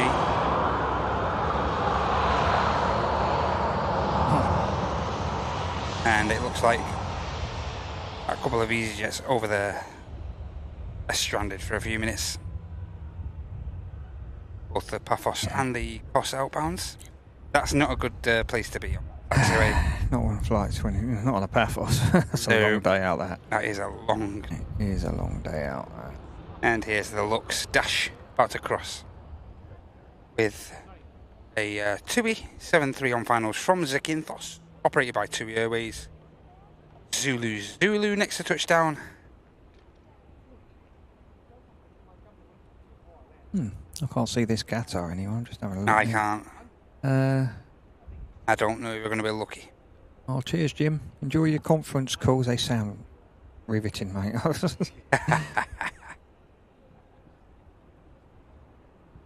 Yeah, as I say, we'll give it 5 minutes or so, and then we'll decide what we're doing.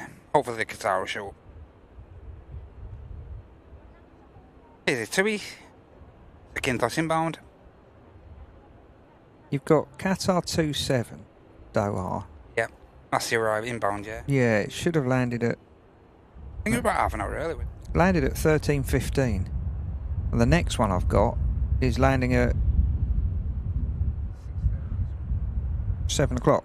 8 o'clock, yeah. 8 o'clock.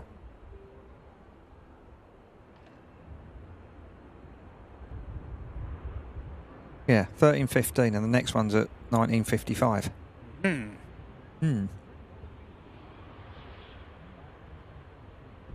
I wonder if they're going to be the second carrier to bring in Oh, that'd be good. 380s. That'd be good. Either them or Etihad. Definitely going to be them or Oh, Etihad. mate, the 380 in the Etihad colours, doesn't it look good? Absolutely. Yeah, it does look good. I'm just thinking, like, with Etihad starting that second daily and stuff, is it going to be them? I don't know. Yeah. It won't be global, will it? No. Unfortunately, Definitely it that won't be plane's gone back those to Tyrol. guys. And that plane, I don't think it'll be moving for a long old time. Well, I've got a feeling... if ever again. Well, I've got a feeling Emirates will probably buy it when they pay for spares. Yeah. It's a shame because I would have liked that to have worked. It would have been great for that to work, wouldn't it? I mean, I know... It would have been something totally new, wouldn't it, you know, Yeah. for the industry. And Yeah. I did hear years ago when they were announcing it that the original the plan I was told was they were going to get a couple of 380s and it was going to do Miami out of Gatwick every day. Yeah. Miami and back. Yeah. And I thought, theoretically, you could make an absolute fortune. Yeah. But on the flip side, you could lose one as well. Very, pretty much on a knife edge, isn't it, Mark? The marketing, they had to market that. They had to get the marketing spot on for that, didn't they? Yeah, I mean, the slightest little tech issue, and you know, you've got a world of hurt coming your And way. when, especially like you say, when you've got one aircraft down, if that aircraft goes tech, you're screwed. That's it. Yeah. It's game over, innit? You know. Yeah. Well, I mean, there was that. Scheduling will be gone. Yeah, it's just gone, stuffed, you know? aren't you? You'd have to chuck them all on other flights, wouldn't you, and pay for it? And then that's cost. Yeah. I mean, That's one of very. Don't get me wrong. If you've got the money and you've got enough to try something like that, why not? But yeah. wow, it must have cost. The cost, the overheads must have been. Wow, scary, really scary, you know. Yeah. You think everyone who's come up with one of these wacky ideas of anything, you know, and everyone's looked at the time and gone, you know, you're off your trolley, mate. You know, even like a bloke, you know, a few years ago in the middle of the desert called Noah building a big boat, everyone went, you're off your rocker. You're crackers, and then all of a sudden, he's proved right, you know, and it's like this, you know, there's so many of these things in the airline world. I mean, when EasyJet started, when Stelios started that, he was a friend of mine, he went there and everyone went, you're absolutely mental, it'll be gone in 6 months. And bonkers. Now look at it, you know, it's... And I love these people who are willing to try something outlandish or something different, you know. Yeah, yeah. Just try something rather than the same old, you know. But the problem is, for every one person who does a Stelios and pulls off a win, you know, or no, or whatever. 10 don't make it. Yeah, there's all these things in the back. I mean, you know, we had that Hands Airways a couple of years ago. Oh, yeah. One of our cabin crew, he got a job offer there. He said, what do you think? I said, don't touch it with a barge pole. Yeah, I remember that, Mark. Yeah, on paper, you know, they could have made a fortune. They got a 330. It could have worked. It could have actually worked, that, you know. Yep, a couple of businessmen in Birmingham got this 330. They were going to fly to India and back, you know, a few times a week.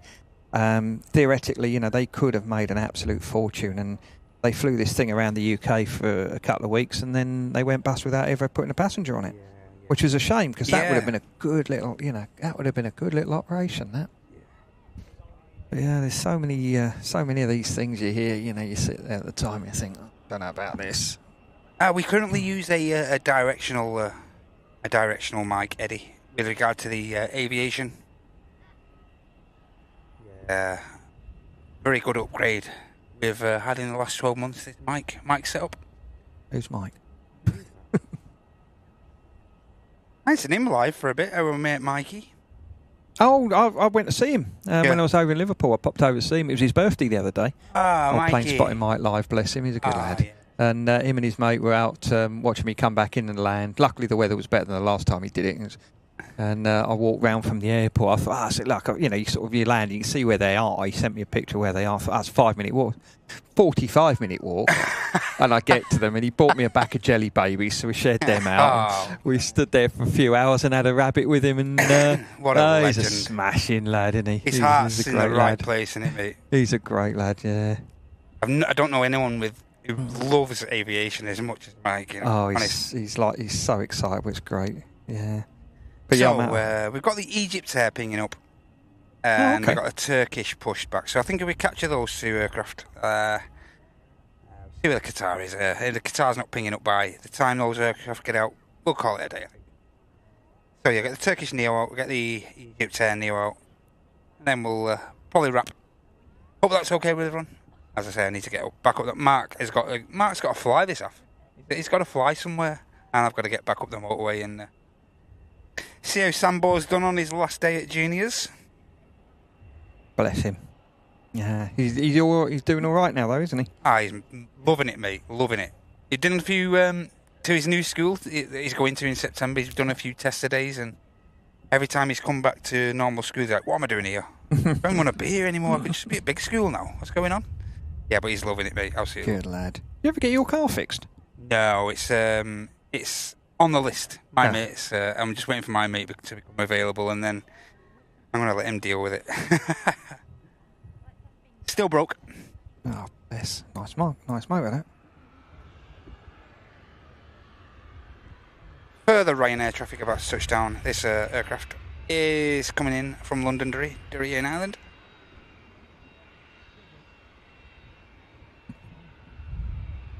And it looks like the Egypt Air is just pushing now. A cracking quote from Amy there. I think I'm going to use that next time in Egypt. What would you like to eat? Yeah, definitely that. What?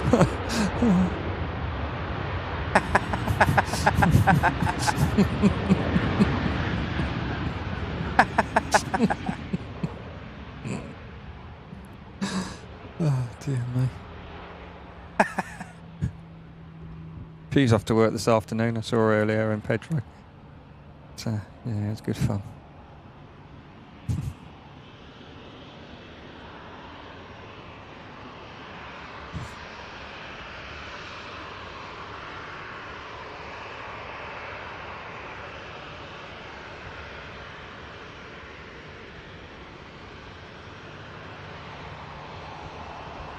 Well, Malky met Mike. Met his plane spotting Mike when he was in Ibiza. Did he really? Yeah. Fantastic. They're on the ferry bus and he was wearing his AL cap. Oh, bless him. Yeah, he loves it. He's always plugging AL on his channel as well. Absolutely. Good lad.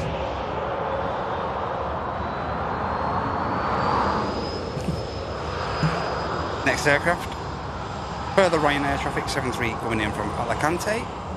Just about to touch down.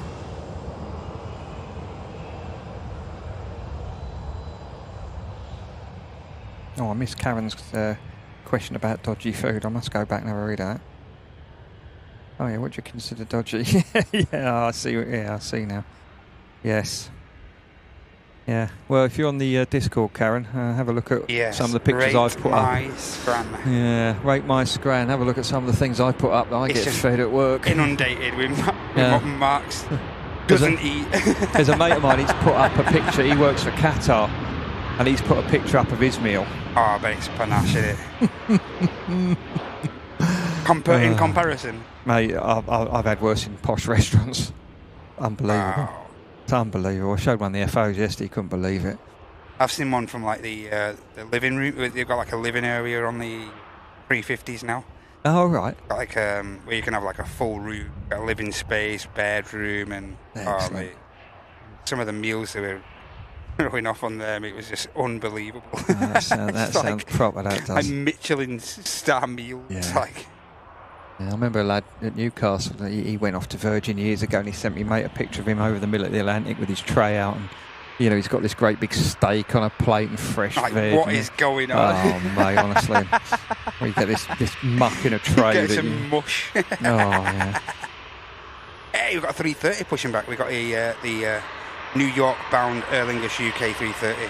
Golf Echo India Delta Yankee carrying out the flight to the Big Apple. Flight Echo India 45. Heading over the Atlantic very soon as well. That'd be a nice finish to the show. That 330 of the Qatar doesn't arise.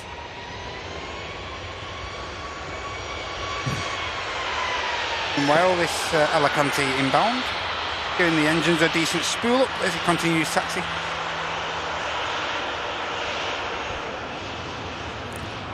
He's not hanging about, is he? No hanging around. Hanging about. I don't know if you can see it, Mac. You know, on the tail there. Yeah. If you zoom in on the tail, can you see the? You can't see it because of the horizontal bit, but just there you can see them. There's those little streaks that are there, them little pointy up bits there. The Max doesn't have those because the tail's been redesigned, but you've got those little panels sticking up. I see that, yeah. Yeah, little vortex generators, because it just doesn't fly very well. And really? Yeah, they put those on. I can't remember exactly the reasoning behind it, but yeah, they put these little vortex generators. I don't know if you can go up the fin a little bit. About halfway up, zoom right in at the front. There. Yeah, there's a pitot tube. Wow. There's okay. a little. We use pitot tubes on the front of the plane to do airspeed, but Yeah, they use it on that as well. I seem to think it's something to do with the yaw damper system. I mean, it's 15 years since I've flown the thing, but I'm trying to remember. So they fitted those there, Mark, as part of like drag reduction. And stuff like I think they're little vortex generators that improve the handling of the aircraft. I can't remember exactly. Right. Okay. But yeah, you don't see them on the Max because it's got a more pointy tail cone. But yeah, it's a funny aircraft. That it really is. It's all these little additions, little tidbits they've had to add to the aircraft and stuff like that, isn't it? Yeah. Fascinating. I've never noticed that before, Mark. Never. Never noticed that. Yeah, so as things stand, ladies and gents, we'll capture the 330 New York bound. Nice couple of CF6s on board, strapped to the wings of that, so we'll capture that and then we'll probably wrap up. If that's okay with everyone. That's going to be our definite last go on then. craft. Go on then. Hey, you've got to get back up the motorway, mate. Yeah, how I know. busy it's going to be. You've got a right day of it. Wow. I've got this quote here. Someone once said that the 7.3 was similar to a toy poodle breed that's been overbred, produced so much that it now has a mountain of inbreeding and genetic issues. Fault in the genetics. He's waiting for the 330 to make that sound. I'm desperate to know what it is. Oh, that's right, because Lee messaged me. And there was he sent me, it was on the stream. Lee Bracewell. Oh, right, okay. And he messaged me, he said, there's a noise. It sounded like a sort of a fire extinguisher going off. I was like, oh, yeah. And there was a couple of aircraft made this funny sort of farting noise. But yeah, he was hoping to hear it and trying to work out what it is. I was like, I don't know, because sometimes you get a funny noise when the APU finally shuts down. But it didn't sound like that. Andy Frankenstein jets. It's better than I call it. Actually, yeah, Lord Sausage is right. It is the nose. It is the fuselage off the 707. 707, yeah. Yeah, because they used it on the 70 and then the 72 and then the 73. Okay. London Luton, the destination for this Cessna Citation aircraft we saw earlier. It's the NetJets. Actually frequented around the back of T2, the pier at T2. I'm not sure why it didn't go into signature. Aircraft up and out. Kiri worked in the catering department at Manchester Airport. I have lots of airline meals. They're not bad. You should have our crew food. You'll see a new definition of bad. Getting the EasyJet flight deck, mate. Yeah, and our crew food isn't very good either. The equivalent of Egypt's belly, but on the ground. Dear. Woo! Yes, it's. And that busy's on the move, I think, Mark. Amelia 320. Oh yeah, so it is. That weren't in long. I'm not sure if this is, like you say, someone mentioned it might be taking United up to Copenhagen, I think. Okay. Seems a bit more cost effective than using a jumbo, doesn't it? Yes. Nice catch. Keep our eye on that. Taxi's out in a moment. But it looks like the Aer Lingus UK 330 is now cleared for taxi as well. Just having the tug removed, I think. Should be on its way out shortly. There's the Turkish heading out on the return to the base as flight 4906 Turkish Airlines. Plenty of low costers pinging up as well. Got a couple of EasyJets, Ryanair's on the move as well. He said he saw a video of the B2 Spirit pilots getting dry turkey sarnies, so it clogs them up for a 24-round trip. I'll use a cork and a mallet, it's cheaper.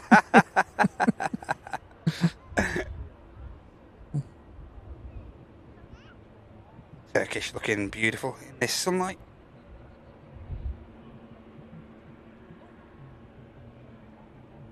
Does look nice in. See, this is what I'd find weird as a Pax, Mark. Look, this. So you got this EasyJet here. Yeah. And all these Pax on these other company traffic aircraft. They must be thinking, Yeah. where are they going? Yeah. Where are they going? How come we've been here an hour and what? You know?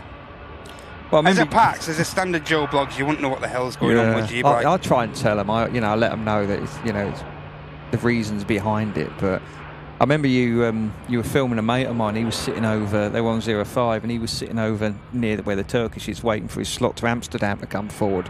And the flaming KLM just taxied past him and took off. You know. Yeah, and you're like, wow. You have to ask a few questions, don't you? Like, hang on a minute. Going on.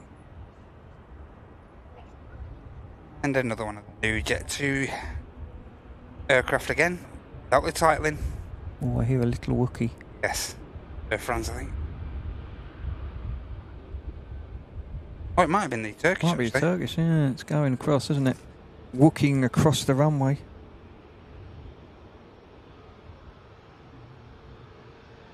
Yeah, and he did a good video about that, didn't he? Yes. Aer Lingus 330 is on the move now. That's going to be the last heavy of the show.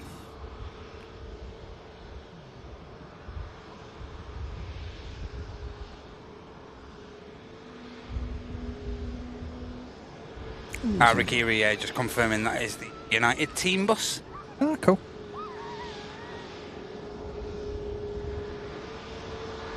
Just took it out of the engine run-up bay here. I'm not sure if it's on its way out. There's over the tower somewhere, I can't see it at the moment, but it's showing up on flight radar that there's a BA 380 up there somewhere. Ah, okay. I can't see it. On its way to LA? No trail. Looking. Can't see anything. Qatar saying 1520. That's interesting.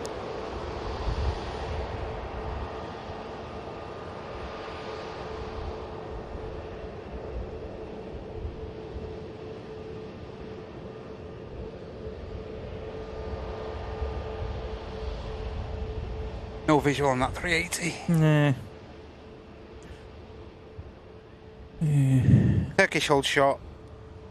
Egypt should have enough spacing to cross. Hey, and guess what? Right on the dot, Qatar pushes back. So catch this 350, catch the 330. Bang on, 20 past this head, eh? Yep, spot on. There's a lufty 7.8 going over as well. I can't see that either. Pretty hard with these scattered clouds at the minute. Ah, it is. It's a pain, isn't it? There's a good lumpy one over the top of the tower at the moment. That's building up well. Yes. You wouldn't want to be flying through that. Nah, look at this one. That one. Cause some trouble them clouds, can't they, Mark? Yeah, they can do, especially. I mean, that's fair weather cute. So it's not even a towering cumulus yet, but when it gets a bit bigger, it will be. And yeah, you'd want to avoid it. You would want to avoid it. Old Sausage is asking, what's legroom like in a 320 flight deck? It's all right, you put the seats back. Yeah, you and got you've a got bit your more room footrests. than in the in the cabin with cattle class, mate. Oh yeah, you got 2 sets of footrests as well. I never use them, but yeah, you can put the seat right back. It's not a bad flight deck. It's not as big as a 7.5, but it's a lot bigger than the 7.3. The 7.3 one is. Yeah, you're very cramped in that. Oh yeah. Yeah, so I have another phrase for that, which I accidentally said on air once. I was like, I've been in bigger. Yeah, anyway. But yeah, it's not very big in that 7.3.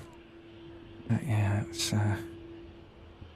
7.5 was good. You had two jump seats behind. You know, you could sit on one. It had its own radio panels. If you could have a third person helping with the radio. I did it a couple of times when I was safety pilot for people under training, and you know, if there's a bit of problems, whatever. I remember being in Paris in thick fog. And had all the, you had the big Jefferson books. You had all the plates. You didn't have iPads, and this is donkey's years ago. She had all these just books out. all like manual. Yeah. You're trying to taxi around Paris, trying to look at all these different charts in fog with a guy who was like, I think he was on his first day or whatever. So the captain was taxiing, and I had all the charts out. I'm doing the radio. I'm doing the taxiing. You know, I've often said you've never been lost until you've been lost in Paris. Charles de Gaulle in the fog. Hey, I'm one of them EasyJets getting on the way, Mark. Yep. And Ben's asking if we're delayed, it goes over hours. Is it overtime? No, we don't get any extra money. Nada. So if we turn up and we're planning on doing, you know, I don't know, say 8 hours, and we end up doing 14, we don't get any extra money for that. It's just tough. Get on with it, and that's every single day. Not as extravagant as you would think being a pilot. You know, no, it's I not. Think so. It's not all. Yeah, the old days of, you know, you fly up to Barbados, you spend a week on the beach and sipping gin, and then you fly back. They're long gone. They're gone. Long gone. Like my cousin used to be a steward, and yeah, they used to fly into Kuala Lumpur and chill there for 3 days. And long gone those days, mate. Now you're trying to walk through the airport, and you've got passengers barging you out the way, looking at you like you're a piece of dirt. And, you know, I used to have it at Newcastle at the scanners. We used to go through all together. You know, you're waiting your turn, and people are barging in front of you. At a couple of times, like, all right, mate, you go and F in flight, because until I go and open the door, you ain't going anywhere. Off you go, you know. Off and yeah, I'll swap seats with you if you want. Yeah. And here is the jet that's an Amelia International A319. So we do believe that this aircraft is carrying the Manchester United squad, and it's heading up to Stockholm.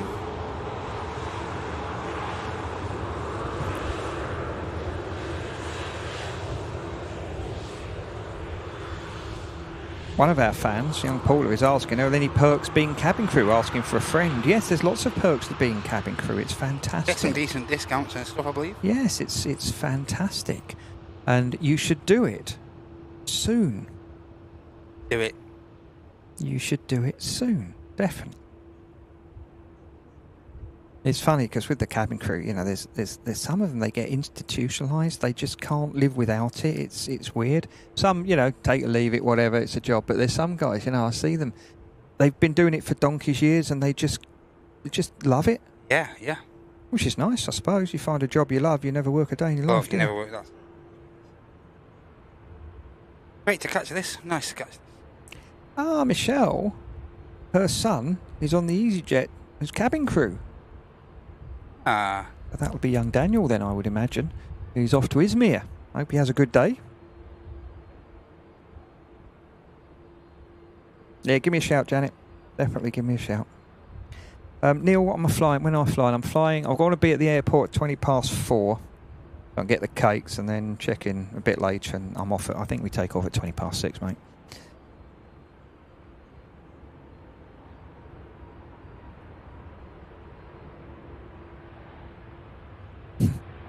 Graham's saying we've come a long way of the early days of horse-drawn planes. I was just trying to explain that to the youngest the other day. I'm like, it's in like a heart, like, you know, the old rag and bone man. Still a guy who rocks about in heart with a horse and the carriage and everything. Like, mate, that's how you used to travel. No cars. That's how everyone used to get about. It's like, no. And seriously, mate, that's how everyone used to get about. No cars. And if you had one of them, you were rich. You were rich, mate.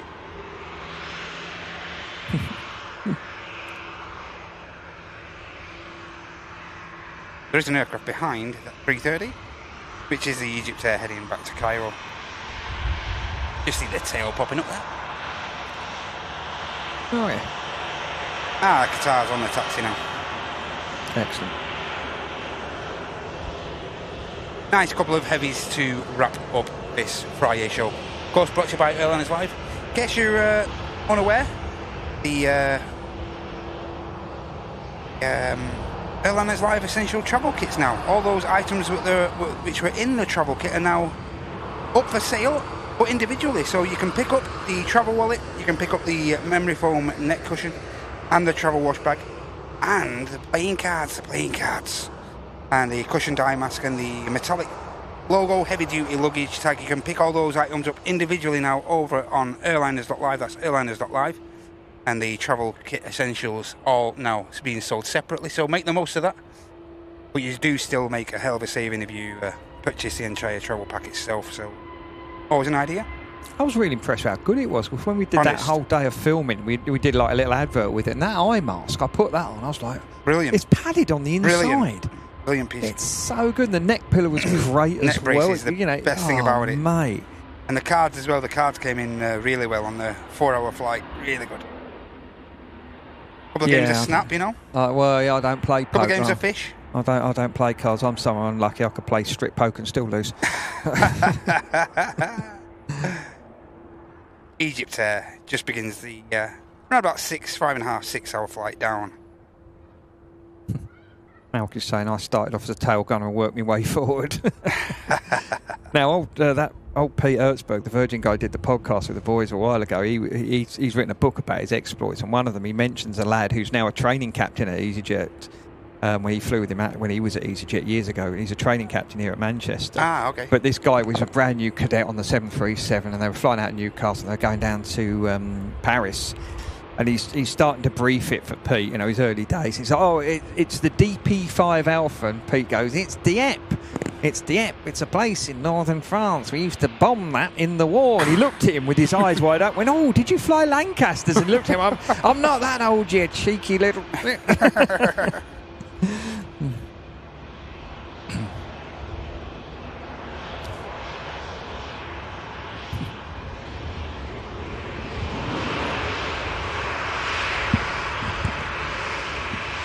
Now, I hope all you guys with Fleet Log are logged that Amelia plane. Get it logged. Because I've never seen that in here before. Get it logged. Get it logged.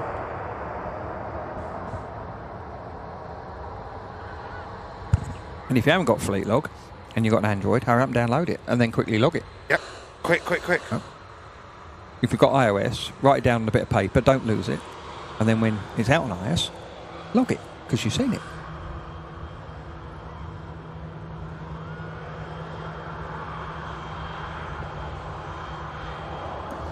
Merchy Queen is saying 39 likes to 1K. Come on, guys. Hit that smack. Hit that likey like button for us. Go on. Go on, guys. What? One last push.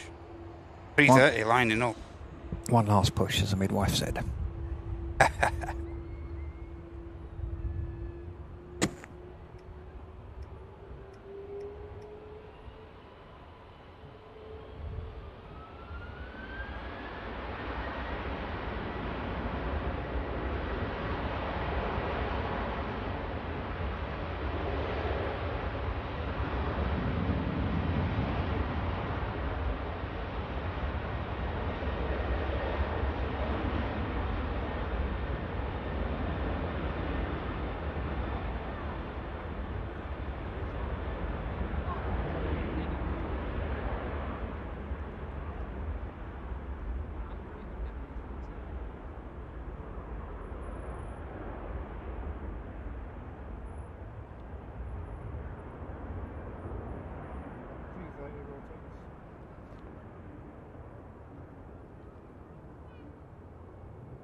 330 rotates and heads off over the Atlantic to New York. And now they're waiting for the Qatar. Won't be long. Do you remember a few years ago, probably COVID days, there was a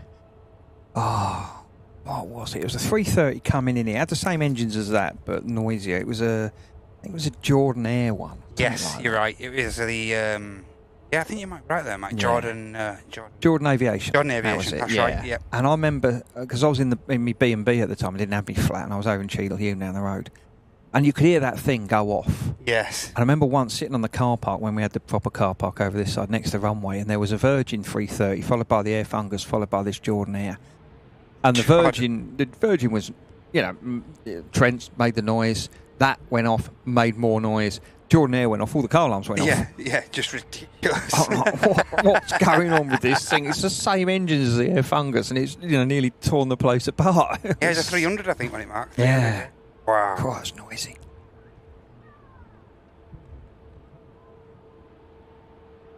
Beautiful 350 on the wheel. This is going to be the final capture of the day. And again, huge thanks for the support today, everyone. Huge thanks for gifties. Thanks for clicking the like. Thanks for all the donos and all the renewals, all the membership renewals. Huge thanks.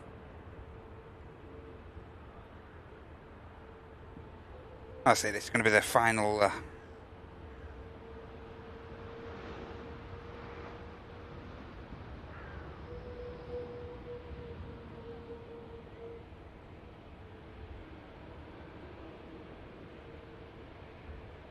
Yes, Michelle. Yeah, I do work as a pilot.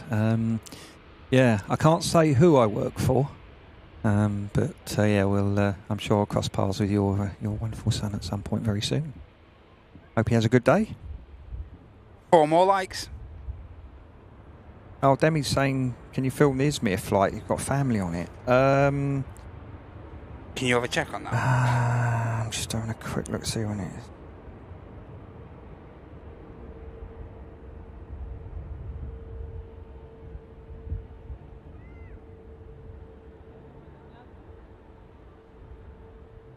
I can't find what time it's going. Let me have a quick look on the community app.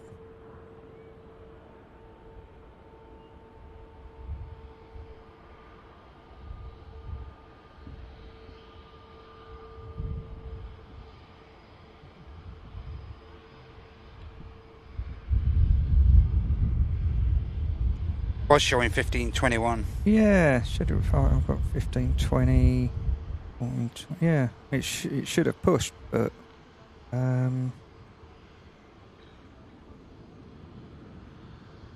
It's just pushing. Is there something pushing there? Might just be pushing now, I think. Don't look, mate. Or is that the Tenerife? That might be the Tenerife Neo. 10 hours of grief, mate. Yeah, it's the 10 hours of grief. No, that's a shame. Oh well.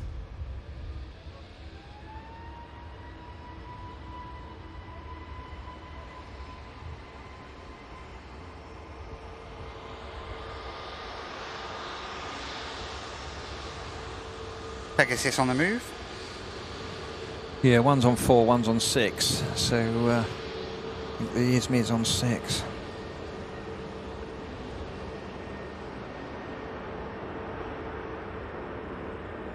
And it looks like the Qatar's going to be next out, isn't it?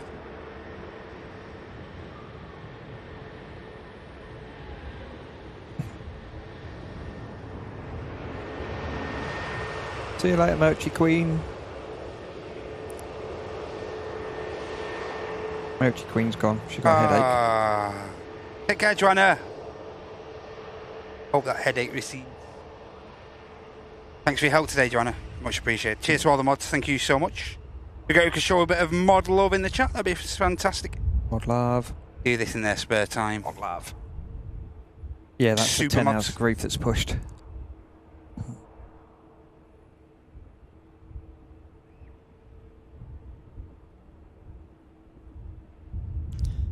That's a nice looking aircraft, that, isn't it, Matthew? Stunning, mate. Honest. Yeah. You noticed how small the tail is, though? Yeah, in comparison to the rest of the aircraft. Yeah, Strange, isn't it? Even like other big planes, it is small.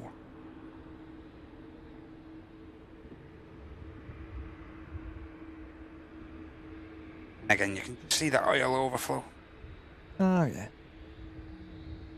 The that outlet at the base of the engines.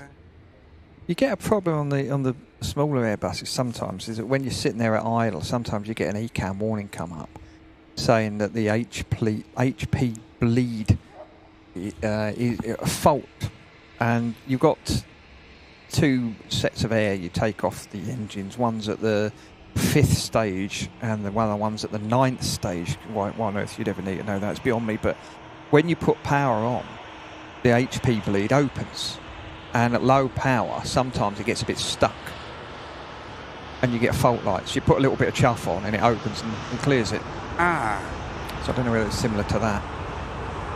Here goes the 350, heading on the return leg, back to the Middle East, back to Doha.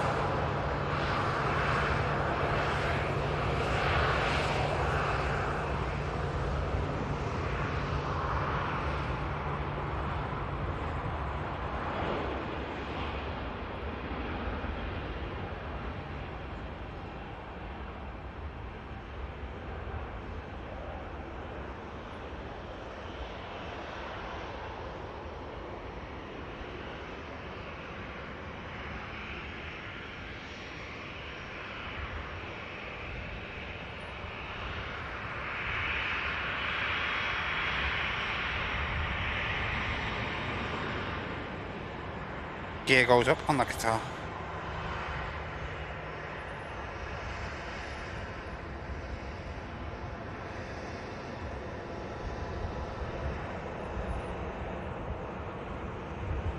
Hey, Neil's done for the week. Get in there, Neil.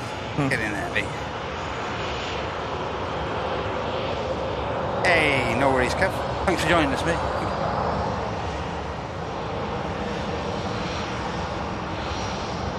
There's Demi's asking us to keep an eye on the Izmir.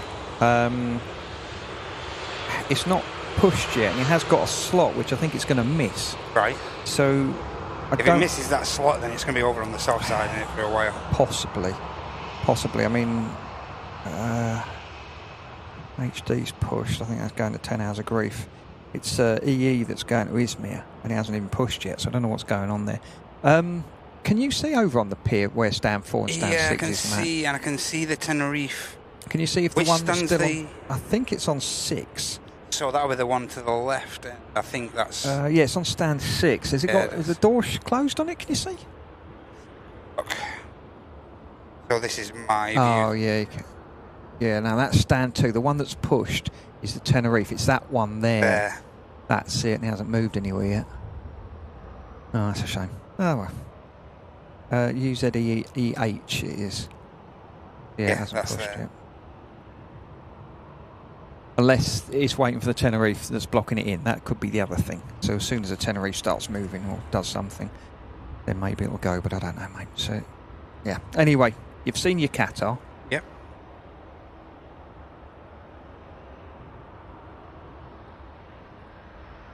Got this liner.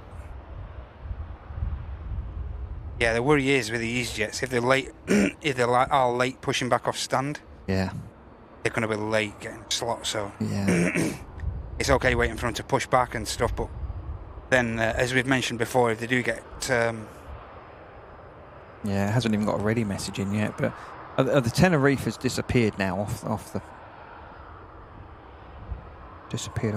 tracker. So I don't know what's going on there. But I would imagine it's probably blocking the Izmir. So when the Tenerife moves, if the Izmir moves, we know, but I don't know. It is one of the big problems with Manchester. It's, you know, with the way one in one out way of getting you know, you've got that, there's a Jet 2 and there's a 2E73 going in up round the back, so that's holding everything up. They've built a new taxiway, they haven't finished it yet. Yeah, they've widened it, haven't they? Yeah. Yeah, so you've got a third one, you've got a middle one, which would make life a lot easier, but there you go. Ah.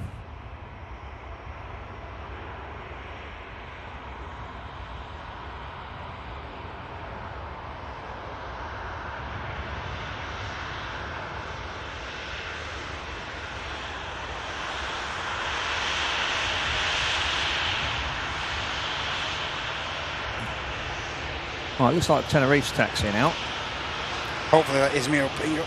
Yeah, they've put a delay in on their slot for 15 minutes. It's probably just enough to get them out.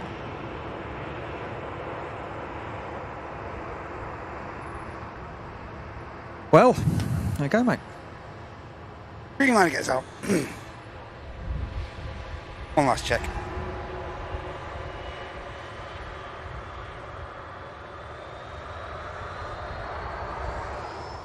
Yeah, there's no sign of that, is there, Mark? No.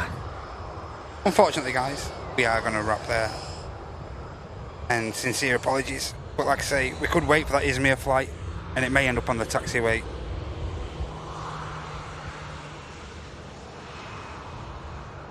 But that's where we're going to wrap this Friday show. Hope everyone has enjoyed it today. Thank you so much for joining me today, Mr. Mark Langston, absolute legend. Thank you so much, mate. Thanks for having me, buddy. Enjoyed the show today. Yeah, it's been good fun. Thanks for having me, buddy. Yeah, it says departing 13:21, but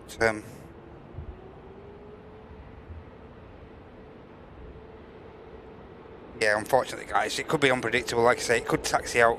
Mark will tell you himself, it could taxi out and then could be stuck on the taxiway for a good few minutes. So, 16:55 CTOT. Well. No chance, guys, I'm afraid. Yeah. It's not going to be pushing back anytime soon. It's an hour away. That's an hour away. So you've no chance. Sorry, guys. Sorry to Demi and also Michelle, but that hour, that looks like it's going to be at least an hour. Yeah. As I say, we have been here since 10 a.m. Mark's tried, he's put a word in for you and everything, but unfortunately, nothing we can do. Some things are out of our hands, so apologies for that. Welcome to summer at Manchester. That's the way it is, the way the cookie crumbles, I'm afraid. It is, buddy. Thanks again, Mark. Thanks Very much appreciate your time. It's really, I know time's expensive to you, so thank you so much, Mark. I appreciate it. Thank you. Thanks for having us. And thanks again to all you guys. Thanks for joining me for the Friday show. It's been a great show on this 18th of July. Hope you've all enjoyed it. Don't forget, next live action is on Sunday. Our flagship show of the week, our Super Sunday show, all starting from 9 a.m. UK time. Hope you can join us for that, everyone. Martin and Andy and myself will be back here from the RVP Task Commentary Tower. Hope you can join us for that. Whatever you're up to the rest of this Friday, take care of each other and look after each other and everyone else. And we'll see you on Sunday. Have a great weekend. Bye-bye. Bye-bye. See ya.